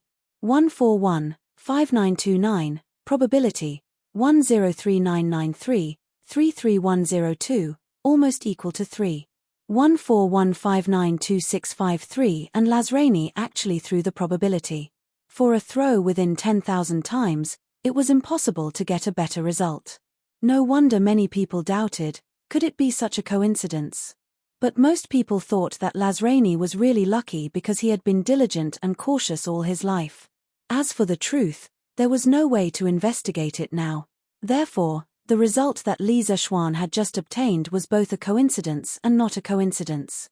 If he had been unlucky, the error in the result would have been slightly larger, but not by much. This was a probability problem. In the auditorium, Xu Hongzhi, who had been studying mathematics for most of his life, was the most shocked person. At this moment, he did not care about being polite. He instantly stood up from his seat and walked directly to the podium. Halfway there, he realized that he had been rude. He quickly bowed to Li Zexuan and said, "Yamacho, can I go up and take a look?" "This. I don't mean anything else. I just want to go up and take a look with my own eyes." The second half of his sentence seemed to be a cover-up. After all, if he had not seen such a miracle with his own eyes, he would never have believed it. Li Zexuan was amused. Is this old man still suspecting that I cheated? So he laughed and said, "Mr. Xu, if you want to take a look, please come up and take a look. Not only that, other teachers or students who have doubts can also come up and take a look. Be careful not to touch the podium and mess up the position of the thin needles. Thank you, Yamacho." As soon as he finished speaking, a few people immediately came up from below. There were students and teachers from the academy. Li Tai was also among them. Several doubters quickly came to the podium and began to count the thin needles that fell on the parallel lines on the paper. 1, 2, 3, 225, 226, 227. There are exactly 227 thin needles on the black line. After a quarter of an hour, 4 or 5 doubters walked up to the podium and counted the numbers. They could not help but exclaim. Xu Hongzhi was completely convinced at this moment, but he still could not understand how a simple game could be related to the ancestral rate. So he looked at Li Zexuan next to him and said excitedly, "A few years ago, my teacher had also used the circle cutting technique to calculate the ancestral rate. However, after 3 days of calculation, only the first 4 digits after the decimal point were exactly the same as the ancestral master's calculation. Many times, if one careless miscalculation was wrong, it would lead to a complete miscalculation. Today, Yamacho casually played a game and accurately calculated the first 3 decimal places. I am deeply impressed. I wonder if Yamacho can explain the principle to us." At this moment, everyone's eyes were on Li Zexuan. Obviously, they also wanted to know the theory behind this. However, Li Zexuan smiled and said, "Everyone, please go back to your seats first. Let's put this question aside for the time being. I will play a small game with you. F***ck your game, we want to hear the truth. When everyone heard this, they almost vomited blood. They were all going crazy in their hearts. However, Li Zishuan was the one who spoke. If he did not want to say it, they could not find someone to beat him up and force him to say it, right? Who in the auditorium had the guts to do that? Besides, who could beat him? Therefore, they could only sit down obediently and wait to see what Li Zishuan would do next. Chapter 888. Mojong, come here. Li Zishuan, who wanted to play a new game, didn't move immediately. Instead, he called out to the dumbfounded Mojong next to him. Here. Mojong quickly recovered from his shock and ran to Li Zishuan's side. He bent his back and looked like he was all ears. Li Zishuan leaned over to Mojong's ear and whispered something. Then, Yamacho. This. You're not joking with me, right? Mojong's eyes widened. His mouth was opened so wide that an egg could be stuffed in. Who has the time to joke with you? Hurry up and go, Li Zishuan said in annoyance. Everyone was a little confused when they saw this. They didn't know what Li Zishuan had instructed to make Mojong show such an expression. However, their doubts didn't last long. About half a cup of tea's time after Mojong ran out, the crowd noticed something unusual, and cries of surprise rose from all directions. Mojong had actually run up to the roof and started to peel off the tiles. There was a saying that went, "If you don't teach me a lesson for 3 days, I'll peel the tiles off the roof." The teachers and students in the audience couldn't help but wonder in their hearts. Did Mojong lose his mind? He actually dared to go up to the roof and peel off the tiles? Yamacho, do you think it's okay to peel off this tile? Mojong, who was on the roof, leaned over and shouted to the people below. Tilda. It was only then that the students and teachers in the auditorium understood that Li Zishuan had instructed Mojong to peel the tiles off the roof. They couldn't figure out what Li Zishuan meant by this and couldn't help but discuss it among themselves below. No. Move it a little further back. Li Zishuan glanced sideways and then replied, yes. Mojong, who was on the roof, had no choice but to cover the tile that had been peeled off. He then peeled off another tile and asked, Yamacho, is this okay? It's okay. Then I'll go down. Stay up there first. I'll need you later. The strange conversation between the two shocked everyone. Fortunately, after saying this, Li Zishuan finally became normal. He took out a piece of bright triangular glass from a box on the podium and said to the people in the audience, "This is the first time I've heard of your name. I've heard of your name before. Does anyone know what color the sun is?" The Academy's first volume of physics textbooks didn't cover optics. Do you still need to ask? Of course, the sun is white. Cheng Chumo couldn't help but laugh. It's obviously red. The sun in the morning, how can it be white? Another student retorted immediately. What red? It's obviously yellow. Can't you tell the difference between red and yellow? After a while, there was an uproar. Li Zishuan coughed softly and said, "Okay, quiet down. There's no need to argue. Next, I'll show you what color the sun is." The students immediately quieted down. They held their breath and stared intently at the podium. Li Zishuan first set up a stand on the podium with white paper pasted between the stands, acting as a white screen. Then, he faced the sun with the triangular glass. At this time, everyone understood why Mojong went to the roof to remove the tiles. It was to let the sun in. A magical scene appeared. Okay, do you see what it is? Li Zishuan pointed at the white screen on the podium and laughed. Wow! The teachers and students were in an uproar. They actually saw a 7-colored light spot appear on the white paper. Wasn't that a rainbow? A rainbow? It's not raining. How can there be a rainbow? Yes. It's still sunny today. It's a miracle. Yamacho can actually create a rainbow? No. Yamacho must be trying to tell us that the sun is 7-colored. How is that possible? Why is the sun white when I see it? What white? It's obviously yellow. It's red. The students were amazed for a while. Then, a few of them began to argue again. Li Zishuan said, "Quiet down. Through this little game, I want to tell you that many times, What you see with your own eyes may not be true. Take sunlight for example. Some of you think it's white, red, yellow, or even transparent. But what about the truth? He was a mixture of 7 different colors. Another example, have you ever thought about what kind of substance light is? Is it as illusory as sound, or is it like the rice and flour that we eat? Is it a substance that exists? When everyone heard this, they all fell into deep thought. After a while, a skinny student stood up and asked, "My name is Li Yang. I'm Yamacho. What is light?" Li Yang, this is Li Chuanfeng's son. Li Zishuan's heart skipped a beat. He had seen Li Yang on the entrance exam's report card and knew that this kid was Li Chuanfeng's son. However, this was the first time he had met Li Yang. That's a good question. But let's put this question aside for now. Next, I'll play a little game with you. It was Li Zishuan who revealed a mysterious smile again, and then said with a cheap tone. Li Yang, even as a Taoist, Li Yang, who had been cultivating his body and mind for many years, could not help but jump up and down at this moment. He opened his mouth, wanting to curse, but after thinking about it, he sat back down. If he was like this, the rest of the students would be even worse. Yamacho, please explain it to us first. That's right. Explain it clearly before we play the game. F***ck, this again. You only know how to play games. Play your sister's game. This was what Li Tai, the king of younger sisters, muttered in private. Li Zishuan's face turned serious as he gestured with his hand and said, "Quiet down. A good meal isn't afraid of being late. Haste makes waste. What's the hurry? All of you, take a good look and learn." Seeing that Li Zishuan was about to explode, the students wisely shut their mouths. "Mo Yun, pass this to Mo Zhong."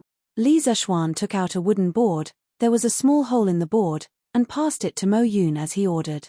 Then, he ordered the students to close all the curtains. There were glass windows in this hall. At this time, Mo Yun had already brought the wooden board to the roof and passed it to Mo Zhong. Mo Zhong, use the wooden board to cover the hole in the roof. Li Zishuan ordered again. Mo Zhong did as he was told. Suddenly, the entire hall was plunged into darkness. Only Li Zishuan's side had a very thin beam of light, which looked very conspicuous. Then, everyone heard Li Zishuan say, "I'm holding a piece of paper in my hand now. There are 2 narrow slits on the paper that are very close to each other. I'll put the slits under the beam of light later. See what happens." The students and teachers were all puzzled. What kind of phenomenon can there be? Isn't it just one beam of light turning into 2 beams of light? However, reality once again slapped everyone in the face. In the dark, there were bright and dark stripes on the white screen. There were more than 2 bright stripes. However, everyone clearly saw that the paper that Li Zishuan held above only had 2 beams of light. Why are there so many stripes below? Chapter 889. In the early days of the development of optics, the interpretation of color was particularly difficult. Before Newton, the Aristotelian view of color prevailed in Europe. Aristotle believed that color was not an objective property of an object, but a subjective perception. The formation of all colors was the result of the proportional mixing of light and darkness, white and black. At the beginning of 1666, Newton made a triangular glass prism and used it to study the color of light. For this purpose, he painted the room black and made a small hole in the window to let in the right amount of sunlight. He then placed the prism at the entrance of the light so that the refracted light could be projected to the opposite wall. Through this experiment, he obtained a colored spot on the wall. The arrangement of the colors was red, orange, yellow, green, blue, indigo, and violet. Newton called this color spot the spectrum. Later generations called this experiment the dispersion of light experiment. In 1830, the British doctor and physicist Thomas Young made a small hole in the window to let light pass through and used a mirror to reflect the light that passed through.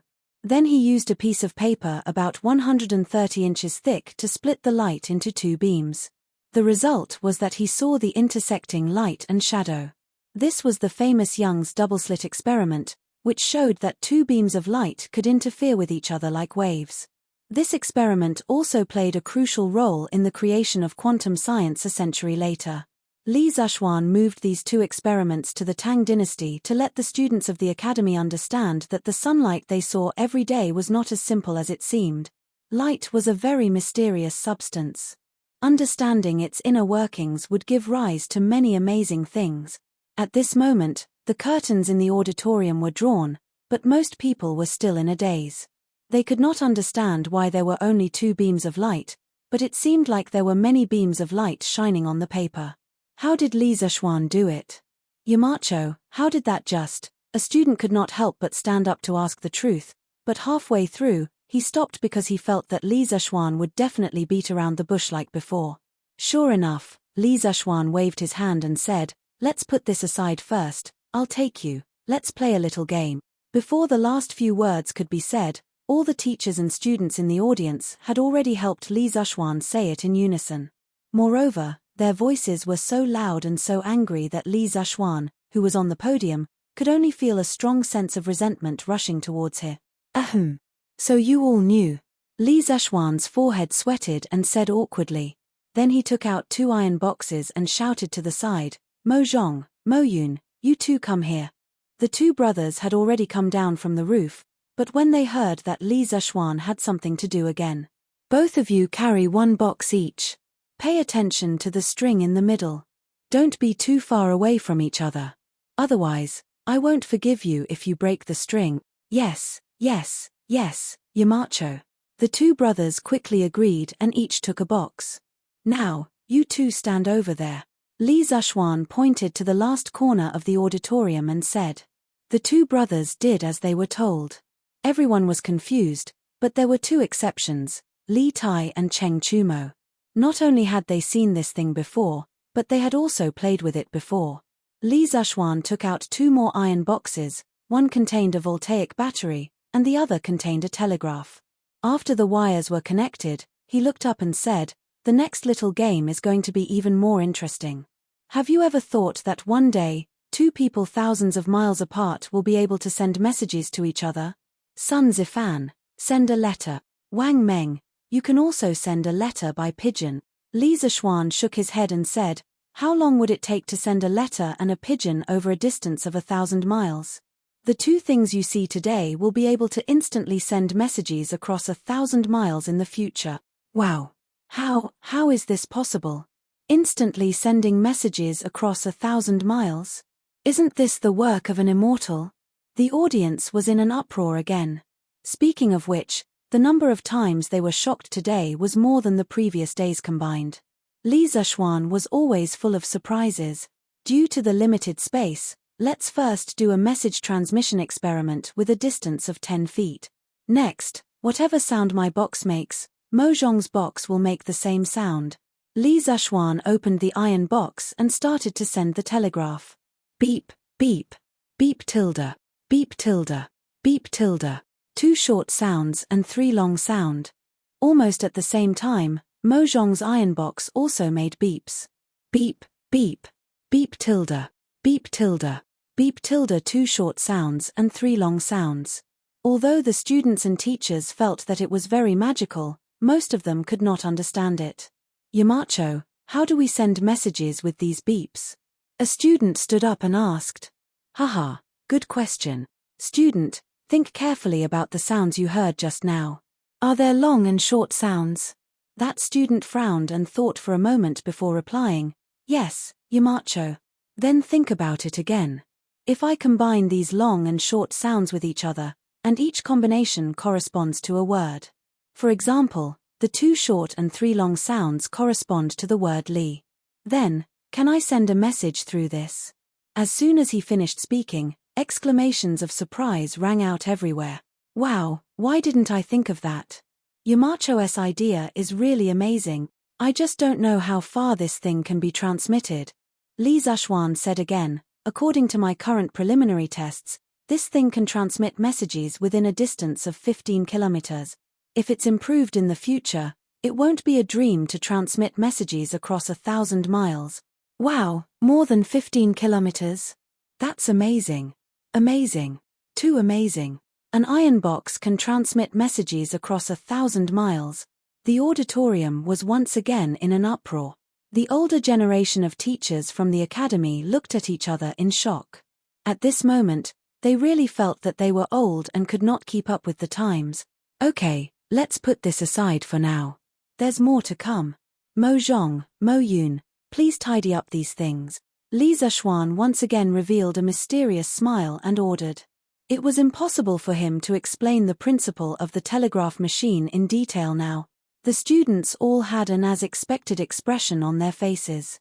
However, they were too lazy to complain now, so they remained silent and watched Li Zishuan's performance quietly. Li Zishuan brought a basin of water from under the lectern, then took out a box and 2 tubes of colored glass. Then, he looked at the crowd and said with a smile, "Next, it's time to witness a miracle. You will see the real meaning of making something out of nothing. Chapter 890. Creating something out of nothing?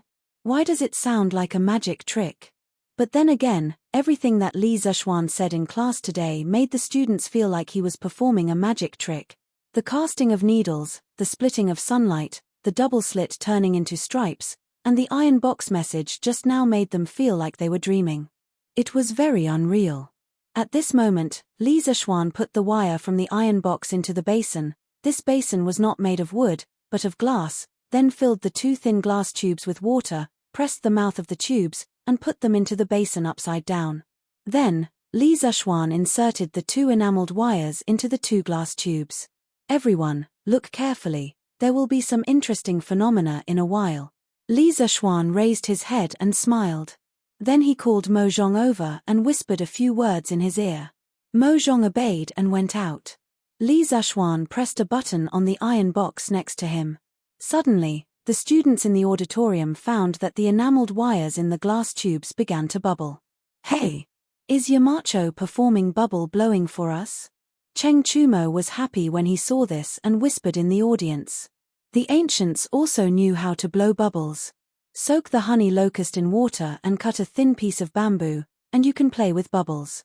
However, honey locust was too expensive, and not many parents would let their naughty children waste natural resources like this. However, Cheng Chumo played with it a lot when he was a child. After about 10 breaths of time, the water in one of the glass tubes in the basin had been completely drained. This tube was filled with hydrogen, but the other glass tube was still half full. Li Zishuan ignored it and let the gas in the glass tube overflow. When the water in the other glass tube was completely drained, Li Zishuan pressed the button on the iron box again, and the enameled wires in the basin stopped bubbling. Yamacho, is this electrolyzed water? Someone in the audience stood up and asked. It was Wang Ji. The experiment of electrolyzing water was mentioned in the first volume of chemistry of the academy. However, he had only read the description in the book and had never seen a real person demonstrating it. He had never done it himself because he didn't know where to get electricity. Therefore, it was only now that he felt that he looked somewhat familiar. Mr. Wang, you have a good eye. This is the water electrolysis experiment.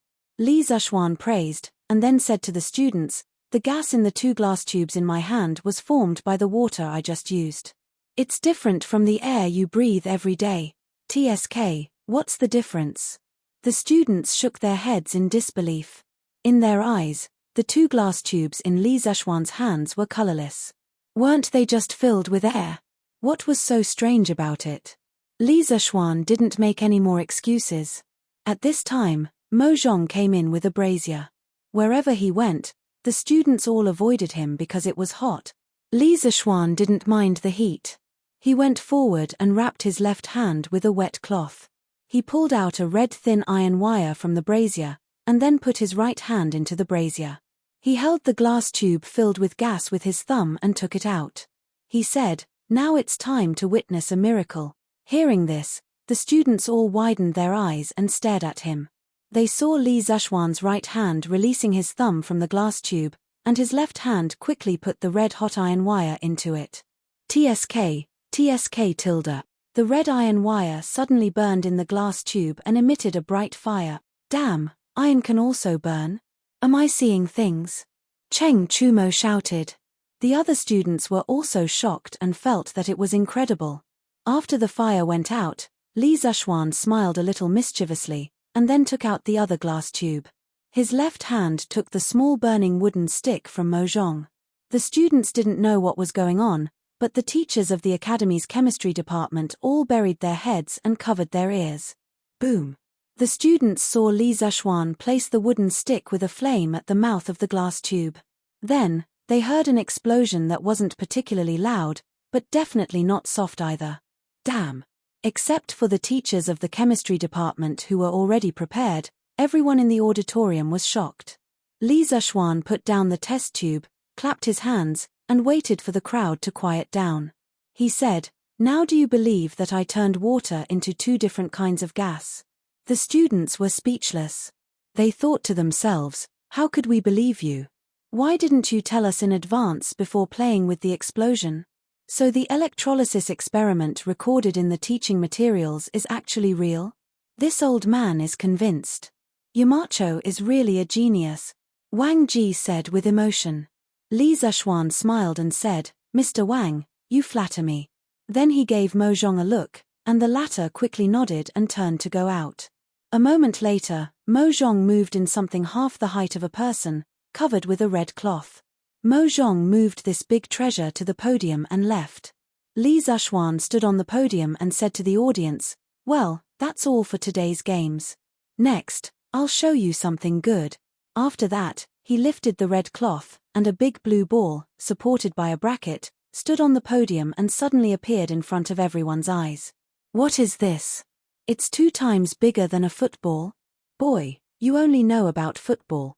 The students were talking about it, but Xiao Dian from the geography department stood up shakily and said, "Yamacho, this is..." Li Zishuan nodded and said, "Mr. Xiao, that's right. This is the Earth. It should be said that it's a model of the Earth.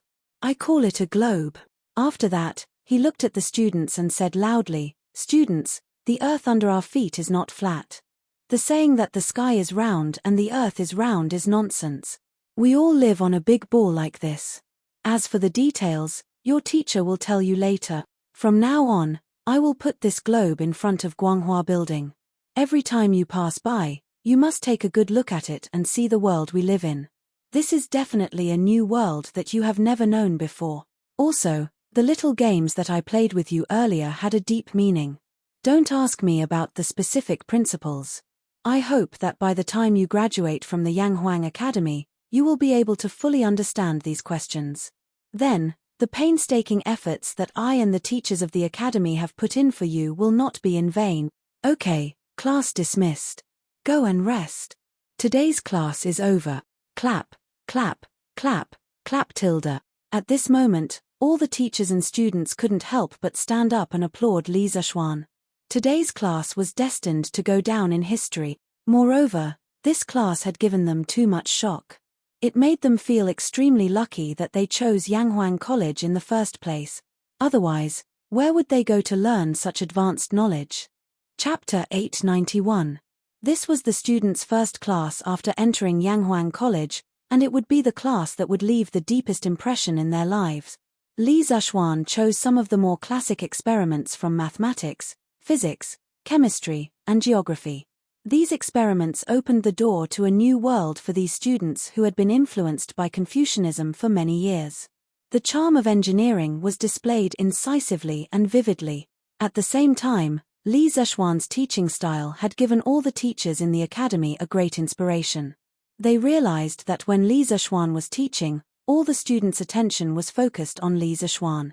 After half a day of class, there was not even a single person who went to the toilet, let alone someone who was absent. Did the students not want to go to the toilet? Obviously not, because after Li Zishuan announced the end of class, the toilets in the auditorium, the toilets in the auditorium were all overcrowded. Many students had no choice but to rush to the school building to use the toilet. What did this mean? It meant that the students were unwilling to miss a single bit of Li Zishuan's teaching. This could be called a miracle in the history of teaching. Most of the teachers in the academy used to be teachers in local government schools or schools in the countryside. But what was the situation like when they taught students? Other than a few students who really wanted to excel through studying and listening attentively, the rest of the students were either absent-minded or sleeping. They were all hoping that the class would end early. Compared to Li Zexuan's class, the effect of their teaching was like the bottom of the abyss, while the other was above the cloud. Therefore, after Li Zexuan's class, Yang Sailu, who was in charge of teaching in the academy, did not even eat lunch. He immediately gathered all the teachers in the academy and held a teaching method improvement and learning meeting. He asked all the teachers in the 5 academic departments to reflect on their teaching methods and improve them within a time limit. The teaching team of the academy would organize teachers to take turns attending classes every week. At the end of the semester, the teacher's teaching ability would play a large role in the final evaluation. Therefore, no one would ignore this matter. Of course, Li Zexuan also sat in on the meeting, but he didn't say a word from beginning to end. He was quite impressed with Yang Sailu's ability to discover the problem and react quickly. At the end of the day, Yanghuang College couldn't be supported by him alone. He needed all the teachers to exert their subjective power. After the meeting, many of the teachers who had classes in the afternoon didn't even bother to eat lunch and hurriedly went to prepare for class. It had to be said that the competition for teaching in Yanghuang College was really great. There was the most awesome teacher in the Tang Empire, Li Gang, as well as famous people like Yang Sailu, Wang Ji, and Xiao Dian. When working with such outstanding people, one would feel embarrassed to slack off. Li Zexuan didn't have any classes. In fact, he didn't substitute for any classes in the past 2 semesters because there were enough teachers in the academy. As the principal, how could he roll up his sleeves and compete with others for a job? When the next batch of students enrolled next year, if there weren't enough teachers, he might consider substituting for the students if he had time. Therefore, he went straight back to the courtyard for lunch. In the afternoon, he still had to go to Chang'an City. Previously, someone from the Ministry of Personnel sent him a letter to collect the official seal of the Ministry of Shipping. It was said that this thing couldn't be collected by others, so he had to go personally.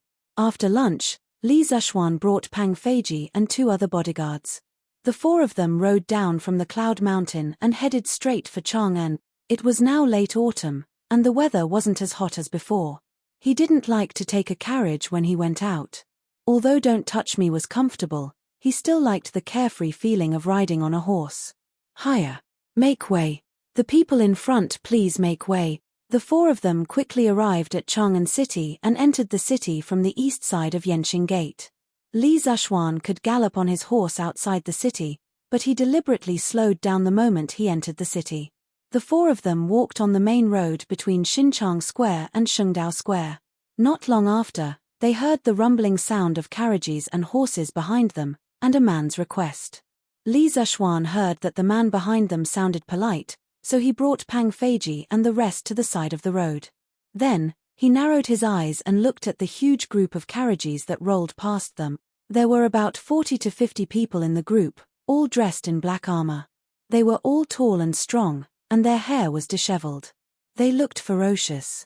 The leading carriage had a large flag hanging on it, and a majestic Feng character was written on it. The caravan whizzed past, and in the blink of an eye, it had left Li Zexuan and the others far behind. Feng. Is there a family of generals with the surname Feng near Chang'an City?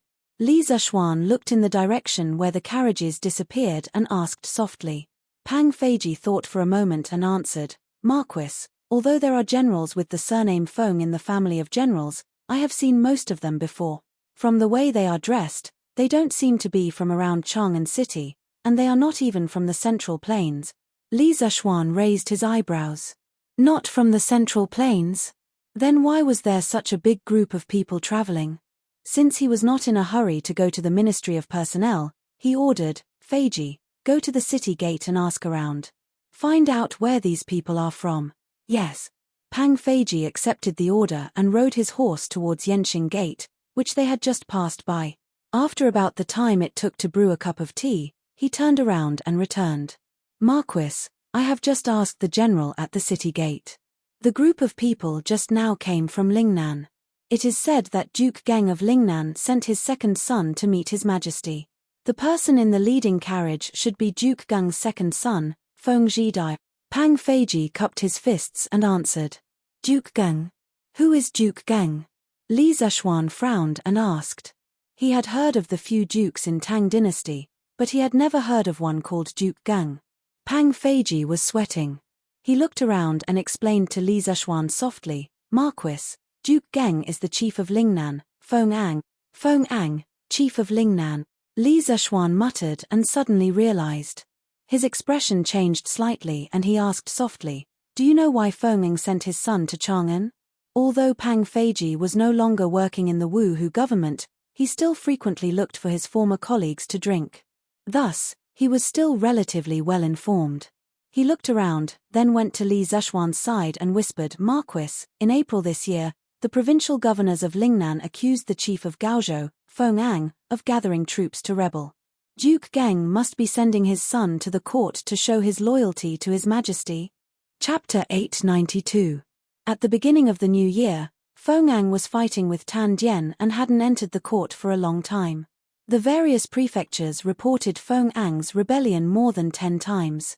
Li planned to send the general of the Right Guards, Lin Mu, and the others to the Jiang and Ling provinces to suppress him. Wei Zhang advised, "The Central Plains has just been pacified. Lingnan is far away and the terrain is dangerous. There is miasma and plagues, so we can't station a large army there. Also, Feng Ang's rebellion hasn't formed yet, so it's not good to mobilize a large army." Li said, "There is an endless stream of people reporting Feng Ang's rebellion. How can you say that the rebellion hasn't formed yet?" Wei Zhang replied, "If Feng Ang rebelled, he would have split up his troops to occupy the strategic areas and attack the neighboring provinces. It's been a few years since he's been reported, but the Feng troops haven't left the country yet. There are no signs of rebellion. The various prefectures already suspect that the Feng family is rebelling, but His Majesty hasn't sent an envoy to appease them. The Feng family is afraid of death, so they don't dare to come to the court. If His Majesty sends an envoy to show his sincerity, the Feng family will be happy to avoid trouble. This way, they won't have to use the army to make him obedient." Thus, Li ordered the troops to withdraw. At the same time, he sent Wei Shushuan and Li Gongyang to Lingnan to express their condolences to Feng Ang. At the end of the 10th month, as Wei Zhang expected, Feng Ang sent his second son to the capital to show his loyalty. In essence, he used his second son as a hostage to express his intention to surrender. After asking about the cause and effect of the incident, Li Zishuan mounted his horse and slowly moved forward. He fell into deep thought. Li Zishuan, who had read a few transmigrating Tang novels in his previous life, knew a little about Feng Ang. This person was the undisputed king of Lingnan. The so-called Lingnan referred to the 5 ridges, Yucheng Ridge, Dupang Ridge, Mengzhu Ridge, Chichen Ridge, and Dayu Ridge, in southern China. It included all of modern Guangdong, most of Guangxi, southeastern Yunnan, and northern Vietnam. Feng Ang's father used to be the governor of Gaozhou. At first, he used his ancestors' merits to become the county magistrate of Songkang. In the second year of Runshou's second year, Chao, Cheng, and the other provinces rebelled. At that time, Feng Ang personally went to the capital to ask for an imperial decree. Emperor Wen summoned his left servant Yang Su to discuss the enemy's situation with him. Feng Ang's analysis was clear and logical. Yang Su was very surprised. Thus, he ordered Feng Yi to lead the Jiangling troops on a crusade. After the rebellion was quelled, he was given the title of Golden Purple Guanglu Daifu and Hanyang Prefect. In the 7th year of Dai, Feng Ang followed Emperor Yang to Liaodong and was later promoted to general of the left Wu Wei. In the 2nd year of Yi Ning, the Sui dynasty was destroyed. Feng Ang and his second son, Feng Zhidai, fled back to Lingnan.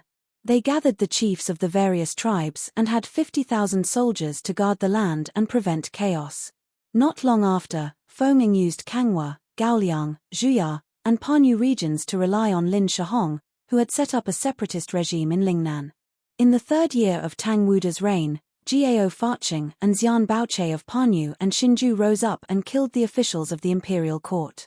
Feng Ang led his troops to quell the rebellion of Jiao and Xian. Later on, Xian Baoche's nephew, Xian Jichen, gathered his troops at Xinju and refused to fight. Feng Ang led his troops on an expedition. During the battle, Feng Ang took off his armor and shouted, "Do you know me?" When Xian Jichen's soldiers saw that it was the famous Feng Ang, They immediately put down their weapons and knelt down to surrender. Xian Baoche, Xian Jichen, and the others were all captured by Feng Ang. From then on, from Panyu to Kanghua, Guangxi Wuzhou, to Zhuya, Leiju Peninsula and Hainan Island, they all submitted to Feng Ang. Feng Ang proclaimed himself to be the chief steward. He ruled over 20 prefectures and thousands of li of land. His territory was even larger than Zhao Tuo's, martial emperor of South Yu, Qin dynasty's Southern Sea Dragon Chuan commander, founder of South Yu Kingdom, and former Qin dynasty general. He was the undisputed king of Lingnan. Not simple. This matter shouldn't be as simple as it seems on the surface. Li Zishuan sat on his horse and muttered softly. Heroes were born in troubled times. For Feng Ang to be able to rule Lingnan and govern it well, he was definitely not an easy person. It was not an exaggeration to call him a hero of a generation. Li Zishuan believed that such a person would not be as cowardly as Wei Zheng said to Li Zishuan. Li Zishuan did not believe that Madame Feng was afraid of death and did not dare to come to the imperial court. This time, when Feng Ang sent Feng Zhidai to the capital, in the eyes of others, it might be Feng Ang showing his loyalty to Li by sending his son over as a hostage. However, in Li Zishuan's eyes, this move might not be without the intention of spying on the imperial court. Li Zishuan had always disdained those who sent their sons to the capital as hostages to show their loyalty. A few hundred years later, Zhu Di sent his sons to Jinling as hostages to the Zhenwen emperor. Was that enough to show his loyalty? In the end, he still usurped the throne. If someone really wanted to rebel, they would not stop just because their sons were in someone else's hands. Moreover, Li Zishuan had heard that Feng Ang had more than 30 sons. If he really wanted to rebel against the imperial court, would he give up his throne for a son? Obviously not. Li Zishuan was not measuring the stature of a gentleman with his own yardstick. It was just that in this feudal era, he felt that there were very few people in the world who had no ambition like him. There were even fewer people who had great power but no ambition. Lingnan was a dangerous place, and the emperor was far away. Li Zishuan did not believe that Feng Ang did not have the slightest bit of ambition in his heart. Your Majesty, Feng Ang has sent his second son to Chang'an. He is now outside the palace and asking for an audience. In Ganlu Palace, Li had just finished his afternoon nap. Zhao Song hurried in and bowed before he could even warm his seat on the dragon bed. Li was shocked. He narrowed his eyes and muttered to himself, "They're finally here." Feng Zhichen and his men had to pass through more than 10 prefectures from Lingnan to Chang'an. As the supreme ruler of the world, there was no way that Li did not receive the news in advance. Summon Tilda. After a few breaths, Li came back to his senses and ordered, "Yes, Your Majesty." After a while, a bronze-skinned, tall, and strong young man walked in. Although he was tall and strong, his clothes and hair accessories made him look like a Han Chinese scholar. Apart from being bold and strong, there was also a hint of elegance. "Your subject, Feng Zhichen, pays his respects to Your Majesty." The young man walked up to Li, bowed deeply, and said respectfully. Li looked at Feng Zhichen for a while before smiling. "At ease. Tianzi must be tired from the journey. Why don't you rest at the inn for a few days before coming to see me?" Feng Zhichen, courtesy name Tianxi, courtesy name Fuyuan. Feng Zhichen immediately bowed and said very sincerely, "Your Majesty, my father is being attacked by scoundrels. As a son, there is no time that I do not want to help my father clear his name as soon as possible so that Your Majesty will not be suspicious. Therefore, I rushed all the way here to ask for forgiveness on behalf of my father. How would I dare to rest at the inn? Here is a letter written by my father. It explains the situation in Lingnan in detail. I hope Your Majesty can read it." At this point, Feng Zhichen took out a painted letter from his sleeve and raised it above his head with both hands in a very respectful manner. Chapter 893. In the Ganlu Palace. Zhao Song took the letter from Feng Zhidai and used his internal energy to check it. After confirming that there was no problem, he handed it to Li. Li opened the envelope, calmed himself down, and began to read it carefully. The palace fell into silence. Even the sound of a pin dropping could be heard. Half an hour later, Li put down the letter and raised his head to look at Feng Zhidai. With a kind smile, he said, I've finished reading Duke Gung's letter. As for the matter of the provinces accusing your father, I'll have someone investigate it thoroughly and give your family an explanation. In fact, the content of the letter was not important. It was enough that Feng Ang was willing to send his son to Chang and to show his loyalty. The rumors of rebellion would be dispelled. Feng Zhidai cupped his hands and said, "Thank you for trusting my father, your majesty." Li waved his hand and smiled. High Duke Geng is loyal to the country. He guarded Lingnan for many years and made hundreds of thousands of people in Lingnan live in peace. His contributions cannot go unnoticed. I'll remember all these. Tianzi, you must be tired from your long journey. Go to the post house and have a good rest. I'll arrange a position for you tomorrow morning. Feng Ang's letter clearly stated that Feng Zhidai would stay in Chang'an and accompany Li from now on. Feng Zhidai did not show any surprise. Obviously, he already knew about Feng Ang's arrangement. He quickly cupped his hands and said, "Thank you for your concern, your majesty. I'll take my leave." He took the official seal from the Ministry of Personnel Affairs and asked someone to send the Kung Fu non-Kung Fu football management rules that Li asked him to write to the palace. According to the type of game, there were strict rules on the behavior of the players. Anyone who violated the rules would be severely punished. It was considered a regulation of the Tang Empire's football to reduce malicious behavior on the football field. When he returned to the academy, the bearded man reported, "Yamacho, after the Thatang Daily was sent out today, 28 people came to register their teams and received their football." Li Zhuan had asked Zhong Zhongjian, the PE teacher of the academy, to manage the affairs of the football association. This bearded man looked rough and uncouth, but if one talked to him in detail, one would find that he was not only uncouth, but also proficient in the art of war and strategy. Which uncouth from Jianghu could be better than him? Li Zhuan personally poured a cup of wine for the bearded man because he knew that the bearded man did not like to drink tea like himself. In comparison, the old man preferred to drink strong alcohol like drunken immortal. However, where would Li Zhuan's office have such a thing? The bearded guest took the wine glass. Li Zhuan then said, "I didn't expect so many people to have formed their teams today." The bearded man grinned and said disdainfully, "Hey, from what I see, these people are most likely here for the football. They formed a team, came here to take the football at a cheap price, and then took it out to sell. They can make at least 50 strings of cash. Then they can just find a reason to disband the team. Wouldn't they be making 50 strings of cash for nothing? Yamacho, I see that your method doesn't seem to work. You should change it. Otherwise, wouldn't you be benefiting those villains for nothing? Scalpers." When the bearded man said this, Li Zhuan instantly thought of the scalpers in his previous life. He did not expect that there would be such annoying people in ancient times. 50 strings of cash for a football. The workshop would still make a lot of money, but Li Zhuan did not want these scalpers to make his money and thus disrupt the market. Then in Mr. Zhong San's opinion, how should we prevent these people from maliciously reselling the football? Li Zhuan asked modestly. Recently, when he had nothing to do, he had chatted with the bearded man many times. He was mainly asking the bearded man for advice on the art of war and strategy. The master of this body, spiritual master Ling Shu, had taught him some military tactics, but it was not comprehensive. The bearded man, who was once all-powerful and wanted to compete with Li for the world, had entered the academy. Of course, he had to seize the opportunity to get some useful information from the bearded man. Although he did not intend to go to the battlefield, who knew what would happen in the future? One must know that in the face of war, the role of individual bravery was very limited. Even if he became a great grandmaster, he could not rely on his own ability to determine the outcome of a war. Besides, there was no harm in learning more skills.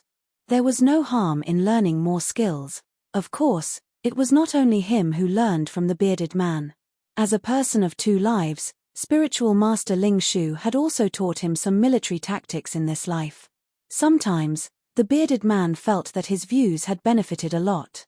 Therefore, the bearded man was usually very willing to ask Li Zhuan for advice on the art of war. At this moment, when he heard Li Zhuan's question, the bearded man seemed to have been prepared. He answered without thinking, "In my opinion, Yamacho, you should add a clause to the original notice. Any team that comes here to register and collect the football must ensure that the team has been maintained for more than a year. If there is a violation, the Football Association will cooperate with the government to pursue the responsibility. Li Zishuan raised his eyebrows and said, "Cooperate with the government? Mr. Zhong-san, we have no way to mobilize the government." The bearded man chuckled and said, "Yamacho, His Majesty personally issued a decree for the Football Association to manage all the affairs of the Tang Empire. The local government naturally has the responsibility to cooperate. Even if they don't cooperate, with Yamacho's current imperial favor, it is easy for you to go to the palace and ask for an imperial edict. Besides, I don't think that the government will deliberately offend you for such a small matter." After that, he rolled his eyes and said in a low voice, "Since ancient times, the people have been afraid of the government. We can scare away most of the businessmen who want to speculate by just saying that. The deterrent power of this notice is greater than its meaning." Li Zishuan suddenly understood. He secretly thought that this old man was indeed full of guts. A small notice could make him play psychological warfare. It was a waste of his talent to be a pirate at sea. "Mr. Zhong-san is very talented. This junior admires you. In a while, I will have someone modify the original notice according to your meaning." Li Zishuan cupped his hands and said politely, "Haha. Yamacho, you flatter me. This is just a small trick. Besides, the people who came to pick up the football are not purely speculating. I reckon that there are many who sincerely want to start a football team. After all, Yamacho, this football you made is really interesting.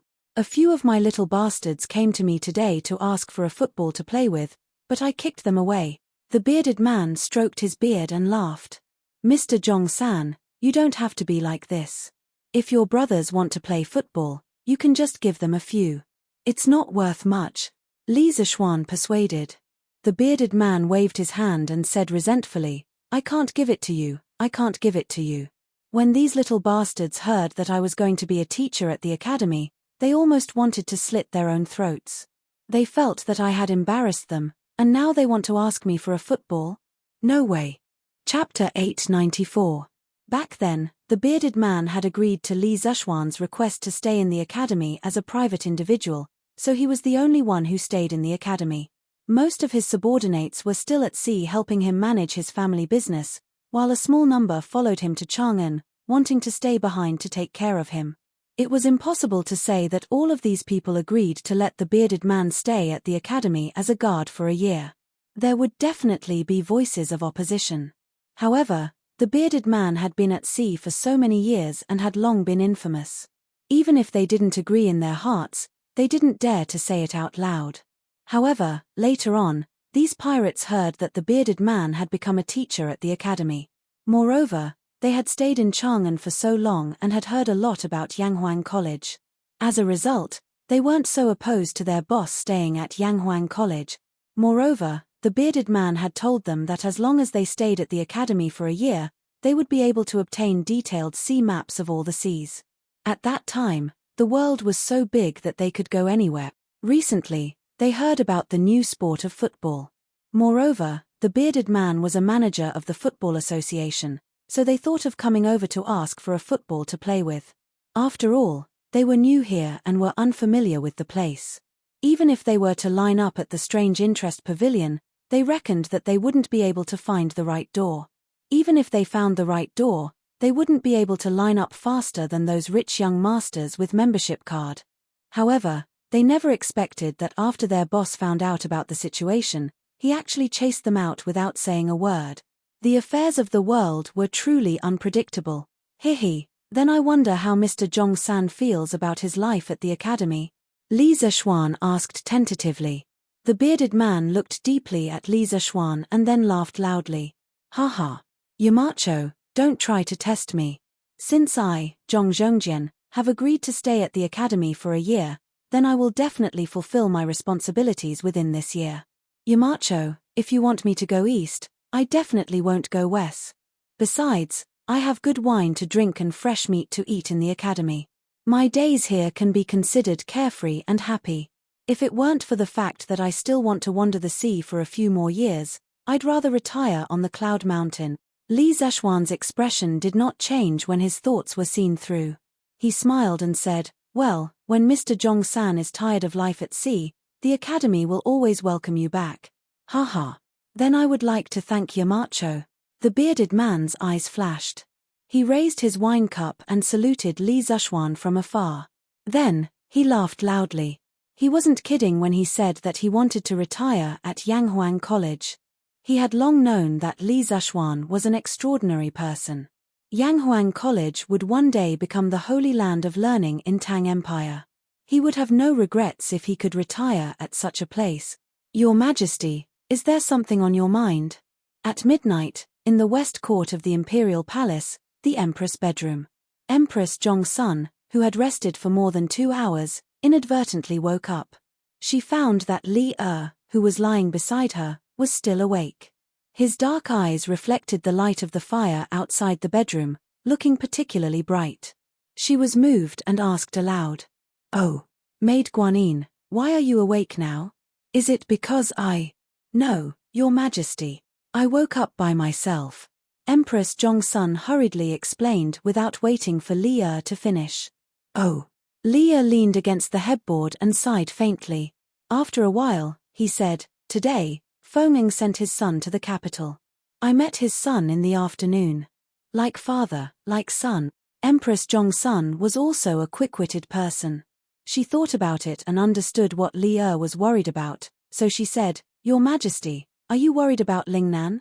But since Feng is willing to send his son to the capital, it means that he has no disloyalty to Your Majesty.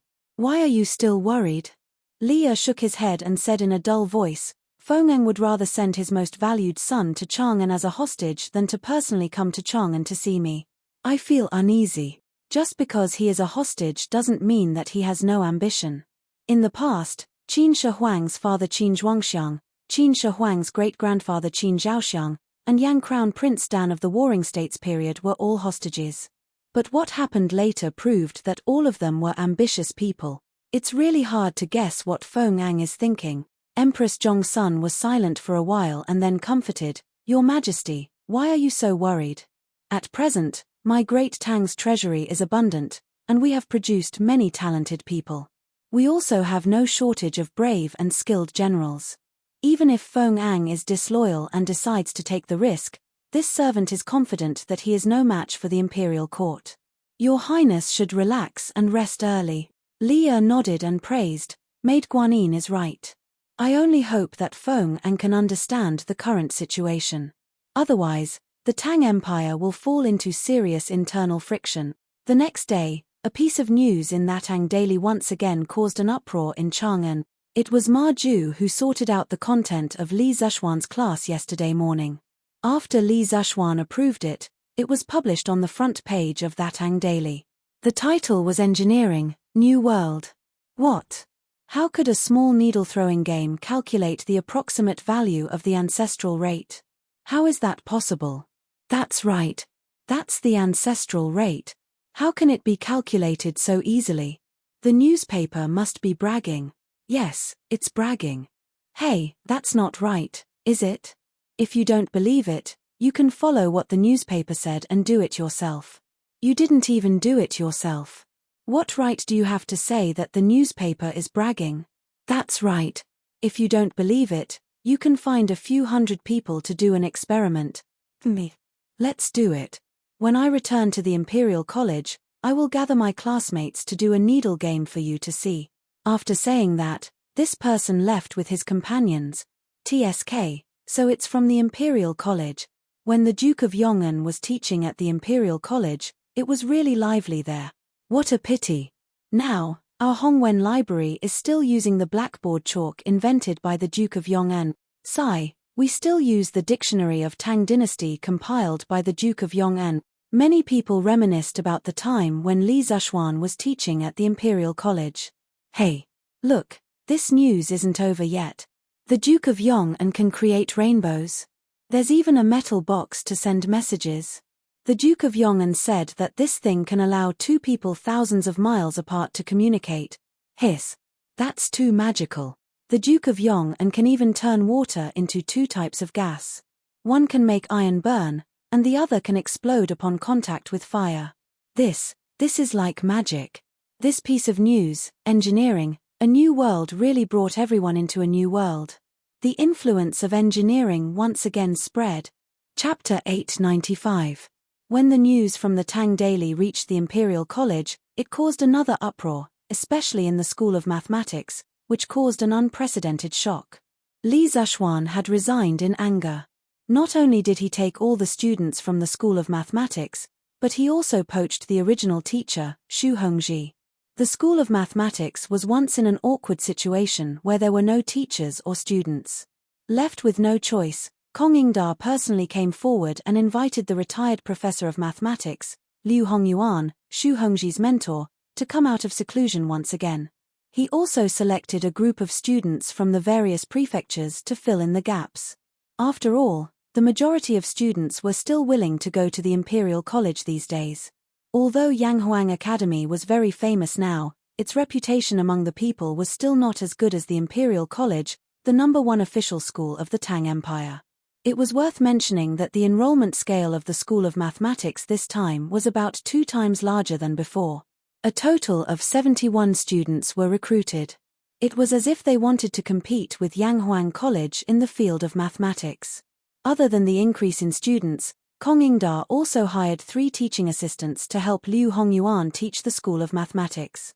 Therefore, the School of Mathematics was now more than 1 level higher than before in terms of both the number of students and the number of teachers. Inside the School of Mathematics. Hey, did you hear? The Marquis of Yong'an made a simple needle-throwing game and was able to calculate the approximate value of the ancestral rate. It's amazing. I saw the newspaper, but I think it must be a coincidence. After all, whether the needle is thrown or not depends on luck. He was able to get such a result because of luck. I also think it's a coincidence. If he did it again, the result would definitely be different. I don't think so. Since the Marquis of Yong'an dared to announce this experiment on that Tang Daily, he must be prepared to be questioned. This means that this experiment can be questioned. Speaking of which, why isn't Mr. Liu here yet? In the past, he would have already arrived at this time. Mr. Liu is here, Mr. Liu is here.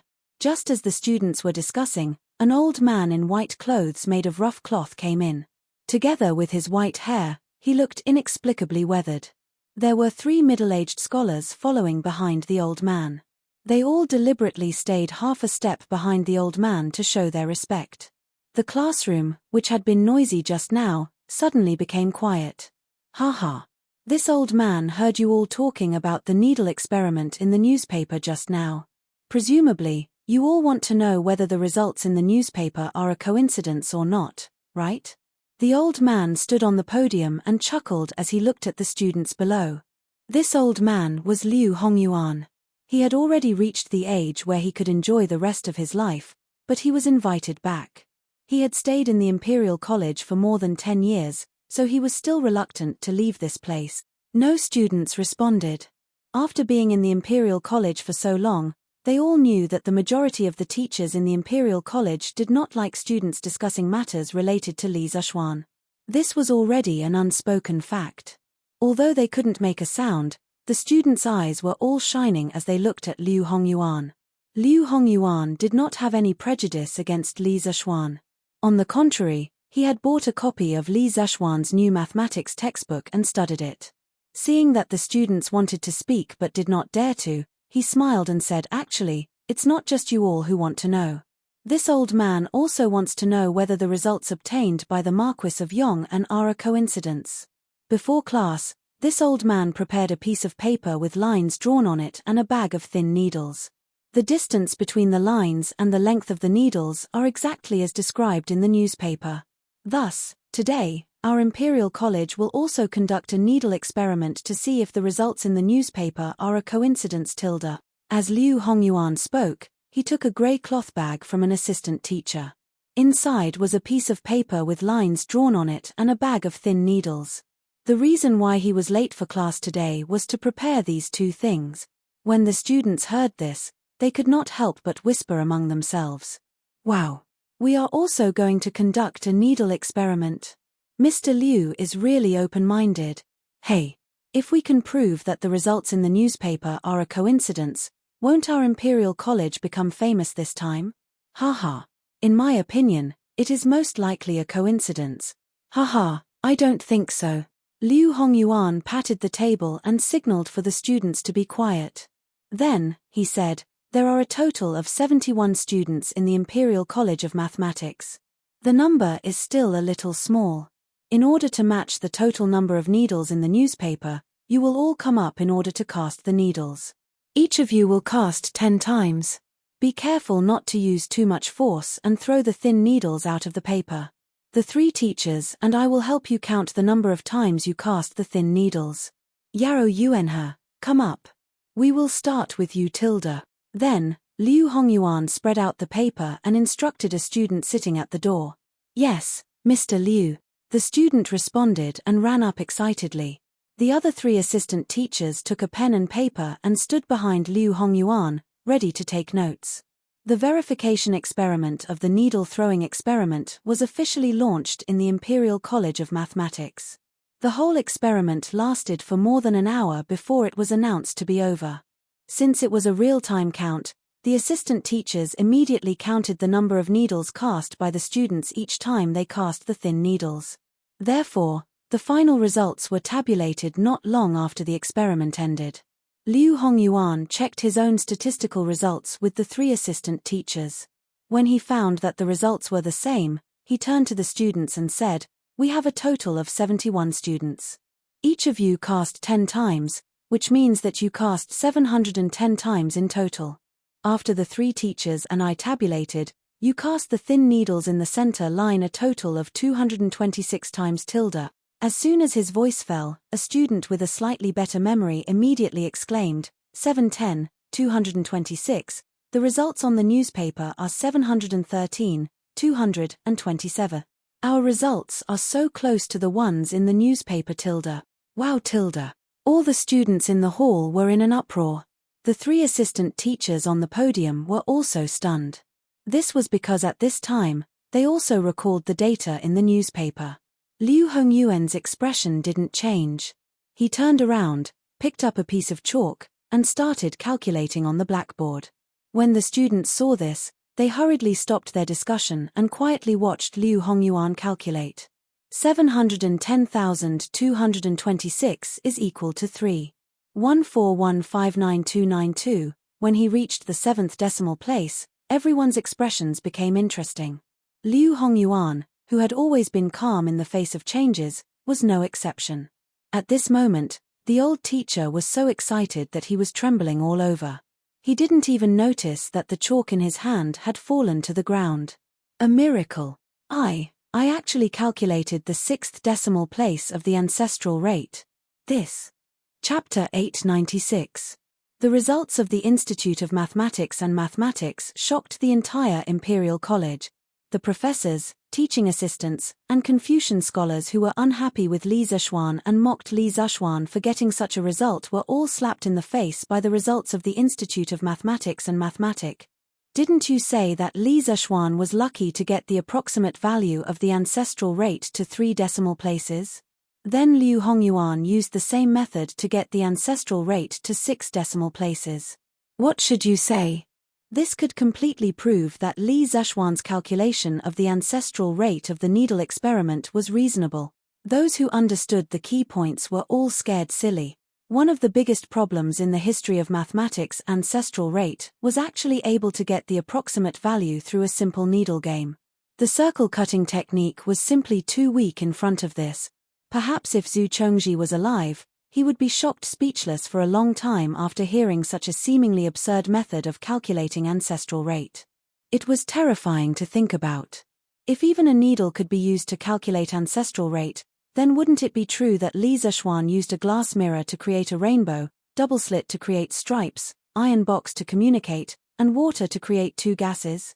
What kind of knowledge was engineering? How could it be so magical? At this moment, even the Confucian scholars who had been influenced by Confucianism for more than 10 years were a little shaken in their hearts. They felt that engineering seemed to be more advanced and useful than Confucianism, but they didn't dare and didn't want to say these thoughts out loud. Because they were the disciples of Confucianism, they were also the defenders of Confucianism, and they were also the beneficiaries of Confucianism. But just because the Confucian scholars didn't dare to say it, it didn't mean that the other students didn't dare to say it. In the Institute of Mathematics and Mathematics. As soon as class ended, Liu Hongyuan and the 3 teaching assistants stepped out of the classroom, and the students in the classroom immediately went into an uproar. Too magical. This experiment is too magical. Even with the circle cutting technique, it is very difficult to accurately calculate the ancestral rate to 6 decimal places. But this simple needle experiment actually did it. Yes. At first, I thought that the results recorded on that Ang Daily were a coincidence. But not only did we do it, but the results we obtained were even more accurate. How is this a coincidence? This means that Marquis Yong'an's method can really be used to calculate the ancestral rate. This is unbelievable. The Marquis of Yong'an is truly a genius. I've also read his new mathematics textbook, and the content is amazing. Now, with this needle experiment, his achievements in mathematics are something that we can never hope to achieve in our lifetime. I really don't understand how the Marquis of Yong'an connected Zhu LV to the needle-throwing experiment. The two are completely unrelated. That's true. I didn't even see a single circle from the beginning to the end of the experiment. I don't know how the ancestral rate could be obtained through this method. I don't get it. The other experiments recorded in the newspaper are also very interesting. The students of Yanghuang College are so lucky. I want to go to Yanghuang College to see what the globe in the newspaper looks like. I want to go too, brother Yanghe. This break coincides with Yanghuang College's weekend. How about we go together? Haha. Let's go together. When the results of Liu Hongyuan's needle-throwing experiment were spread, it caused a huge commotion among the people. Li Zexuan's erudition and the magic of engineering once again refreshed people's understanding. Before Li Zexuan, who would have thought that a small game could solve one of the biggest problems in the history of mathematics? Who could create rainbows?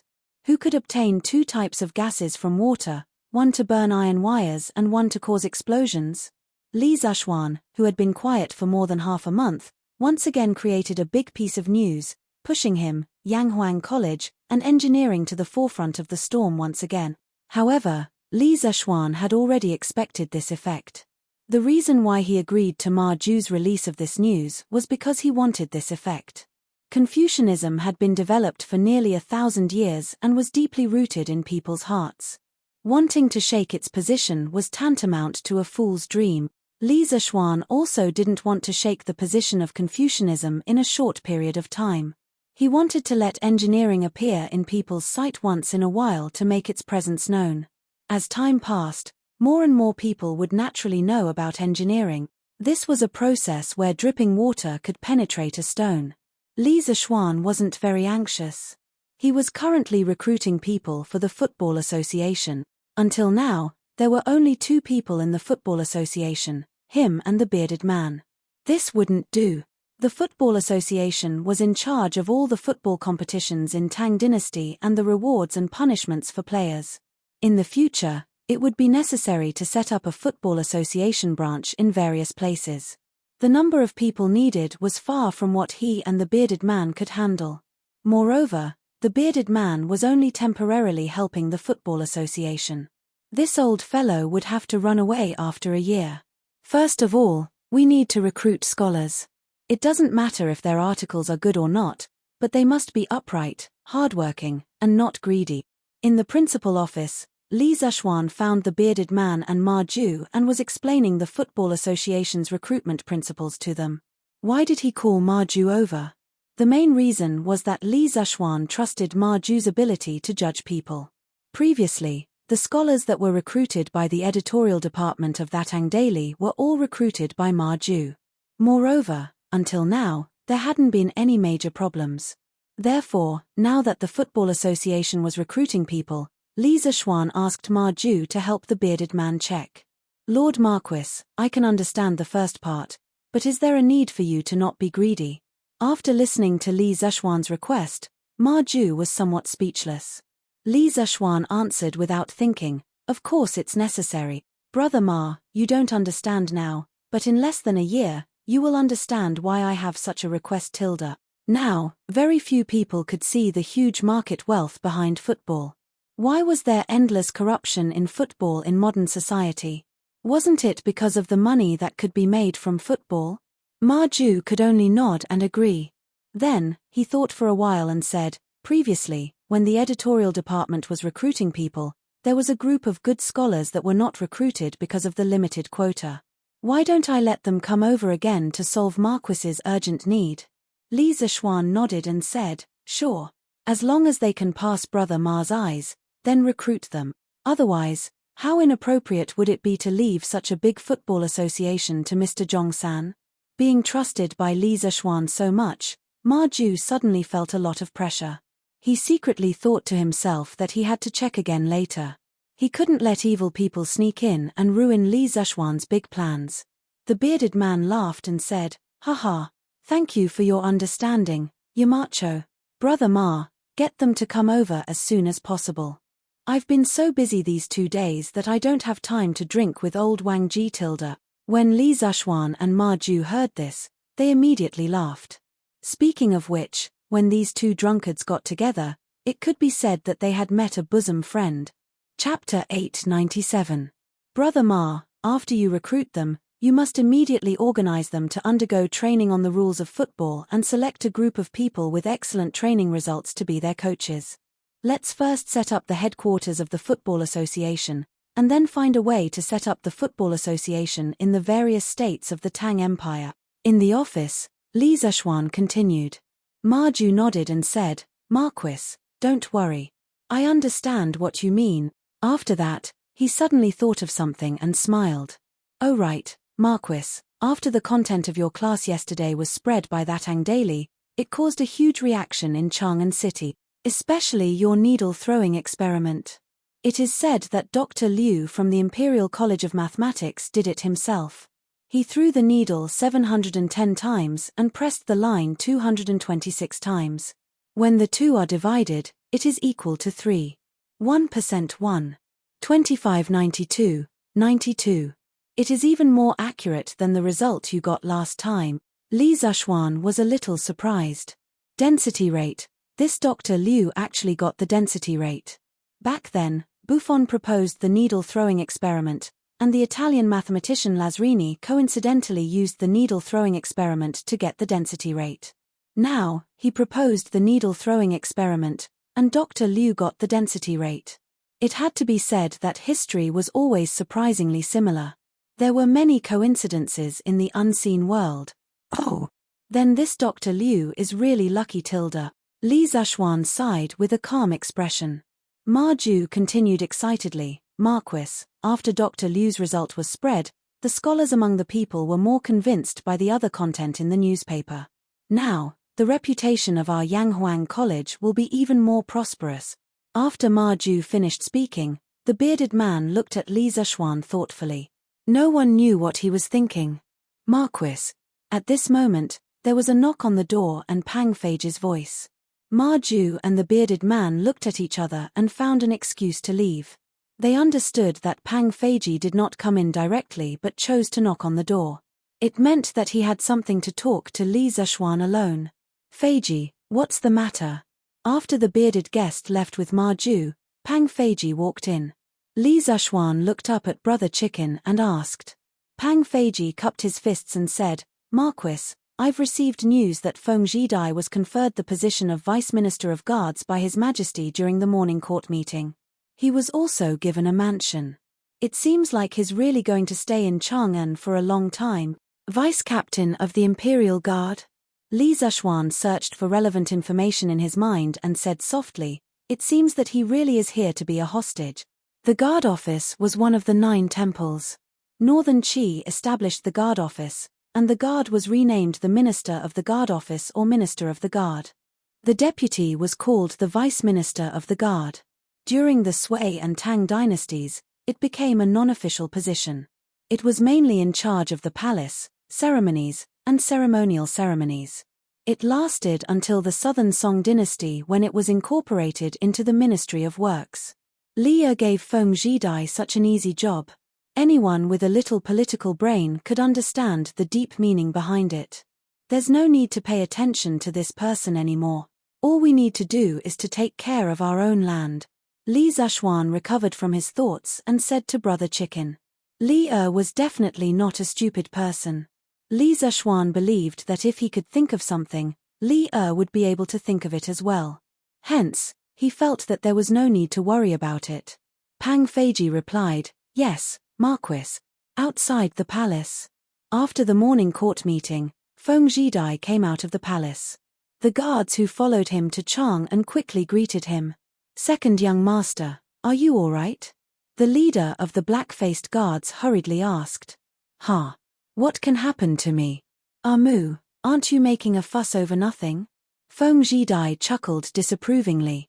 The black-faced guard said seriously, "Young master, we're in Chang'an now. It's not like Lingnan. I have to ensure your safety." Feng Zhidai helplessly waved his hand and said, all right. Go to the inn and pack your luggage. We have a new mansion." The black-faced guard cupped his hands and agreed. On the way, Feng Zhidai sat in the carriage and inadvertently heard that the pedestrians on the road seemed to be discussing the same thing. He opened the window and shouted to the guard outside, "Mu, come here." "Young master, what's the matter?" The black-faced guard called Mu came to the window and asked. Feng Zhidai said, "What do the people on the road mean by the needle experiment? Why do I feel like everyone is talking about this?" Mu frowned and replied, "Young master, I've asked them earlier. They're talking about the content of today's Thatang Daily. It seems like the Duke of Yong'an has made an incredible discovery again." "Thatang Daily? Oh, isn't Chang'an the origin of Thatang Daily?" Along the way, Feng Zhidai had seen the Thatang Daily in other states. This was also thanks to the help of the Wang family of Taiyuan. Otherwise, he could only read the newspaper in Chang'an. "Mu, send someone to buy today's Thatang Daily for me. Go now." Feng Zhidai ordered again. "Yes, young master." After Mu agreed, he sent someone to buy the newspaper. After a while, he returned with a copy of the Thatang Daily. Feng Zhidai took the newspaper, and the carriage started moving again, heading in the direction of the post house. Feng Zhidai, who was in the carriage, read the headlines of today's news and thought about the content of the passers-by's discussion. His eyes narrowed instantly. Li Zuxuan, I've heard some of your deeds in Lingnan. Now that I'm in Chang'an, how can I not take this opportunity to understand you better?" Feng Zhidai's eyes were deep as he muttered to himself. "Young master, we've arrived at the post house." After an unknown period of time, Mu knocked on the window of the car and shouted, I know." Feng Zhidai put down the newspaper, lifted the curtain, and jumped off the carriage. "Mu, come with me." Unexpectedly, Feng Zhidai was not in a hurry to enter the post house. Instead, he walked to a quiet bamboo forest and ordered. Mu hurriedly followed. "Young master, help me gather some information about the Marquis of Yong'an. As long as it's about him, I want it. The more detailed, the better." Feng Zhidai ordered with his hands behind his back. Mu's expression changed slightly as he asked, "Young master, you're thinking of..." Feng Zhidai turned his back to Mu and said, "You don't need to know what I'm thinking. Be careful when you're trying to gather information. This is Chang'an, and His Majesty has many spies. Don't let anyone find out. Don't look for Li Zuxuan's people to gather information about him. That will easily expose you, understand?" Mu cupped his fists and said, "I understand. Don't worry, young master. I won't cause you any trouble." Chapter 898. The mansion that Li gave to Feng Zhidai was located in Yongxing Square, which was in the east of the imperial city. Coincidentally, this mansion was right next to Wei Zheng's house. Feng Zhidai could be considered to be Wei Zheng's neighbor. "Young master, old master has some old friends in Chang'an. When do you want to visit them?" Feng Zhidai and the rest brought their luggage to the new mansion. After settling their luggage, Mu came over and asked. Feng Zhidai thought for a while and said, "No need to go first. We need to be clear about our current status. Rashly making friends with the officials will only be disadvantageous to us. Furthermore, isn't there a ready-made one right next to this mansion?"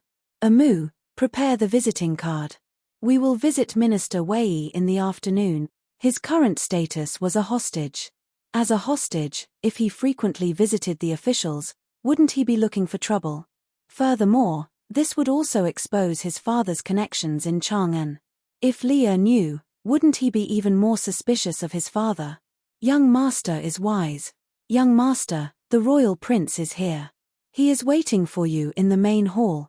This afternoon, Li Zishuan had just woken up from his afternoon nap when he heard Xiao Shi whispering to him.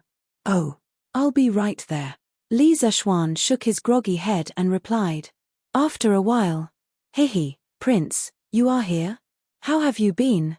Li Zishuan came to the main hall and saw Li Xiaogong drinking tea. He smiled and greeted him. Li Xiaogong put down his teacup and pointed at Li Zishuan. He said unhappily, You brat, if this prince didn't take the initiative to look for you, you would have already forgotten about your current position, right? Since ancient times, there was probably only one official who was as lazy as Li Zishuan, to the point that his superior had to personally come and look for him. He. How could that be? Prince, you are wronging me. I just want you to rest in the mansion for a few more days. After all, you have been out at sea for almost half a year. Li Zishuan walked to the seat next to him and sat down, grinning as he passed the buck. When Li Zishuan proposed the establishment of the Department of Shipbuilding and appointed Li Xiaogong as the head of the department, he said that since Li Xiaogong had just returned from the sea, he would allow Li Xiaogong to rest for a month before starting the establishment of the Department of Shipbuilding. That was why Li Zishuan said that. Li Xiaogong stared at him and said, Kid, don't push the blame onto this king. It's true that this king has been out at sea for months, but do you really want this king to rest at home for a month? I'm not that delicate. He really didn't know how to appreciate good intentions. Leo really found a good employee, but you didn't even want to give him a break. Your Highness is wholeheartedly devoted to the country. You work hard day and night and do your best. This young one admires you. Li Zishuan said as he gave a flattering reply. Facing such a slippery kid, Li Xiaogong felt helpless. He sighed and said seriously, the previous sea trade brought in a very rich income for the imperial court. His Majesty and the other officials in the imperial court are beginning to pay attention to the sea trade. Yesterday, the envoys from the Nanyang countries all left the capital. Before that, they all came to visit this king, hoping that this king can help them in the future sea trade. Saying this, Li Xiaogong paused. As if he knew what Li Zishuan was thinking, he chuckled and continued, although this king is usually a bit greedy, this king will definitely not accept this kind of money. They are trying to bribe this prince to gain more benefits for themselves in the future sea trade. However, if they gain more benefits, then the imperial court will naturally gain less benefits. This prince will definitely not do something like sacrificing the country's interests to enrich themselves. Li Zishuan stood up and cupped his hands in praise. Your Highness is righteous. This young one admires you. Li Xiaogong laughed and scolded. Don't flatter me. This king is telling you this not to boast, but to remind you that as a person in this position, don't be greedy for money that you shouldn't be. Although the borders of the Tang Empire seem stable, there are actually turbulent undercurrents. Moreover, our internal affairs are not peaceful either. The imperial court can use the sea trade to save more money, and we will have more confidence in the war. Li Zishuan nodded and said, Your Highness, don't worry, this young one knows the importance. As the saying goes, every man is responsible for the rise and fall of the world. This young one hopes that the Tang Empire will always be prosperous. Every man is responsible for the rise and fall of the world. Hearing this, Li Xiaogong's eyes lit up. He praised, You're quite accomplished in the art of craftsmanship. A few days ago, the entire Chang'an city was talking about your class. I didn't expect you to be so accomplished in the art of writing as well. This sentence is well said. Haha. I don't know how spiritual master Ling Shu taught such a monster like you. That's right. Li Xiaogong could only think of the word monster to describe Li Zishuan. He was well versed in both the pen and the sword, and was proficient in too many things. Your Highness, you flatter me. This young one's ambition is not in writing. Li Zishuan shook his head and said, Oh, why? Li Zishuan thought for a while and said in a deep voice, in this young one's opinion, writing can only be used to arm a person's thoughts, but not to strengthen a country. Engineering is enough. Li Xiaogong narrowed his eyes and smiled mysteriously. If those rotten scholars heard this, you will be in big trouble. All right, this topic is off topic. Now that the envoys of the various countries have left, we should start to establish the Department of Shipping. To be honest, it's fine if you want this king to lead troops to war, but to let this king manage a yamen is too difficult for this king. This Department of Shipping is now a blank piece of paper. Xiaoxian, you have many ideas. First, think of the regulations of the Department of Shipping, then write a copy for this king. If there are no problems, we will show it to His Majesty for a look. Strive to have the Department of Shipping open before the end of the year. Li Zishuan was helpless. He had not finished the matters of the Football Association, and now he was asked to establish the Department of Shipping. It was really one wave after another. However, this was something he had promised Li before, and he could not go back on his word now. Yes, this young one will draft the regulations of the Department of Shipping as soon as possible. Your Highness, please wait for the good news. Although he was complaining in his heart, he still had to do what needed to be done. Haha. This king knows that you are unwilling, but you are being loyal to the country. In the future, this king will personally go to Guangdong. In comparison, the burden on you is still light.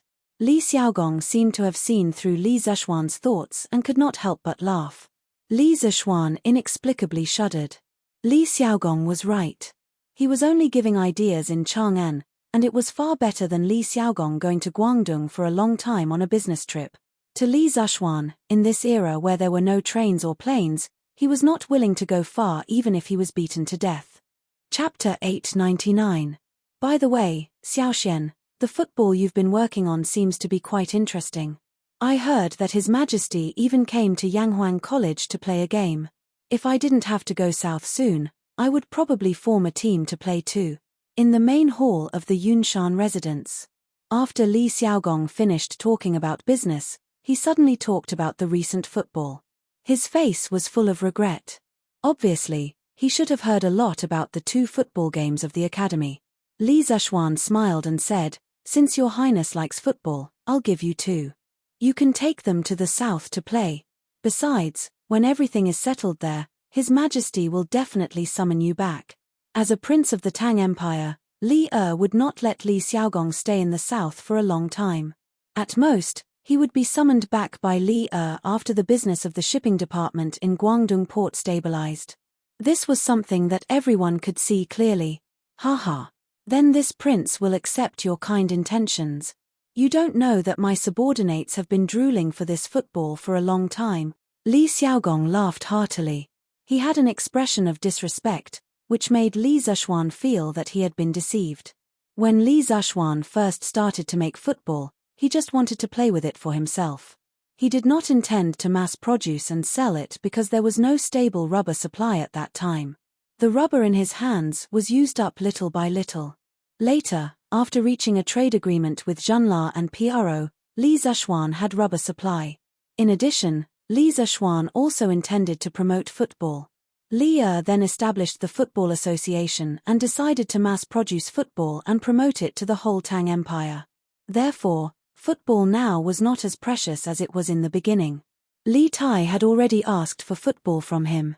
Cheng Chumo, Li Chengqian, and Iron Egg also got football as they wished. They did not have to wait until the top 3 in the monthly exam to get football. Seeing Li Zishuan's gloomy face, Li Xiaogong stood up and smiled. Haha, okay, you should hurry up with the shipping department. I won't disturb you anymore. Hey, your residence is built well. When your construction team finishes, lend it to me for a few days. The residence is old and needs to be renovated. Li Zishuan was speechless. It was not like he had never been to the Duke's residence. It was magnificent inside. How did it look like it had been in disrepair? Li Xiaogong obviously wanted to renovate his residence according to the architectural style of the Yunshan residence. He had to admit that in terms of personal enjoyment, he and Li Xiaogong. Yes, the construction of the academy has basically been completed. If your highness needs manpower, You can choose from the construction team at any time. I'll give you a few sets of furniture furnishings. Since Li Zishuan wanted to give him a favor, then he would give him the full set. Li Zishuan had a good impression of Li Xiaogong. Haha. Good. You're the right person. Li Xiaogong laughed heartily and left with a gratified expression. At night, in the new residence of the Feng family, the study was brightly lit, indicating that the owner of the residence was still awake. Curved Yuan Plo, Immortal Drunken Wine, Soft Village, Datang Daily, Yanghuang College. Li Zishuan built such a huge foundation in Chang'an in less than a year. He is indeed different from ordinary people. Feng Zhidai muttered to himself in the study under the candlelight. There was a thick stack of documents on the table in front of him. It was the information about Li Zishuan that his guards had gathered. Lingnan was relatively uninformed. He had heard of Li Zishuan's name and had used Li Zishuan's items, such as Datang Daily and Immortal Drunken Wine. But after reading the information, he realized that Li Zishuan had done a lot of things in the past year. The more he read the information, the more shocked he was. The speed of Li Zishuan's rise was beyond the scope of ordinary people's understanding. Li Zishuan descended from the sky and wiped out the 7 cultivators of true virtue sect with his own strength. After turning to the next page and seeing the note on it, Feng Zhidai's eyes narrowed and his face turned solemn. He quickly read it carefully. The study was terrifyingly quiet. Only the sound of insects and the sound of Feng Zhidai turning the pages could be heard occasionally. After a quarter of an hour, Feng Zhidai put down the documents and raised his head. His eyes were deep and his face was very ugly. He muttered, "Immortal lamp, true chi iron ball? How is this possible? Amu. Young master." Feng Zhidai was in a daze for a while. Then, he called Amu and asked in a deep voice, "Do these immortal lamp and true chi iron ball really exist?" Amu bowed and replied, "Young master, these immortal lamps do exist."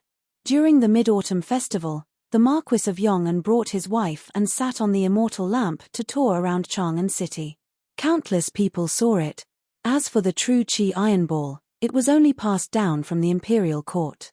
As for whether it is real or not, this subordinate has no way of knowing. There really is a divine object that can take people to the sky. Feng Zhidai's face showed a trace of disbelief. Suddenly, he seemed to have thought of something and asked anxiously, "How many of these true chi iron balls does Li Zishuan have?"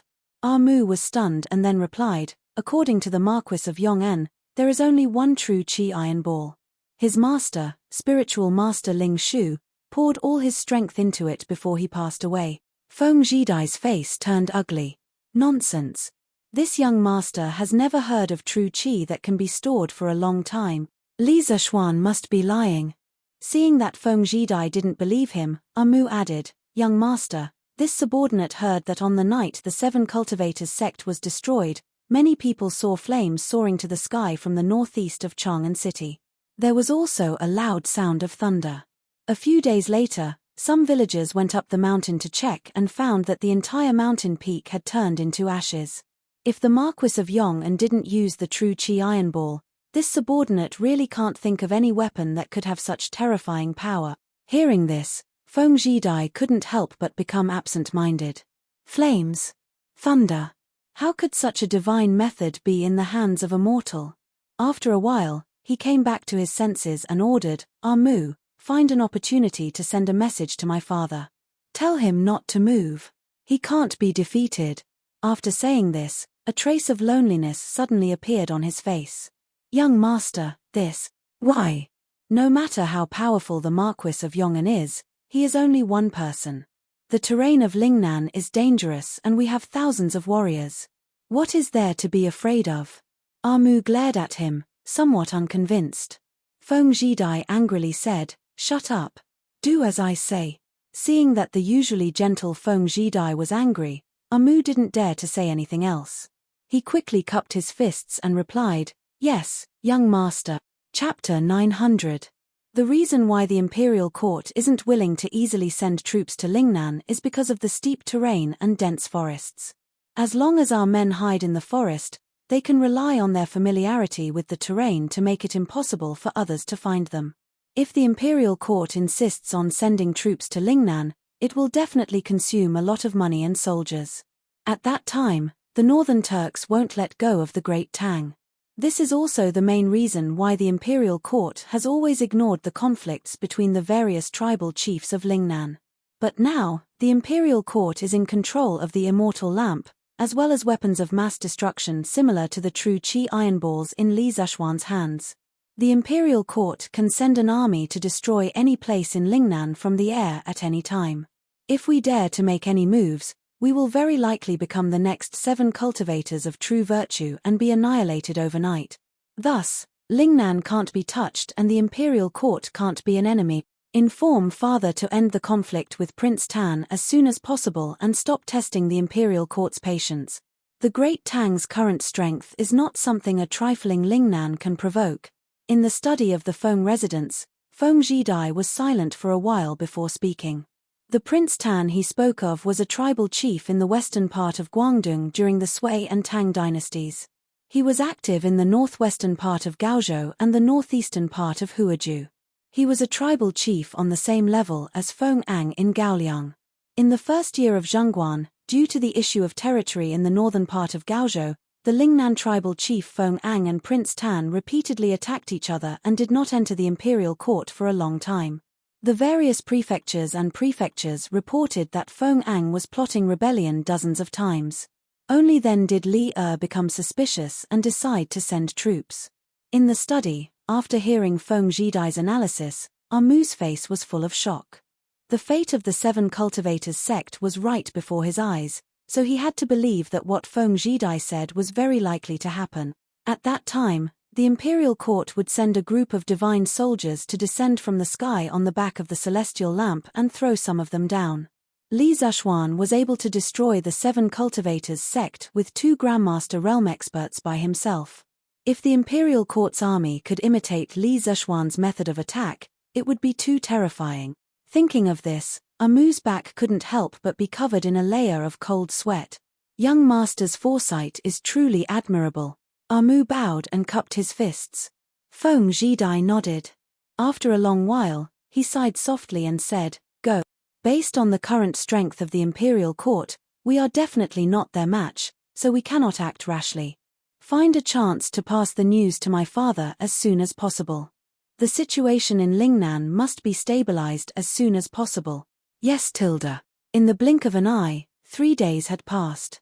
In these 3 days, in addition to the increasingly heated discussion about Li Zexuan's engineering enlightenment class, the influence of football had further expanded and had begun to affect the states and counties near Chang'an. As of now, there were more than 100 teams registered with the FIFA, including 11 states and counties including Chang'an. As Thatang daily gradually spread the news of football to remote areas, it was believed that more and more teams would come to sign up. Of course, how many teams would still exist after a year was another matter. After all, when the league ranking tournament was held in March next year, only 20 teams could enter League 1, 30 teams could enter League 2, and the rest could only be regarded as amateur teams. They would face the situation of no prize money and no sponsorship.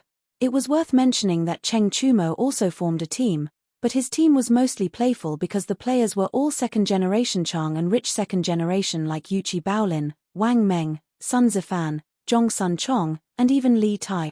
In fact, Li Tai himself also wanted to select a group of guards to form a professional football team, but his identity was too special. If he formed a team and no one dared to play against him, then it would be bad. Therefore, he and Li Chengqian consciously did not form their own team, but only played in Cheng Chumo's team occasionally. On this day, Li Zexuan was working in the office of the academy. Previously, Li Xiaogong had asked him to draft the structure and management regulations of the Department of Shipping, and now it was basically in the final stage. It was strange to say that this guy's work efficiency was highest only in the academy, and he was too lazy to move at home. This was one of the reasons why he always liked to work in the principal's office in Guanghua Building. As for the Department of Shipping, its function was somewhat similar to the modern customs. Therefore, Li Zexuan divided the Department of Shipping into 4 departments according to the structure of the customs and the current situation of the Tang Empire: the General Department, the Inspection Department, the tax department, and the inspection department. The general department was jointly led by the left and right secretaries of the general department. The inspection department had a general supervisor and 2 deputy supervisors, who were mainly responsible for investigating the smuggling of goods or goods that were prohibited by sea. For example, the Tang Empire's curved plows, cement, celestial lamps, weapons, and other things that contained a certain amount of technical content and were extremely beneficial to the people or the army. These goods were definitely not to be sold to other countries. The tax department had a general supervisor and 2 deputy supervisors, who were mainly responsible for collecting taxes on sea trade goods. Of course, these goods included both imported and exported goods. As for the tax rate, it was different for different goods, but overall, the difference was not too big. Excluding the tax, the merchants were still very profitable. As for the inspection department, it was mainly responsible for supervising the daily behavior of all the officials in the Department of Shipping and whether they were honest or not. It was directly responsible to the left and right secretaries of the Department of Shipping, which was a bit similar to the modern Commission for Discipline Inspection. In addition to building the framework of the Department of Shipping, Li Zishuan also sorted out some details, such as the list of prohibited goods, the import and export tax rate of various goods, and so on. He wrote down a voluminous 70 to 80,000 words, which was enough to fill a short story. Yamacho, Mr. Shu is looking for you. At this moment, Mo Zhong pushed the door open and came in. Mr. Shu reported, and then he hesitated to speak. What's the matter? Li Zishuan asked casually, and then put down the pencil, tidied up the regulations of the Department of Shipping he had just finished, and put it in a file bag made of craft paper. His current office was becoming more and more like a modern office, and basically had everything. Yamacho, Mr. Shu also brought Dr. Liu from the Imperial College of Mathematics. What do you think? Mo Zhong said in a low voice. Having been in the academy for so long, he knew that Li Zishuan and the Imperial College had a bit of enmity, so he was not sure whether to let Xu Hongji and Dr. Liu in. Li Zishuan was startled, and then he laughed and scolded, "When did you learn to be tactful? Quickly invite the 2 gentlemen in." Chapter 901. Li Zishuan didn't have any grudges against the Imperial College. At most, some people in the Imperial College didn't like him. He didn't take these things to heart. Back then, when he had angrily resigned, it had not been to deliberately target Kong Ingda. On the contrary, when he had been teaching at the Imperial College, Kong Ingda had taken good care of him.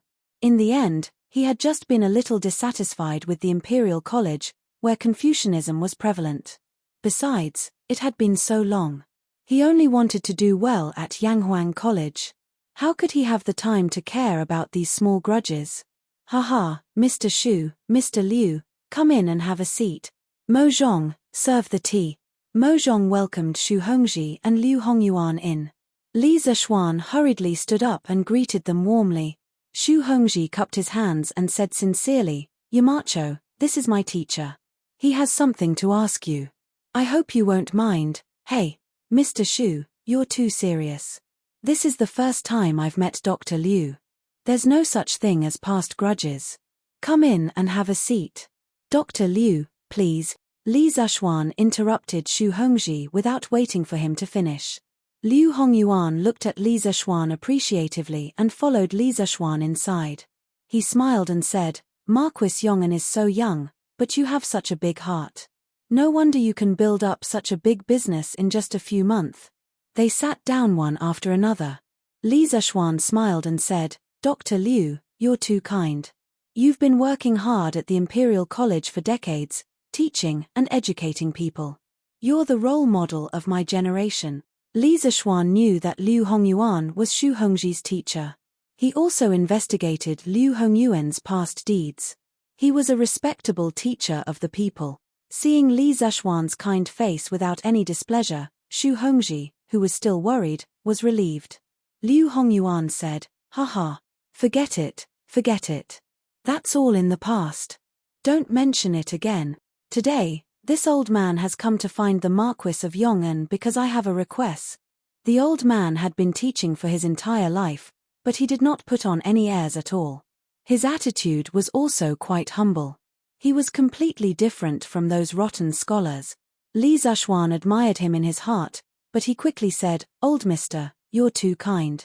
If you have something to ask, just say it. There's no need to talk about asking for it. Isn't this too much for this junior?" When Liu Hongyuan heard Li Zhuan's reply, he didn't bother to be courteous. His pale old face was now flushed red. He was probably very excited at this moment. "A few days ago, I saw the needle toss game that Marquis Yong'an made. Out of curiosity, I also made a similar game at the School of Mathematics. I'm sure Marquis Yong'an has already heard of the results. To be able to accurately calculate the 6th decimal point of the ancestral rate in my lifetime, this old man is naturally excited, but..." Speaking of this, the old man paused for a moment. Li Zhuan cooperated and asked, "But what? Professor Liu, there's no harm in saying it directly." Liu Hongyuan nodded and continued, "But no matter how much I thought about it, I still couldn't figure out how to calculate the ancestral rate through a simple needle toss game. This seems like child's play." This old man thought about it for 4 whole days and still couldn't figure it out. "Thus, I shamelessly came here to ask Marquis Yong'an for advice. I hope you don't blame this old man for coming uninvited." So it was for the needle toss experiment. After hearing this, Li Zhuan finally understood why the old man came. However, he couldn't help but feel that it was a little funny. To be troubled over a question for 4 whole days, this was really a stubborn old man.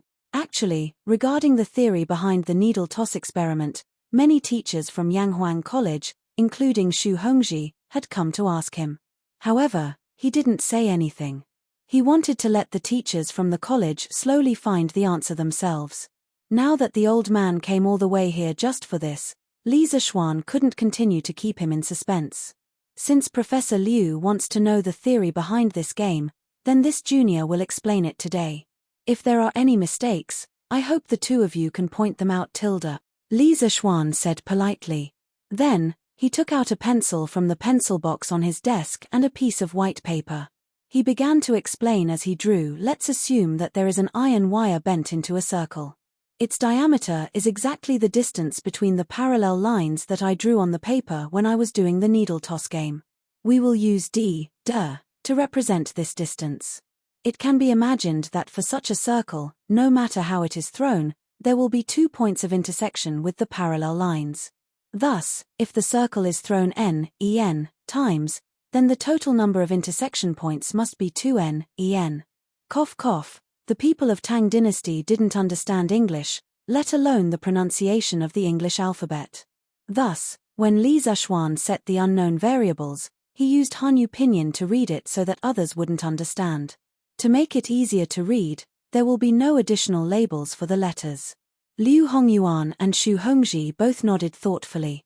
Both of them had learned Li Zhuan's new mathematics and had read about equations in the textbooks, so they could understand Li Zhuan's method of setting the unknown variables. Li Zhuan continued, "Let's now imagine that the circle is straightened, then the length of the iron wire is pi d. Oh, right, I usually like to use pi to represent the ancestral rate." After the circle was straightened, the situation of such an iron wire intersecting with parallel lines when it was thrown down was obviously more complicated than that of a circle. There might be 4 points of intersection, 3 points of intersection, 2 points of intersection, 1 point of intersection, or even no intersection at all.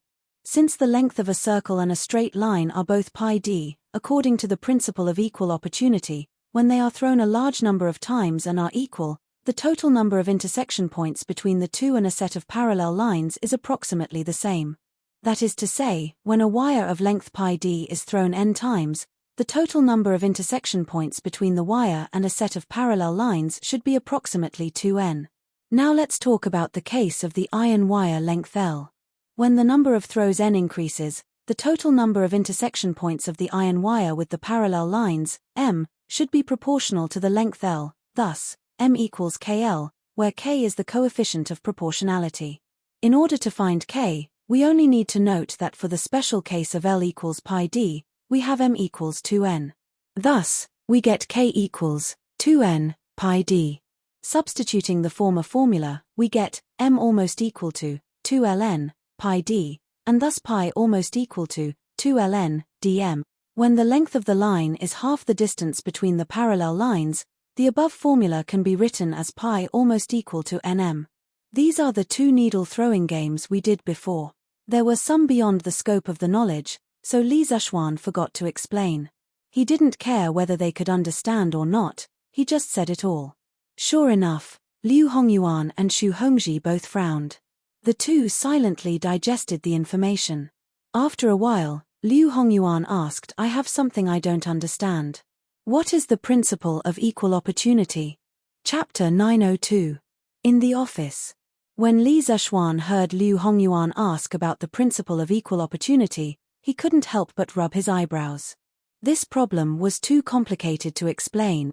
After thinking for a long time, he still didn't know where to start, so he could only say, Dr. Liu, this so-called equal opportunity, I can't explain it to you at the moment. In the future, another field of mathematics will be derived, called probability theory and mathematical statistics. After you finish reading that book, you will roughly understand what equal opportunity is. In addition, when mathematics is developed to a higher level, the same result can be derived through pure mathematics. That method is more complicated, so I won't take it out. In fact, the Buffon needle throwing problem could be completely proved using pure mathematics. Two mathematical abstractions were used in the middle. First, let the needle rotate around a point on the basic unit segment. Through definite integration, the ratio of the two areas was obtained. Then, let the needle translate on the basic unit segment. Using definite integration, the ratio of the two volumes was obtained. Finally, the relationship between the probability of the fine needle pressing the line and pi was obtained. However, this process required knowledge of trigonometric functions and calculus, so it would be more troublesome to explain. But then again, when a person reached a high level in mathematics, they wouldn't use such a stupid method like the needle throwing experiment to find pi. Because trigonometric functions and infinite series methods could be used to obtain a more accurate pi. According to records, in 1706, the British mathematician Melchin used the formula pi equals 16 arctan, 15, 4 arctan, 1239, to calculate the value of pi, which broke through the 100-digit decimal mark. The value of arctanks could be calculated through the Taylor series. At this time, Liu Hongyuan couldn't help but be shocked. Listening to Li Zhuan's words, the new mathematics that everyone thought was very advanced was only in the beginning stage. In the future, there would be a whole set of advanced theories, and other knowledge would be derived. How old is Li Zhuan this year? How can there be such a terrifying amount of knowledge in his brain? Is he going to establish his own school of mathematics and become a founding figure in the field of mathematics? At this moment, Liu Hongyuan didn't care about the equal opportunity principle anymore. His heart was only filled with horror. He looked at Li Zhuan as if he was looking at a monster. Gulp tilde. Xu Hongji was stunned for a while and couldn't help but swallow a mouthful of saliva. When he first met Li Zhuan, when he was checking the accounts of the shop, he wanted to give Li Zhuan some pointers. Only today did he realize that he was not on the same level as Li Zhuan. The difference between them could be described as heaven and earth. Yamacho, have you mastered the advanced level of mathematics? Xu Hongji came back to his senses and asked tentatively. Li Zhuan tilted his head and thought for a moment, then said, 70 to 80%. Back then, I wasn't interested in learning mathematics, so I only learned about 70 to 80% of it. What he said was the truth. When he was in high school and university, his math grades were not outstanding. At most, he was considered excellent. He could not be compared to those straight-A students who could get full marks every time. However, in this life, his spiritual power was so strong that if he was given another chance, he would definitely be able to compete with the top students in his class. Phut tilde. Xu Hongji and Liu Hongyuan nearly vomited blood.